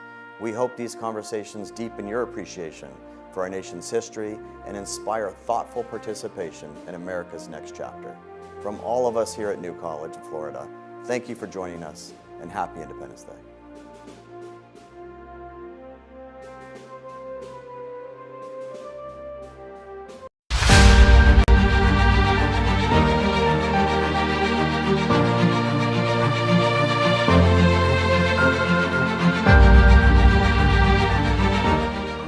Andrew Humphrey's research relates variously to the political economy of liberal education and dialogue, the ethical and institutional foundations of liberalism and self-government, and to the political economy of Adam Smith, F.A. Hayek, and Vincent and Eleanor Ostrom. His research agenda explores the political economy of educating the skills and dispositions that enable us to engage in democratic politics, those areas of life characterized by collection-action problems, public goods, and externalities among equals. He tries to flesh out a more humane understanding of human agents and political economy interactions that appreciates but transcends the kinds of rational choice that can be captured in the traditional mathematic modeling. So I'm an unusual candidate for this moment because I'm going to talk about a Scottish person, Adam Smith, and I could have talked about his view of the American Revolution because he said a lot about it, generally in favor of independence for those in America. His works were also read by the founders, and there's something to be said about that. But I thought a more useful introduction would be to go over a couple of parts of Smith that maybe people aren't very familiar with, and yeah, that idea of an introduction. And actually, it's going to connect with this idea of a presumption of liberty, friendship, and justice quite closely. So I'll start, and then there's a third reason I'll tell you about in just a moment. So Adam Smith wrote two books. The more famous of the two is An Inquiry into the Nature and Causes of the Wealth of Nations. That's the one that, if people have heard of Smith, they generally are aware of. But he wrote another book first. He published this book, The Theory of Moral Sentiments, in 1759 was the first edition. And he kept working on this book, even after he published what's called The Wealth of Nations, right up until his death. So the last publication, the sixth version, was published in 1790, right before Smith died. So he was really concerned about this book and kept working on it even after The Wealth of Nations was published. But it was totally forgotten, basically a little bit after Smith's death until around the 1970s. People were not reading this book. And thankfully, it was kind of rediscovered by academia, and people are spending a lot of time talking about it, so we're much wiser as a result. The third reason why we should talk about Adam Smith is that the publication date of The Wealth of Nations was 1776. So we are dealing with the 250th anniversary of the publication of that work. Not only 250th anniversary by year, but it was published on March 9th, 1776, which means Monday is the semi-cinquentennial. No, oh my gosh, I've said that so many times. Semi-quincentennial. Yeah, I think I said it right. Okay, the 500 years of Adam Smith's Wealth of Nations. So I think we're justified in talking about it here. So what I'm going to do is I'm going to introduce Adam Smith by means of two primary quotations, and then I'm going to sneak in a lot of other quotations. So here's the first, and we're going to start with one from The Wealth of Nations. You may have heard this. If you haven't, here it is. It is not from the benevolence of the butcher, the brewer, and the baker that we expect our dinner, but from their regard to their own interest. We address ourselves not to their humanity, but to their self-love, and never talk to them of our necessities, but of their advantages. So he's saying it is not by the benevolence of these individuals that we expect our dinner. This quote is very much misunderstood, mischaracterized, and it's oft quoted, and it gives people an impression that's false. This misunderstanding is well reflected in a quite famous book. If you're interested in political economy, you may have read this book. People assign it to their students, by Robert Heilbroner, called The Worldly Philosophers, The Lives, Times, and Ideas of Great Economic Thinkers. And here's what Heilbroner says, quote, "For Smith, self-interest acts as a driving power to guide men to whatever work society is willing to pay for." This is not Heilbroner. Self-interest there is kind of a motive. I just want to point that out. Continuing Heilbroner. "It is not from the benevolence of the butcher, the brewer, or the baker that we expect our dinner," says Smith, "but from their regard to their self-interest. We address ourselves not to their humanity, but to their self-love, and never talk to them of our necessities, but of their advantages." Did you hear the difference? Did anyone hear a difference? Heilbroner says, "But from their regard to their self-interest," says Smith, and Smith says, "from their regard to their own interest." Adam Smith does not say that we are concerned with their regard to their self-interest. So there's this difference between self-interest and own interest. Now, what's going on here? A lot of people might think Smith is making a value judgment, that somehow selfishness or own interest is good and should be valorized, but he's just making a scientific observation that's value-free. And if you reflect on yourself, I don't know where you think you're going to have dinner tonight, if you're going to a grocery store or a restaurant, but ask yourself, are you depending on those people loving you and knowing about you and knowing that you're going to be there and caring about you for them to provide your dinner tonight? Or do you think that they are pursuing their own interests, doing what they're doing and wanting to do, and that there's something about how society is arranged that we can expect that our dinner will be there? I don't know if you've even decided where you're going, but wherever it's going to be, you're going to expect that your dinner will be there, not because you expect those people have a positive love towards you as an individual, or perhaps even to most people. So Smith here is making just a true observation, and he's not assuming selfishness. We all, in a way, as economists, are sitting in the chair of Adam Smith. It's because he wrote such a wonderful book that it became an independent field of study. It was always underneath the moral and political philosophy, and it was for Adam Smith. The Wealth of Nations was a part of moral and political philosophy. But those of us who sit in the chair of Adam Smith, we have a lot of debt to him. A lot of our thoughts are in conversation with him. One great political economist named Philip Wicksteed, thinking about the nature of economic relations that Adam Smith started to illuminate for us, uses the word non-toism in contrast to altruism or egoism. So altruism is a purely other-centered attitude, just no thought of self. Egoism is maybe the thought of self, and non-toism is the not-you-ism. Okay? Wicksteed makes very clear that there is no such thing as an economic motive. There are only economic relations. We have our own interests, our own motives, and we use exchange as a means of advancing those interests, whatever those interests might be. Non-toism or not-youism is not the same thing as selfishness. It simply means that the other party's welfare in the exchange is not your direct object of action. That's not your interest at the moment of exchange. So let's take the example of Mother Teresa, for example. Mother Teresa has a budget. She's going to buy blankets and food for the leprosarium. She's on the phone with a blanket seller, and he says, "I will give you one blanket for all of your budget." What does Mother Teresa do? She says, I care nothing for myself. I care only for others. Of course. Take everything I have and return one blanket. In fact, just take it. Don't even give me a blanket. No, she says, my interest is helping those who have leprosy in my leprosarium. And I'm going to maximize that interest by getting the blankets as cheaply as I can, so I have some budget left over to do other things that I care about for my wards. So Mother Teresa is engaged in non-tuism, but not necessarily egoism or selfishness. Capitalism and its moral foundations are not based on selfishness or justified by selfishness. They don't require selfishness. So let's move to the second quote. Again, this is from The Theory of Moral Sentiments. There's an advertisement in the 6th edition of the Theory of Moral Sentiments which kind of tells us what it's about. It says, it's an essay toward an analysis of the principles by which men naturally judge concerning the conduct and character first of their neighbors and afterward of themselves.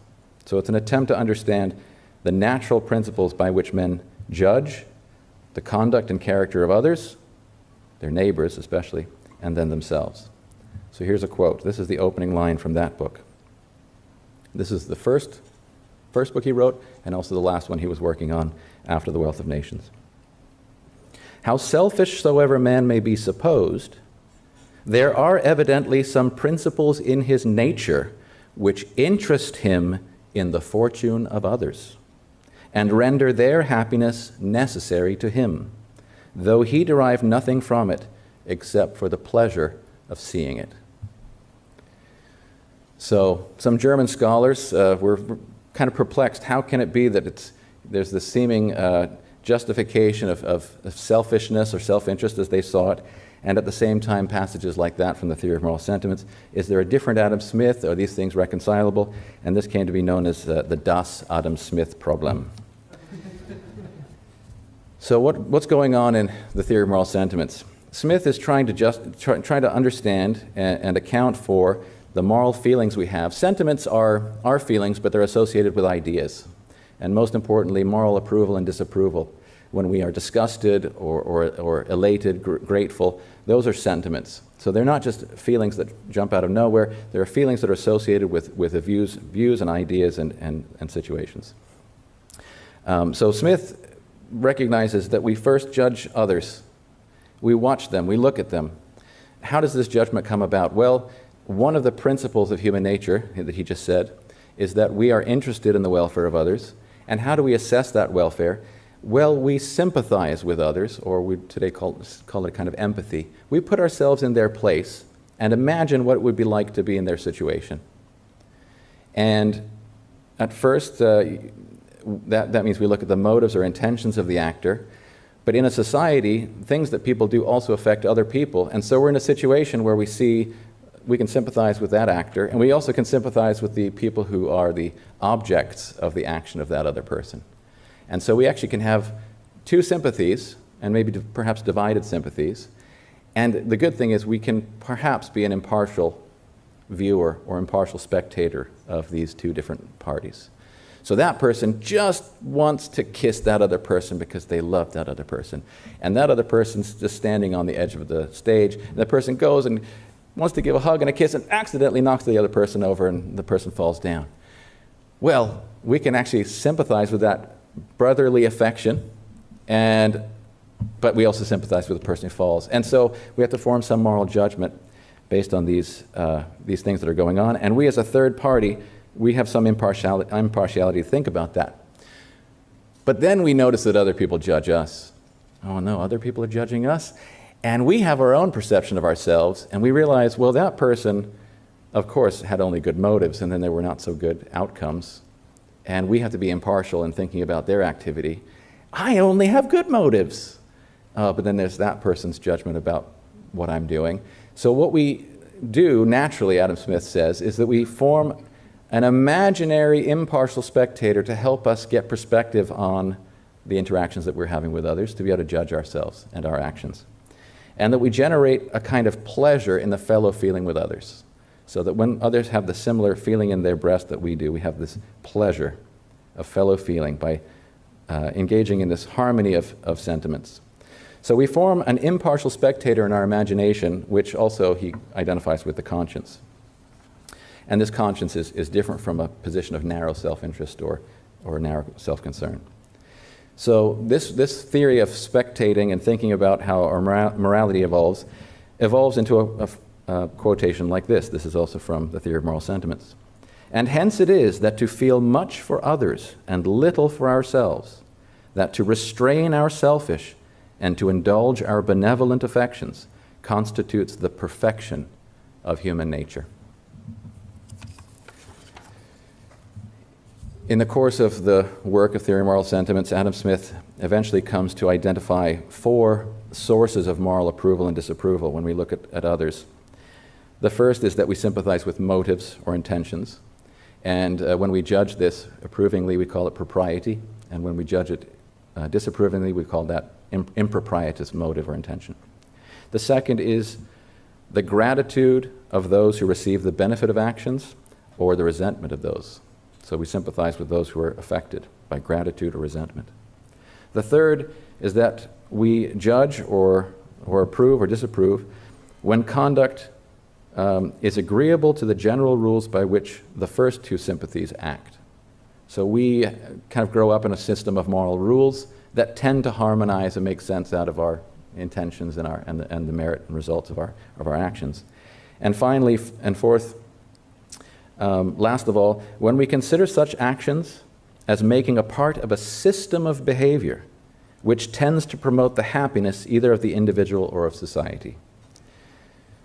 And he talks about this notion of system. So let me give you a quick example of zipper merging. I like to zipper merge. I hope you will learn about this. I don't know if anyone, have you heard of zipper merging? Maybe anybody? We have a few people here. Okay, what is this?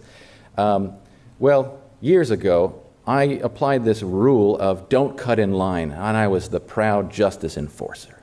And it looked like this. The road is narrowing up ahead, we're slowing down, and there are opportunists zooming by.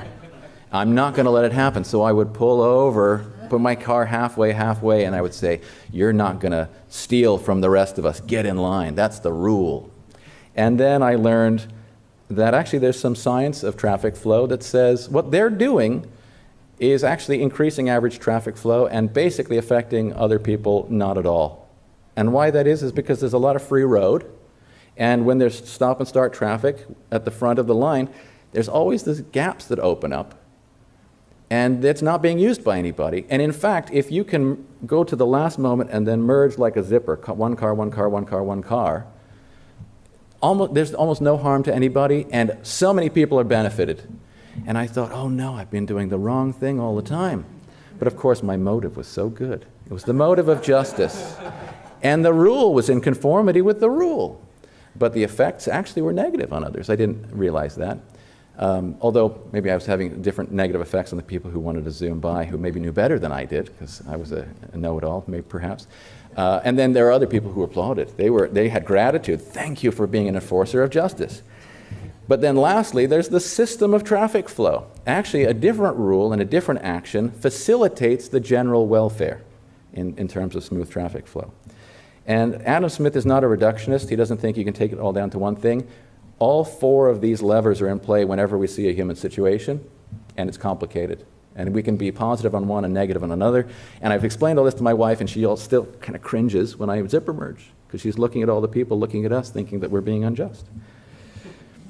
So returning to the opening line in the quotes from Theory of Moral Sentiments, we now, I hope, thinking about sympathy and the impartial spectator, have a clue to thinking about how to put these 2 quotes together from The Wealth of Nations and the Theory of Moral Sentiments. To remember from TMS, or the Theory of Moral Sentiments, how selfish soever man may be supposed, there are evidently some principles in his nature which interest him in the fortune of others, and render their happiness necessary to him, though he derive nothing from it except the pleasure of seeing it. So we talked about the pleasure of fellow feeling. We derive pleasure when we see the pleasure of others. And we talked about the spectator who sees. So this raises the question of the spectator. In a modern society, we do not see everyone in the extended order that makes society up. Every actor is in a state of massive ignorance about the conditions, wants, and capacities of others. We cannot directly sympathize with the motives or the results of the actions of those whom we cannot observe. The first two sources of moral approval, therefore, that is, of motives and effects, are dark to us, and we have no choice but to rely on the second two, on rules and systems as our basis for moral judgment. In a civilized society, these are some quotes from Adam Smith, a human being stands at all times in need of the cooperation and assistance of great multitudes, while his whole life is scarce sufficient to gain the friendship of a few persons. Think about all the people on whom you depend, who you know nothing about, and they don't know you, and you only have a few friends. If we examine all the things that we depend upon, we shall be sensible that without the assistance and cooperation of many thousands, the very meanest person in a civilized country would not be provided, even according to what we falsely imagine, the easy and simple manner in which he is commonly accommodated. Just pick any item that we depend on. Think about how many thousands of people are involved in its making who don't know us. But man has almost constant occasion for the help of his brethren, and it is vain for him to expect it from their benevolence only. He will be more likely to prevail if he can interest their self-love in his favor and show them that it is for their own advantage to do for him what he requires of them. Whoever offers to another a bargain of any kind proposes this: give me that which I want, and you shall have this which you want, is the meaning of any such offer. And it is the manner that we obtain from one another the far greater part of those good offices which we stand in need of. So in fact, we are more dependent on other people than beneficence or benevolence is capable of achieving. I hope you, if you haven't seen it, go online and look at the hockey stick of human prosperity. Maybe you look at Angus Maddison, who's an economic historian. But the per capita welfare in terms of material goods for human history was basically flat until the Industrial Revolution. It just blew out the roof. We are crazy, over the charts rich. And this explosion, Adam Smith started to see just an inkling of. He was quite prescient. He tried to explain it in terms of the division of labor. And there's this famous example of a pin factory, where he says if any one person had to do everything themselves, they could, for example, if they were making pins, they would make 1 or perhaps 20 in a day. But if they are in a factory, well organized, and different people do different parts of the process of drawing the wire, straightening it, cutting it, sharpening it, putting the head on, and different people are doing those different things, their dexterity increases, their knowledge increases, they don't have to switch tasks, and they start to invent tools to help speed these things up. He finds that each individual is able to make about 4,800 pins in a day. So that's I think, what is that? I don't know, 800% increase, some crazy increase. And he talks about those employed in such a branch of industry as collected into the same workhouse and placed at once under the view of a spectator. These people can all be seen because they're in one place. But there's another kind of division of labor, which is the division of labor between individuals, companies, and industries, of which there's no overseeing spectator. And Smith explains that it is not originally the effect of any human wisdom which foresees and intends the general opulence or rich, which gives occasion to this division of labor. It grows up by people thinking about how can they pursue their interests and how can they fit into the interests of others, and they start to discover, if I just focus a little bit more on this, I can get more of what I want through exchange. This division of labor creates a division of knowledge, and it's a theme picked up by the Austrian economists Ludwig von Mises and Friedrich Hayek. It's a very important theme. Different people know different things. And so we come back again to the fact that we must rely on rules and systems that facilitate mutually beneficial coordination among strangers as our standard for moral evaluation of a modern society. Prices and the price system and a tolerable administration of justice are the two Adam Smithian ways to think about these rules and systems. I want to give you a quick example of the price. How am I doing on time? I got totally mistracked. A couple of minutes, 5 minutes, another half an hour, got it. So thinking about the problem of a price system and moral evaluation, Adam Smith gives an example when he's thinking about famines and dearths. And he says if there's been a bad harvest and people are kind of struggling because food is hard to get, there may be a storehouse of food that everyone sees that a rich person has. And then they say, the rich person is hoarding. And if we could open the gates of that storehouse, we will be able to eat today. Why should a rich person, for the sake of profit, hold on to that while other people are starving? And so they go to the state and they say, open the doors. And the person says, of course, the motive for profit is not as good as the motive to help your fellow man, benevolence. So they open the storehouse and people eat the food and their life is improved. But Adam Smith says, what would we do if we were on a boat in the middle of the ocean and we had only so much food and it wasn't enough to comfortably get back to land? And there was a captain who had a lockbox, and he put the food in the lockbox and said, I'm not going to give it to you all right now. I'm going to apportion it out little by little so that we ration the rest for the remaining portion of our trip. Well, you understand the motive of the benefit in the moment, but there's actually a benefit to the crew to ration that food out. Turns out the entrepreneur is doing that. Why does the entrepreneur not flood the market with that food right away? It's already more expensive than it would be, because the entrepreneur knows that later on in the season, when people really don't have food, they will really be willing to pay for it. If you can store it, the price is going to be even greater at the end of the season, and he will make a profit. And so what he does is he buys up food today, pushing up the price today. And people suffer relative deprivation today compared to what they would have. But he puts it in the lockbox. And then he brings it out later on when people would have starved because there was no food there. So the motive to earn a profit and pursue whatever those interests are, of course it's to support the leprosarium or whatever they want to use the profits for, actually does the same thing that the intelligent captain does on the ship. And actually, by asking the government to go and open the lockbox and give it out to everybody, everyone says, yay, you have the right motives, and we can see the effects that that has on all the people who are eating today. And then when the starvation happens at the end of the season, who's to blame? Nature. Just nature's to blame. There wasn't enough food to go around.